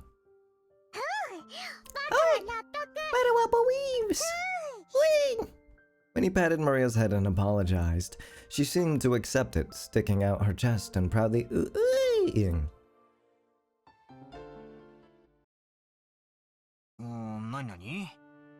What's this? My beloved witch, Beatrice. Behold this sweet fish river. What's with this weird huge epitaph? The plate did have the title of the portrait written on it, but it was much too big to contain only that. Beneath the title was what appeared to be a long epitaph. If you just skimmed over it, several unnerving words would jump out at you. Incredible, isn't it? Grandfather had that made. Pretty deep, huh? What is it? I want to read it. Read the rest of it. Battler, read it all. I know. It's a place where the gold's hidden. What? The gold's hidden.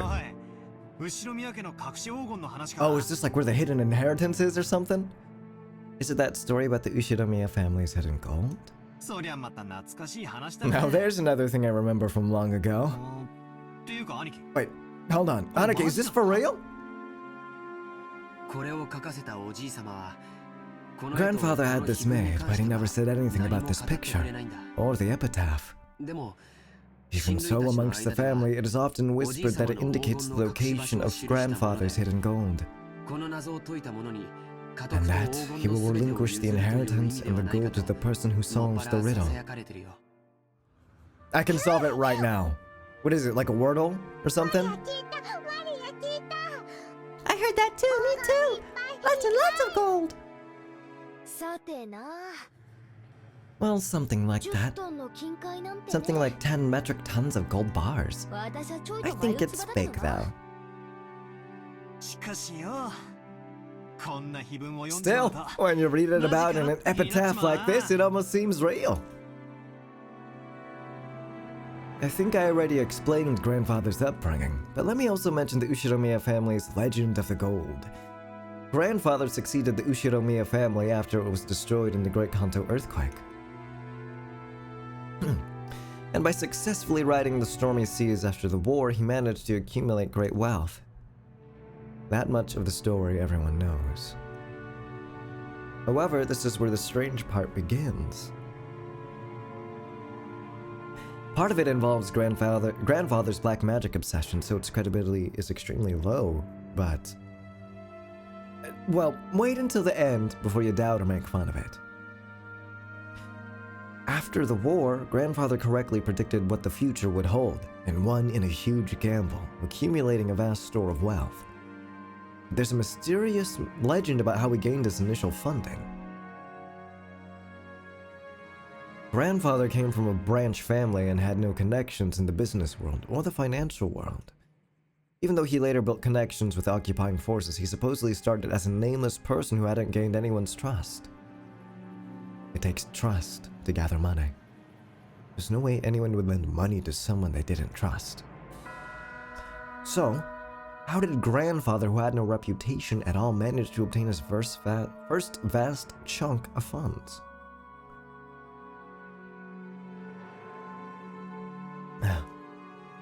When asked that question, grandfather supposedly answered like this. On a certain day, I encountered the Golden Witch Beatrice. Grandfather then went on and on about his continuing research into alchemy and techniques for summoning demons in order to become a great magician. And the entity summoned as the result of the demon calling ceremony was the Golden Witch Beatrice. He then apparently made a contract by which he would receive fortune and honor in exchange for his own soul. The witch then granted Grandfather 10 tons of gold.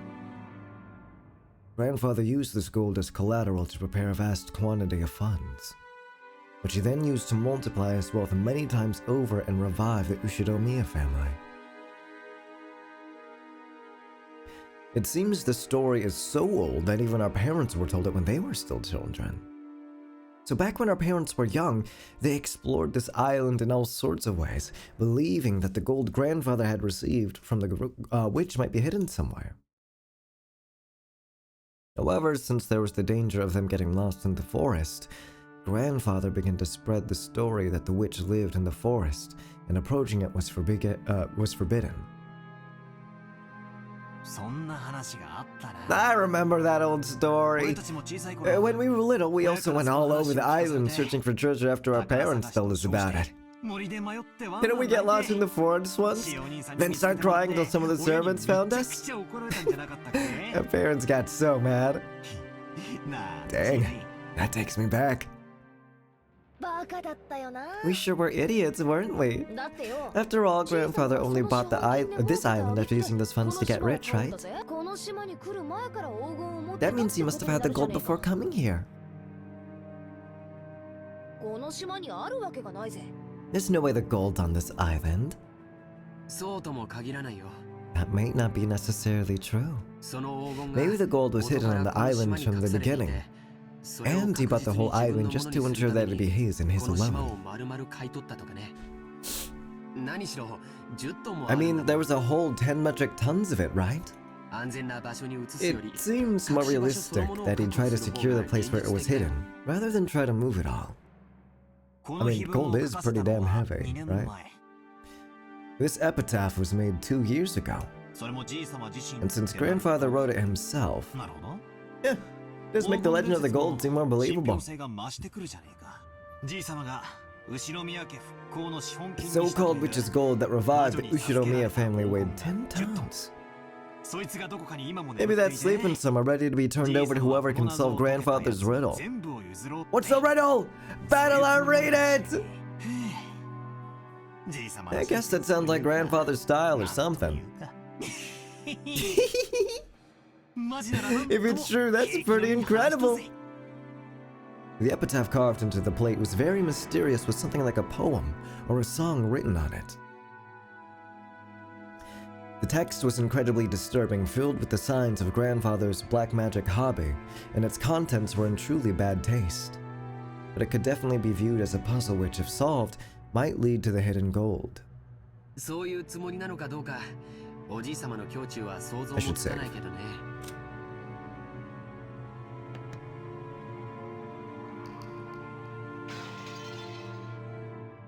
Whether that's what he intended or not, I can't even imagine what his true motive might have been. All we know for sure is that Grandfather put the shady epitaph here so that everyone in the family could see it. We also know that he's hinted at the existence of the gold without ever talking about where it might be hidden, at least so far. These facts were embellished by the imaginations of our parents, who were convinced that Grandfather was challenging us to a battle of wits.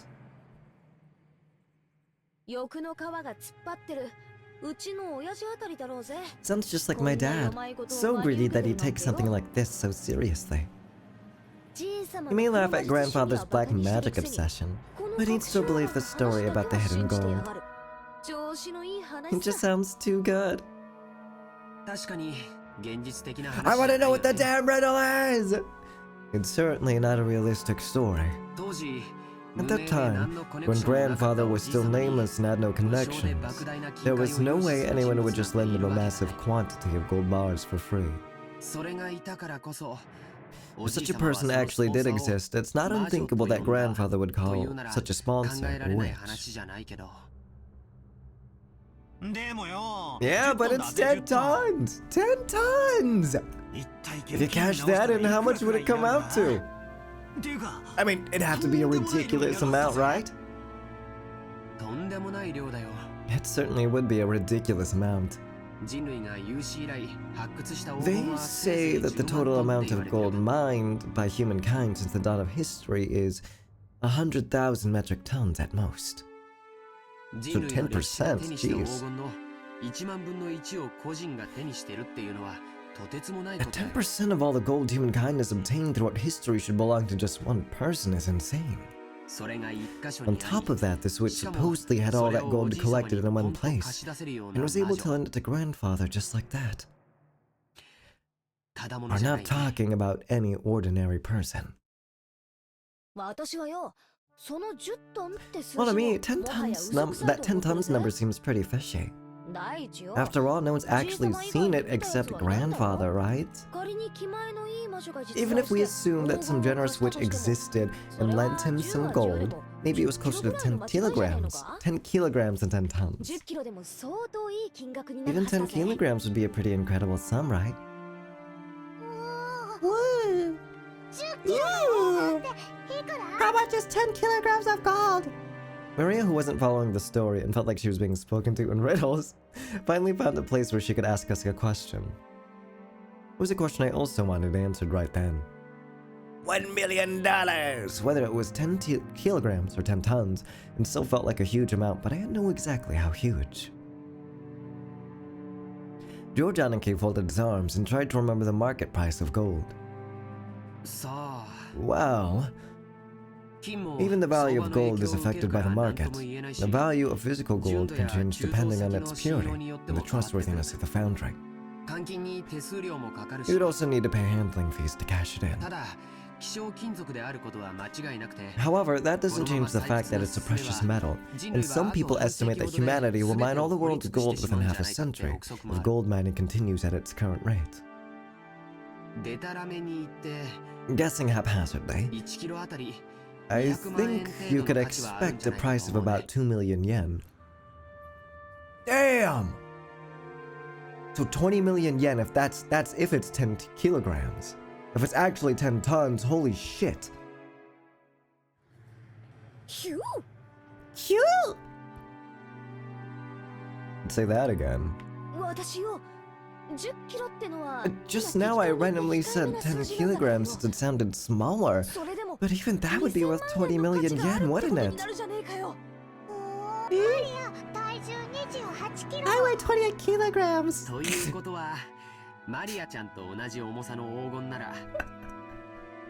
Oh, Maria, she's so cute.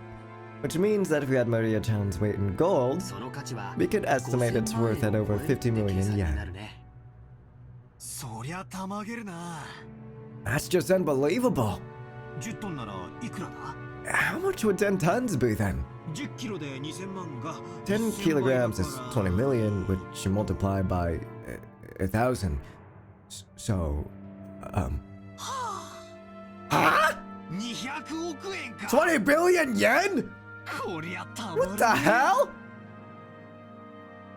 How much is 20 billion yen actually worth? We can only measure it relative to our own pocketbooks. You could live 5 lifetimes comfortably, and you wouldn't be able to spend that much, I think. Christ. Anyway, let's say that a person's wages over a lifetime are about 200 million yen. You grow up and work like crazy, sacrificing your life for your company, and you're finally freed as you approach old age. Everything, including retirement money, might add up to about 200 million yen. In other words, that's the amount of money that'll be made throughout a human's life. You could even call it the value of a life. So 100 times that sum is an unbelievable amount of money. If you work from 20 to 60, that's 40 years of work. So it's equal to 4,000 years of work wages. If you worked every day starting from the Jomon period, you'd only reach that number about now. Is 20 billion a lot? Yes. ああ、すげえよ。 Heck yeah, it's a lot. マリアの大好きなショートケーキだった。 Maria, you love shortcake, right? 一生かかって You も食い could 切れないくらい buy more shortcake than you could possibly eat for the rest of your life. でも200億円という現金 While な that ら might be いざ知れ possible ず with 20 billion yen in cash, それと同等の金塊が一ところに I ある don't なん think て it would be very realistic to have that much in gold bars all in one place. さっきも言った通り黄金は非常に重くて財産をまとめておくには Gold is extremely heavy, so it isn't exactly convenient as a method of storing wealth. ものすごい額面の Sure, you could 有価 imagine 証 someone 券とか gathering their fortune together as incredibly high value stocks or precious gems. 戦時中の混乱期に Did I accidentally skip 自 something? 分の資産を持ち運べるようすべて宝石などに変えた人たちがいたのは有名な話だからね。You often hear of people who traded their wealth for precious gems so that they could carry it around with them during the chaotic times of the war. でも黄金で資産を備蓄したと But いう you のは usually don't hear なかなか stories of 聞か people ない exchanging their wealth for gold. 確かに重いけどよ。国際的に一番 It may be 信頼されて heavy, て but it's the most trusted and stable form of wealth internationally. Maybe that's important? 証券とかだったら For example, bonds are just scraps of paper if the whole country goes under. そういう考 You え can 方 also も look あ at る it ね that way. でも But even 10 one 10 kilogram ingot is pretty heavy to 体感重 carry 量は around. 相当の聞いたことない How much is 10 kilograms? The pounds. Yeah, 22 pounds just casually? Jesus. 50キロの人間は背負えても50キロの俵は担げ A ない 50 kilogram person can't carry a 50 kilogram bag over their shoulder. それだけの莫大な With that many 重量の gold 金塊 bars, the を amount of labor 個 and 人が risk 所 for one 有するリス person ク would be という hard の to は計り calculate. 知れないねってことはつまり200億円の札束がうなって So what you're saying is, while it'd be one thing if you had a stack of banknotes worth 20 billion yen, 200億円分の 20 billion yen in gold would be such a big mountain that it'd be practically kind of pointless. そういうことになるね That's right. 黄金伝説なんて Although the legend of the 響きは gold とても does have a 面白いん pretty だけど interesting ring to it, そも just そも the part about the 10 10 トンの tons 黄金という時 of 点 gold で makes it pretty much 少々無理 impossible. があるねそうやってリズムで考えると If you think about it logically, it sounds obviously fake. And it brings you back down to reality. What if it's real? でも What if it's そこは何し real? ろあのおじい様だからね 親 That's 切 a なお金持 grandfather ちから for の you. 融資を大げさ Maybe に he 推奨して exaggerated the story of 魔女から how some 授かった kind 10トンの黄 wealthy, 金 of how な some んて例え kind 方をしたのかも movie しれないよ wealthy person gave him a loan by saying he got 10 tons of gold from a witch. 10トンという数字も象徴的な感じがす Even る the し number ね 10 tons feels pretty symbolic. つまり借りた金のありがた You さ mean like his gratitude for the money he borrowed was worth 10 tons of gold or something? ってなことだな Maybe some rich man's leisured wife generously granted it to grandfather. And maybe he started calling this person a witch. ってことじゃねえのか I see. You know, Jessica's example isn't bad. Someone who generously lent a huge sum of money to grandfather when he still had no reputation might as well be called a witch. Furthermore, grandfather actually did use that money to build a vast amount of wealth later on. The fact this person was so great at judging people might also justify calling her a witch. Also, since she went to the trouble of lending all that money, she might have enthusiastically overseen how it was spent. The decision to unexpectedly get involved with the occupying forces and profit from the Korean War demands might have been inspired by the witch herself. That might explain why he claimed to have received both wealth and honor from her. なるほどな I see. ってことはつまり In other words, this witch lent grandfather the funds necessary to revive the Ushiro Mio family, and he owed her big time. となりゃ And then, he felt so grateful he had that huge painting drawn and displayed. Eh, it's not that crazy of a story. おかしい話じゃないのかも ひょっとするとよ It's even possible this person was an old granny who looked like a witch.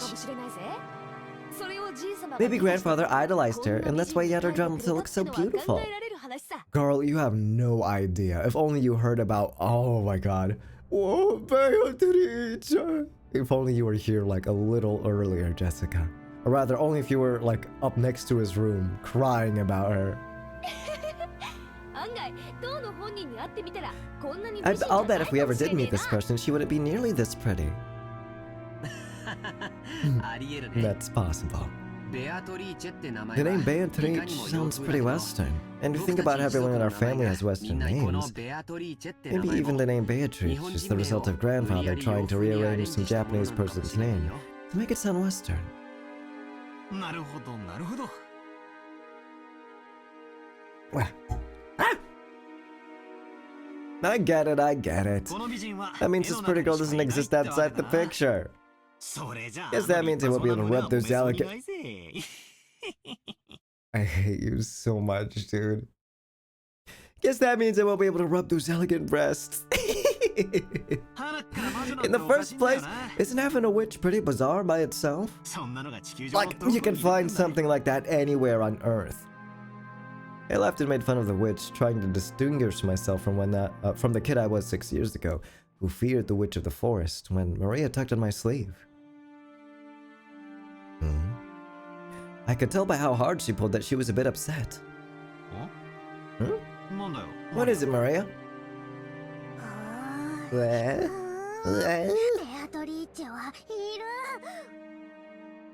Oh, Beatrice exists.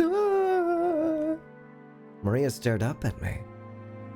She had on her usual sour look, but I could tell she was angry by the color of her eyes. By the color of... How does that work, huh?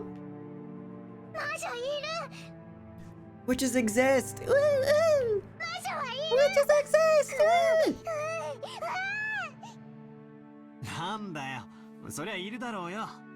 Well, sure they do exist. If you turn the TV on and watch anime or something. She's getting mad! They exist! Witches exist!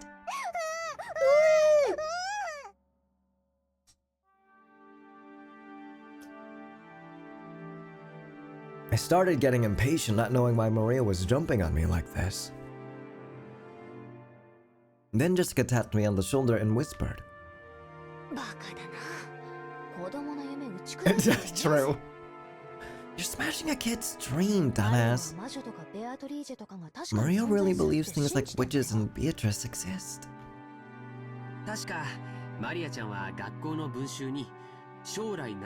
Come to think of it, Maria, in social studies at your school, when you were asked to write what you wanted to be when you grew up, you wrote a witch, didn't you? Maria nodded seriously. Tears started to run from the corners of her eyes. You see, to a girl who wants to become a witch in the future, the existence of Beatrice was proof that witches do exist, and was therefore an image that she yearned after and admired. You don't have to hit me, damn! Stop hitting me, fuck! Ow, stop hitting me! But Paddler still doesn't believe.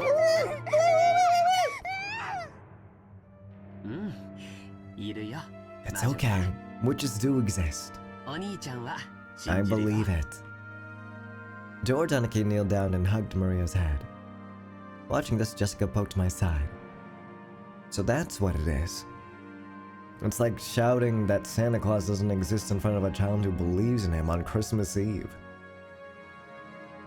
I'm not the kind of guy who likes to shatter kids' dreams. I'm sorry. I wasn't trying to make fun of your dreams. I'm really sorry.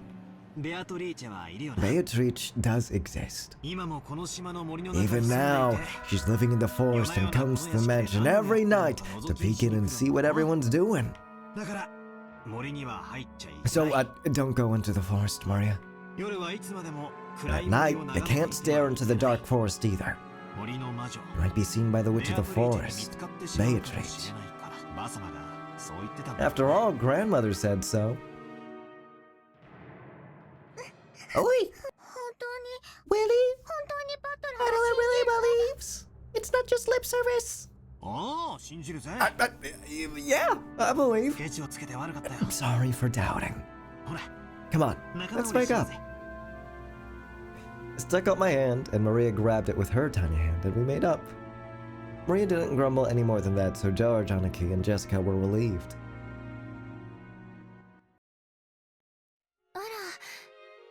Shut up! So this is where all of you were. てっきり海岸へ行かれたとばかり。 I was sure you just left to go to the beach. Shannon, carrying a basket, was surprised to find us all gathered in front of the portrait. シャノンか。 Shannon! いやさ、 This is the first time バトルは Battler has seen ベアトリーチェの肖像 Beatrice's 画を初め portrait. て見る I'm から sorry, さ。 Beatrice's portrait. まあ見と He れ was てた just ってわけだ fascinated ぜ。 by it. That's right. そうですね。 It certainly is fascinating. ベアトリーチェ様って Beatrice-sama is truly beautiful. さぞや I'm sure she 親方 captivated the 様を master. 虜になさったろうと思います。 In addition to the patron theory, there's also a theory that she was grandfather's first love. I would believe that a lot more than the other theory. Either way, although it's been several decades since he met her, even now she holds a special place in his heart. Which must mean that he's still captivated by her. Enough to have 2 whole-ass portraits and an epitaph to be placed where we just saw it and one in his study. やれやれ。 Sheesh! これじゃ That must have made grandmother pretty jealous, だ huh? ろうぜ。私はよく知らねえけど。 I'm not really sure, but that might actually be true. ばあ様は Apparently, Grandma believed he was cheating on her with some blonde. So Kinzo is a cheating whore? Good smell? Good smell coming from Shannon. Maria sniffing approached the basket Shannon was holding with interest. After hearing that, I noticed a fragrant scent with a touch of vanilla. 申し訳ございません。 Oh, I'm sorry. 熊沢さんから I was told by これを皆さん Kumasawa に to bring them お to 届けするよう everyone. にことづかりました。 Baguette. What is it, I wonder? Oh, excellent. Towels, I bet? Oh. Cookies. クッキー食べたい。 I wanna eat cookies! クッキー食べたい。 I wanna eat them! Ah! え Eat as え、お much 召 as し上 you'd がりい like. ただけますよ。でも、 But, その would it be appropriate to serve cookies in a place like this, in front of the portrait? We can feed some to Beatrice too! Shannon-chan sent us a glance that seemed to ask what we wanted to do about it. I guess eating here would be bad manners, generally speaking.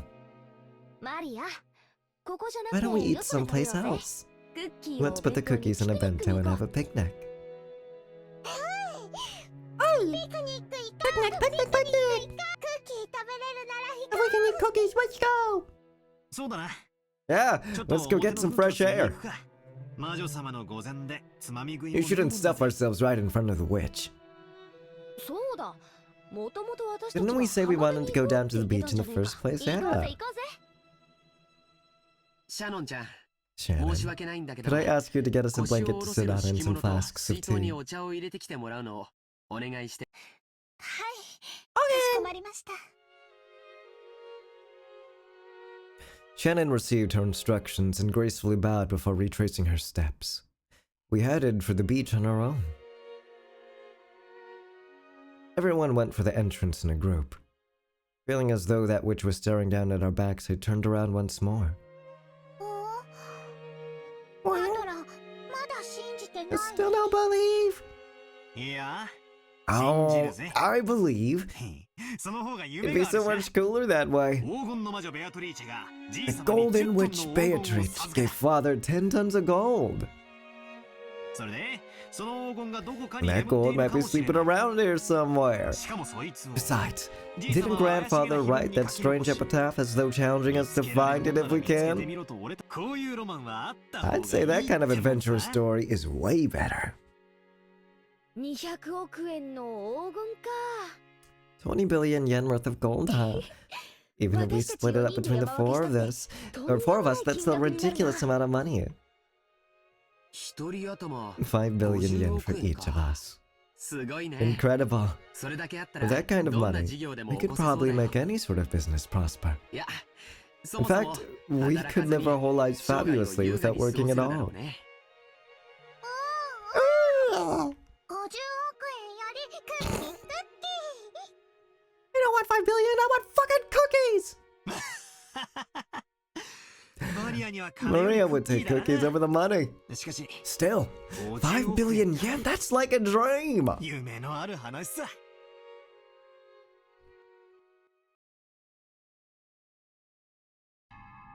Oh, we're back in the... Oh yeah, here we are. Ridiculous. Is it possible you all truly believe in Father's legend of the gold? Oh, speak of the devil, huh? Of course we don't believe that story about a witch giving him gold. But there's no mistake about the gold itself. The fact that father obtained gold bars from an unknown source has been confirmed in several ways. We've heard that before the president of the Marusu company died, father showed him a large pile of gold somewhere. Father used that man's claim as proof that there were 10 tons worth. That's just the nonsense of a senile old man. Along with father, he was just fabricating a story. You can't take it seriously. If that gold didn't exist, he wouldn't have been able to gather so much funding. Before the president died, he was a person with such a sincere personality, he earned the respect of many in the business world. He wouldn't have become a partner to a fraud? Aniki. The presidents of Marusu definitely saw it. 10 tons of it clearly with his own eyes. What if this is all just an elaborate ruse, and there is no 10 tons of gold, and Kinzo, this is just like Kinzo's epic trolling tale before he dies. Even more, Dad let the president take one ingot at random and have it examined. The results of the examination show that the 10-kilogram ingot was 99.99% pure. He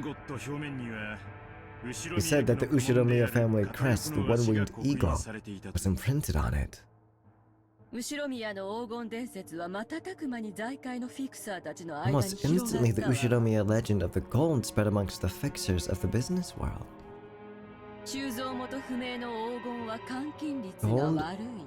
Gold from an unknown foundry.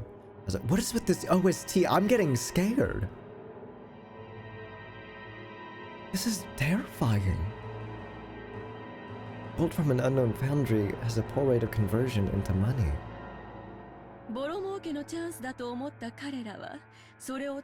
Thinking that it was a chance for decisive profits, they accepted it as collateral, and as a result, father was able to receive massive loans. Is there no limit to the absurdity you're willing to accept? How old are you people? Are you still taking that nursery tale you heard as children seriously? There's the proof that this 10 tons of gold even exists. And the epitaph, you fool! Aren't you just parroting the lies of father and a few of those close to him? Of course it's just a story. But still, Aniki. The amount of money Dad raised required a suitable amount of collateral. Even if the gold itself was a rumor, it's an undoubtable fact he showed them a treasure of comparable worth. Sound novel? I've never heard it called a sound novel. That's cool though. An illusion of money created by our penniless father. He acted as though he actually had gold that didn't exist, fooling his sponsors. It was probably the gamble of a lifetime. Luckily, his use of those funds proved successful. Unlike you, Mr. Kraus, waste money a fuck? I don't know. Sorry, that was a bad insult. Look, all I'm trying to say is I don't like him and we should blow him up into a million pieces. Mr. Failed Business Ventures, Mr. Failed 2-for-1 doubloon, Mr. Hates his wife, Mr. Piece of Shit, etc., etc. If the Korean War demands hadn't come and the Ushiromiya family hadn't been restored, father probably would have been hounded after as the crook of the century. Are you saying the gold never existed and father made it up? Of course. And because of that, the illusion of gold became a mere inconvenience once he'd achieved enough success. That's why later on, Father added all that about a witch and black magic, weakening the credibility of the entire story.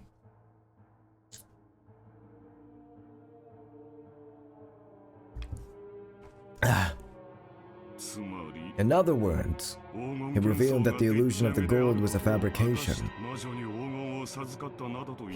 If he claimed to have received the gold from a witch, no one would believe that existed at all, right? It's also possible he said it for all of your sakes. Nevertheless, here comes some stupid offspring wanting to divide up this non-existent gold, along with the rest of the inheritance. Don't tell me that even you believe in a fabrication like this, Rosa. I can't prove whether or not Father really had the gold. I just want to claim my rightful share as one of his 4 children.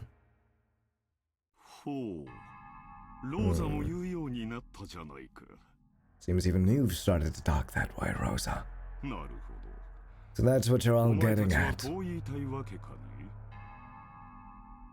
You're trying to claim that I'm attempting to keep it all for myself. Well, you have gathered a massive supply of funds, and that's a fact. If you rule out the possibility you've been embezzling Father's personal funds, there's only one possibility left, right? I know we've been thinking. You might have found those 10 tons of gold bars. I don't know, I don't think a bumbling fool like Kraus would be able to find that gold on his own. Who's his voice actor also? He's very familiar. Just that sentence he said just now makes me think of... Let me make sure.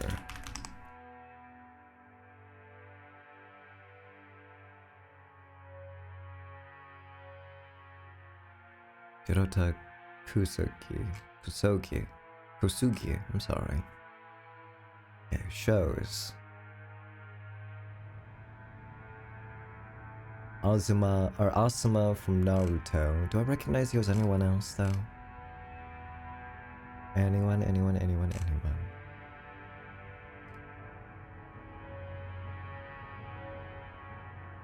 No, I suppose not.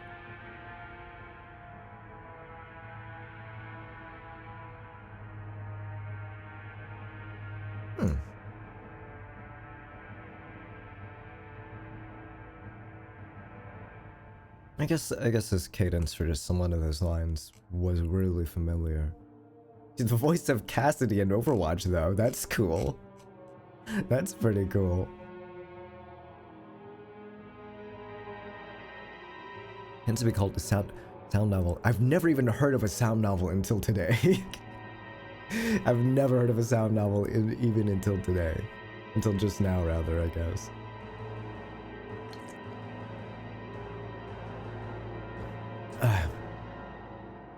But I do like the OST a lot. This shit's lit as hell. This is lit AF. What's not lit is that I don't have any water, so I'll be right back. I also need to get some, damn chapstick. I keep licking my damn lips. Ugh.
I'm not interested in Higurashi.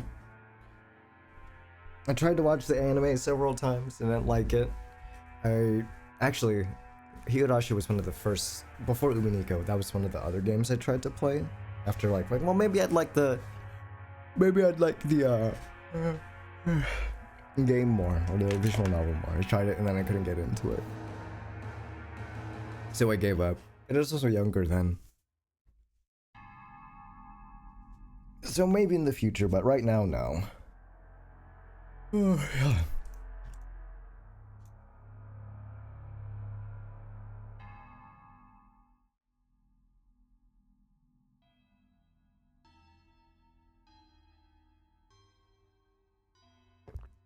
Okay.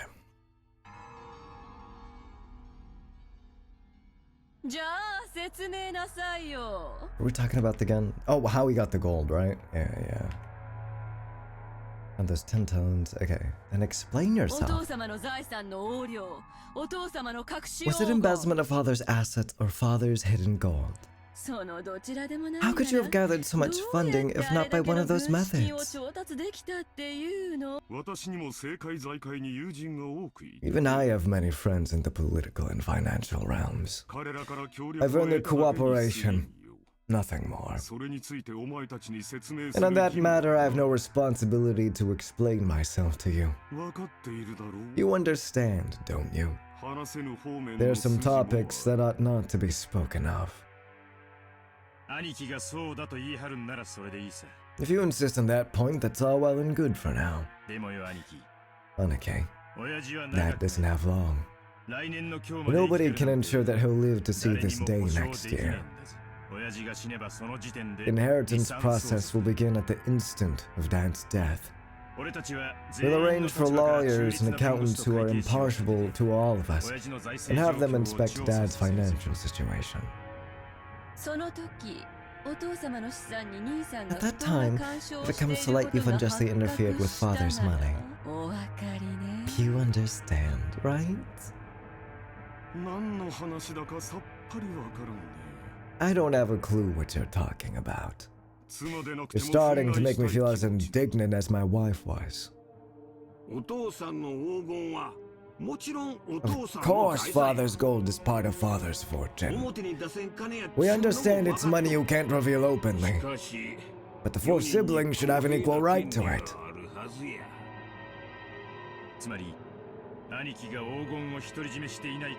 In other words, we're gonna have your financial situation investigated as well as Dad's, to determine whether you're hoarding the gold or not. Isn't this a great opportunity? Right now, prove the existence of your so-called support from friends and acquaintances. That way, we can sportingly apologize for foolishly doubting you. Right, Rosa? That's right. I thought Rosa was like the good kid in the family or something, but I guess everyone in the Ushiromiya family, at least the kids of Kinzo, are all fucked up in a way, huh? No, I guess I wouldn't even say that this is fucked at all.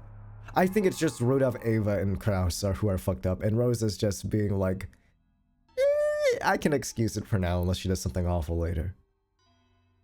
You're the one who's dodging the issue. If you were guiltless, you could just prove that you were in the right, but you're not even trying to do so. However, Anike, we still have to consider your position here. As Dad's representative, you're probably bearing a larger share of the burden than we are. You've been living terribly relaxed lives until now, so would it be fair for the rest of us to complain without taking your efforts into account? There he goes again. It seems you cannot make up your mind whether to flatter me or slander me. Get to the point.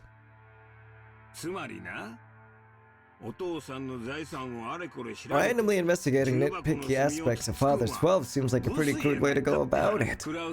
As you said, Kraus, there may have been movements of money that are difficult to explain. We've come to consult with you today while fully aware of that point. Both sides stand to gain from talking about this now. 相談 A consultation. ほう Oh.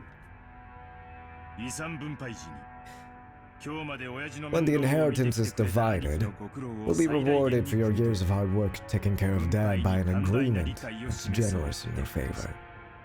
間違えないで Don't よ。 misunderstand us, though. 別に私 We た aren't ち saying の that 権利 we'll を放棄 abandon する our っ rights. てただ。その権 But 利を when 主 we 張 make す our る claim 際 for what we に deserve, 兄さんの立場に立った we 寛大な might 理 as 解 well があ offer っ a てもいいんじゃない generous かし understanding for your ら。そういうこ position. となのよ。 That's what we mean. つまり条件を In other words, if you accept our conditions, then when the inheritance is divided, we'll leave the investigation of Father's financial situation to you, Kraus.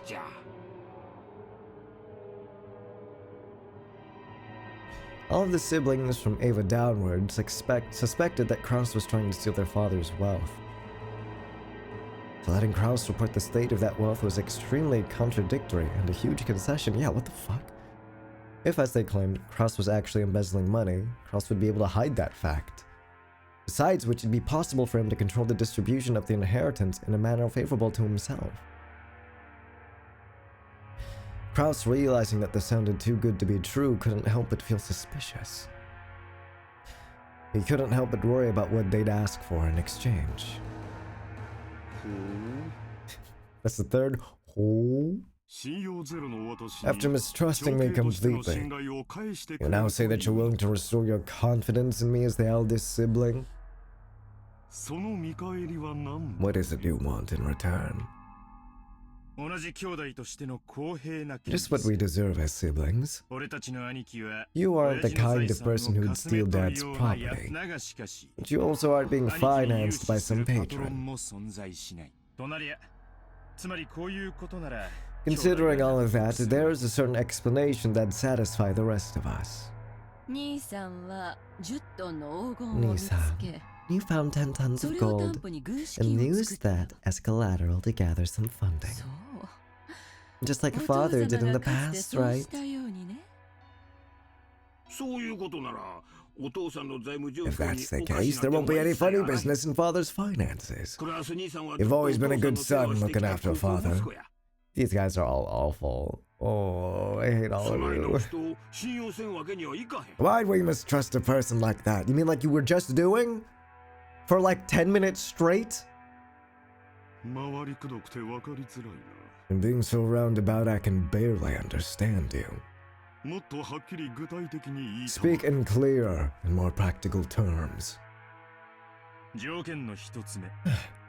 Our first condition, まず兄貴は you must 親父の admit 黄 that 金を you 見つけ found ていた Dad's ことを gold. 認めること。ありもしない黄金を私が持っていると Are you asking me to admit I possess gold that doesn't exist? 条件2、 Our second condition, その黄金について、 you'll acknowledge that each sibling has a right to a share of the gold, and you will pay out those shares. バカな Foolish. ありもしない200億の黄金に With a non-existent 20 billion yen of gold, that would be 5 billion yen per person. Are you telling me to pay a total of 15 billion yen? バカバカしい Ridiculous. 最後まで聞きなあれ Keep listening till the end. そない大金出て We know that much money can't just pop out of nowhere. できへん取引はする We're つも not りない asking you to make an impossible deal. もちろん黄金の Of course, 取引 regarding the についても portions of the gold, we plan to reward you plenty for your hard work until now. 十分にねぎらって換算するつもりや条件 Our third condition, 3、黄金の分配は、後宮本家当主跡継ぎの肩書きに 50%。 the portion of the gold to the one bearing the title of successor to the Ushiromiya head family will be 50%. The remainder will be considered the fair share for the siblings and divided up.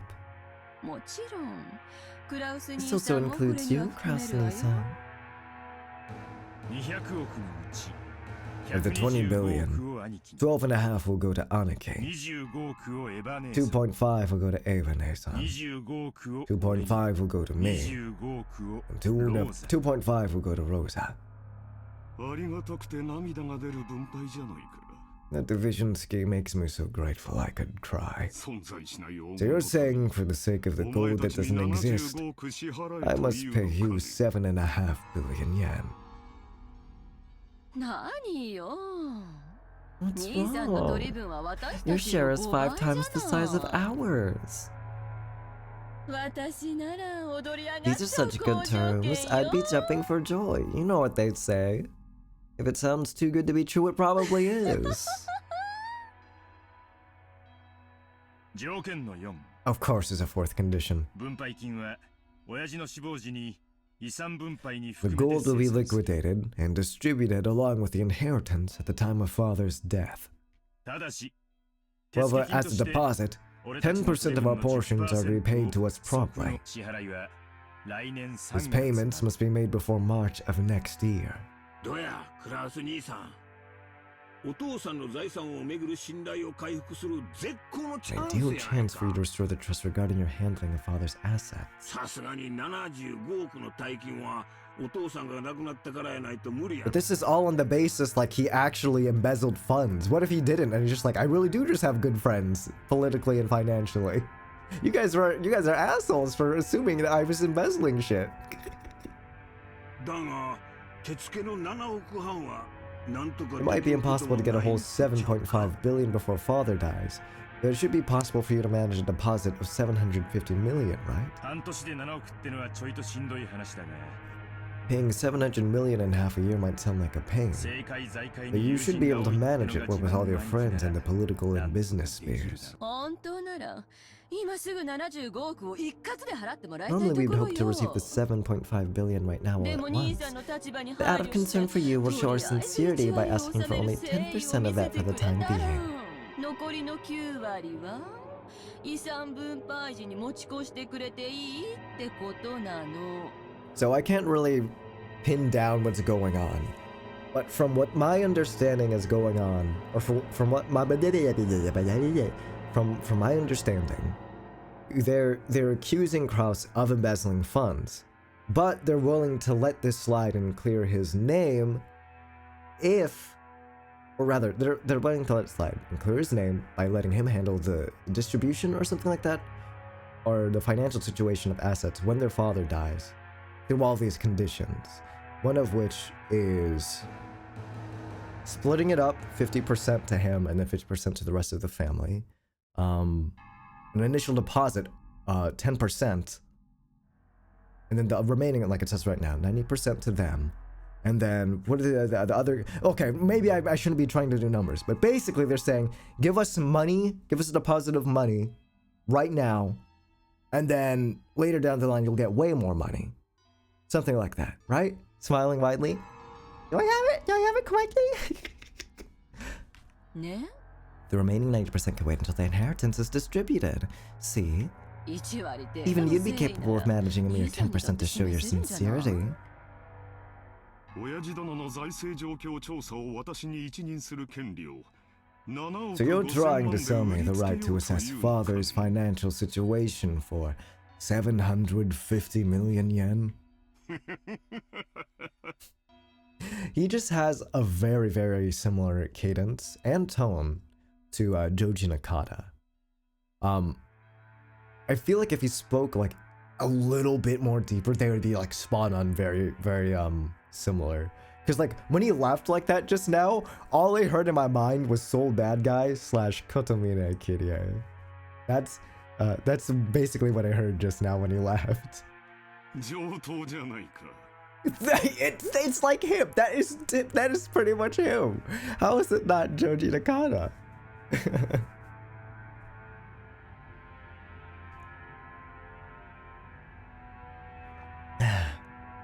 It's also a fallback plan in case Kinzo's gold is as much. Oh, right, because it's just a story. Right. So it really is just a gamble for him. It's for 750 million yen, he gets to clear his name. Okay. Gets to clear his name, and then if the money is actually real, the gold is real, he gets to cash out quite a bit. But if it doesn't exist, but they still get 750 million. Okay, I get you. You all certainly have grown. To think that I'm now the one being offered deals. If you accept these terms, the rest of us siblings will leave the investigation of father's assets to you. However, the results of that investigation will be subject to scrutiny. It's only natural, right? It'd be so sad if you managed things so that our 7.5 billion shares shrank. We'll avoid complaining as a general rule. Just make sure you do it neat and tidy. As long as you don't try anything that's blatantly obvious, we've got no intentions of stirring things up. We want our inheritance quickly too. You don't want it to get all drawn out and left hanging. If complaints made, who would carry out the follow-up investigation? We don't mind if it's you. Huh. This is probably the first and last chance for us siblings to reach a consensus. I believe it won't come to that. Cackle, cackle. Looks like even you can speak up now and then, Rosa. By this point, it's so obvious that Kraus wasn't at all trusted as the oldest sibling, so there's no need to go into detail. The formerly tyrannical oldest brother had always abused his privileges and violated the other siblings' shares. It was in response to this that the other three, now adults, were finally teaming up and striking back for the first time. Oh my god, there's more? Our fifth condition. You have to fucking get on your knees and blow me right now, Kraus. That is not negotiable. You have to get on your knees right now, Kraus, and you have to fucking blow me right now, man. Right now! You gotta...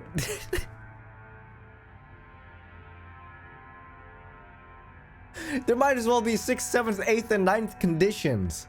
Jesus Christ, man.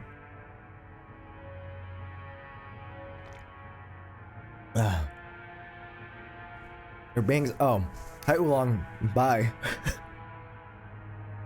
After the condition, this decision must take precedence over father's will. Later on, we don't want some will to appear and make this decision completely irrelevant. Jesus Christ. I see that you're very cautious.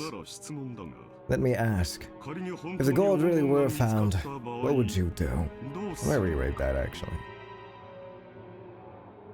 Let's take precedence over father's will. Oh, this is... Okay, so this is insurance that they won't get screwed over if the inheritance fucks over some of the other siblings. Okay. This ensures it's equally distributed. Okay.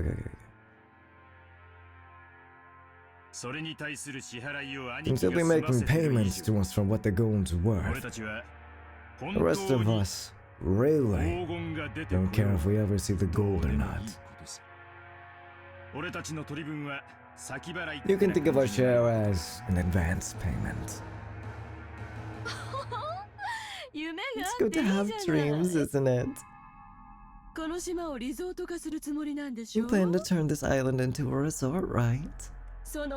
You might stumble upon the gold by chance during construction. Ava let out a high-pitched laugh. Kraus watched but didn't even flinch.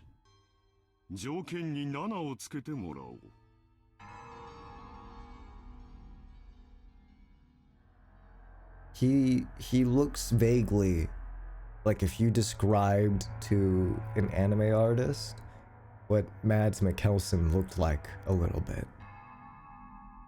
And then the artist was like, oh yeah, I've totally watched Hannibal before. I've watched that show before.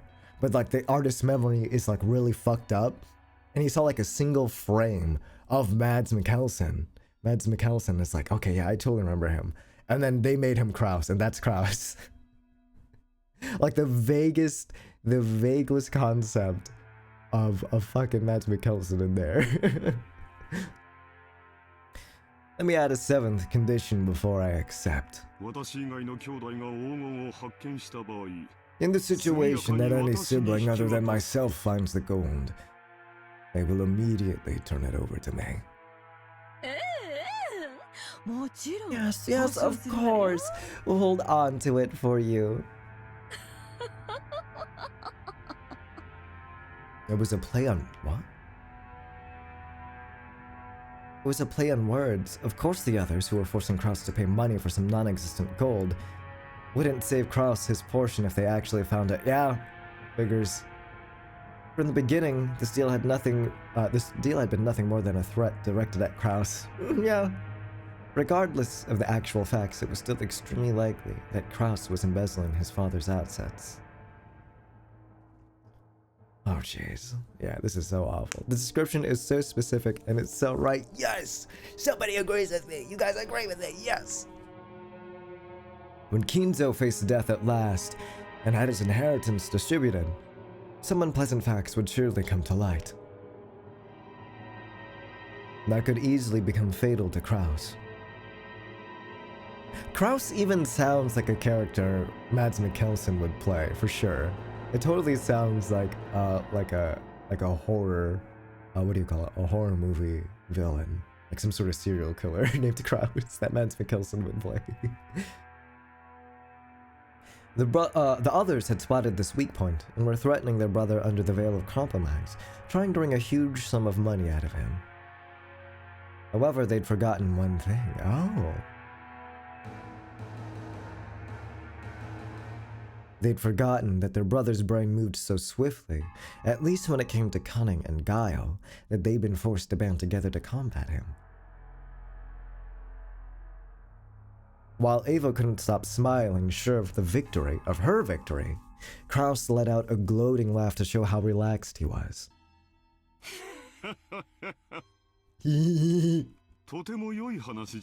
This all makes for such a touching story. Why is straight? Wait! No, it is not Mads Mikkelsen! No, okay, so it's a bit of Mads Mikkelsen. But okay. No, I'm rearranging everything that I just said. Taking it all back and editing it a little bit. He looks like if you asked a Japanese artist or an anime artist, not Japanese artist, an anime artist. Hey, do you know Breaking Bad? Do you know Better Call Saul? You know that character Saul? Him? Saul Goodman? Can you make him anime? And then we're gonna make him a character in our game Umineko when they cry. It's like, yeah, I know that. But then the artist is like, he mixed up Mads Mikkelsen and Saul Goodman. And this is the result. And Ushinomiya Kraus is the result of the combination of Mads Mikkelsen and Saul Goodman from Breaking Bad. That's what he looks like. It's like if you gave him Saul Goodman's hair and then a bit of Mads' face.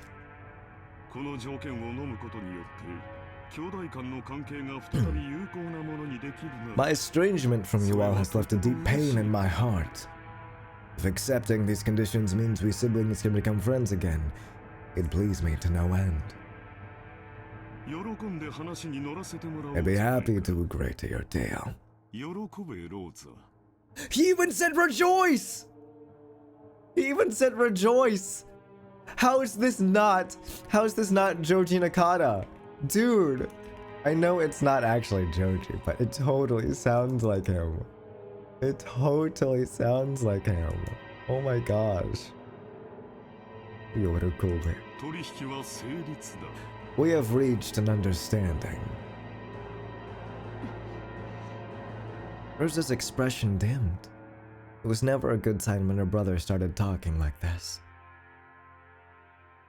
Ava also keenly picked up on this. That's why she was unable to wipe away a sense of unease, even though Kraus had obediently accepted the deal.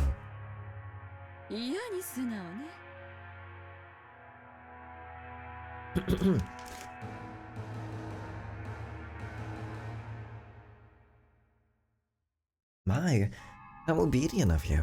It's not like you at all, Nissan. What a cruel thing to say. Are you implying I have some ulterior motive? Of course I don't. I'm the same as all of you. Just the same as all of you. He seemed to emphasize just that one part. The color of Rudolph's face darkened. To him, it sounded as though Kraus was saying, I have a plan similar to yours. So Rudolph panicked. He rushed to bring this nearly resolved discussion to a conclusion. Then, we're good. So, Maneki, would you mind signing here? This is a written contract summarizing the discussion we've just been having. There's one for each of us. Everyone will sign for the— what? No way, bullshit, this is all the same. Rudolph took 4 written contracts out of his breast pocket that had the details of their deal written on them. I don't trust this for a second. The 7th condition you proposed will of course be added right now. Don't worry about it. Hideyoshi, I respected you, man. I respected you. You're just in it for the money too. Need a pen, Anaki? Rudolph took a fountain pen out of his breast pocket and offered it to Kraus. Kraus made as if to accept it, but then with a small laugh, he drew back his hand without taking it and spoke. Actually, in order to ensure that this agreement is properly executed, I'd like to propose an amendment on just one point. As soon as Kraus said that single sentence, all the siblings felt as though something ominous was creeping up their backs at the same time. That won't do. We've already decided, haven't we? Oh my god. This is literally just a discussion about the inheritance. There's no evil shit happening. Or like no evil dark magic shit happening. That should be specific. This is literally, we're just talking about the awful Ushinomiya family right now. Why are you in such a hurry, Eva? Of course I'll sign. I promise the share of the gold going to all of you will be 7.5 billion yen. I also promise that when father's inheritance is distributed, I will cleanly and neatly liquidate it. However, there's one point I simply must insist you compromise on. Yes? What are you talking about? What don't you like? Okay, figures. The part about promptly paying 10% of your share, 750 million yen. As you pointed out, my financial situation is far from prosperous. While I can guarantee I'll collect on various future investments, I must admit that I'm quite poor at the present moment. In short, I have absolutely no money I can move around right now. I am incompetent and my business sense is dull. Since I am the loser you all claim me to be, I don't have the power to move 750 million yen in just half a year. Now he's playing into it. You're such an asshole, dude. Saul Goodman. That's McKelson / Saul Goodman.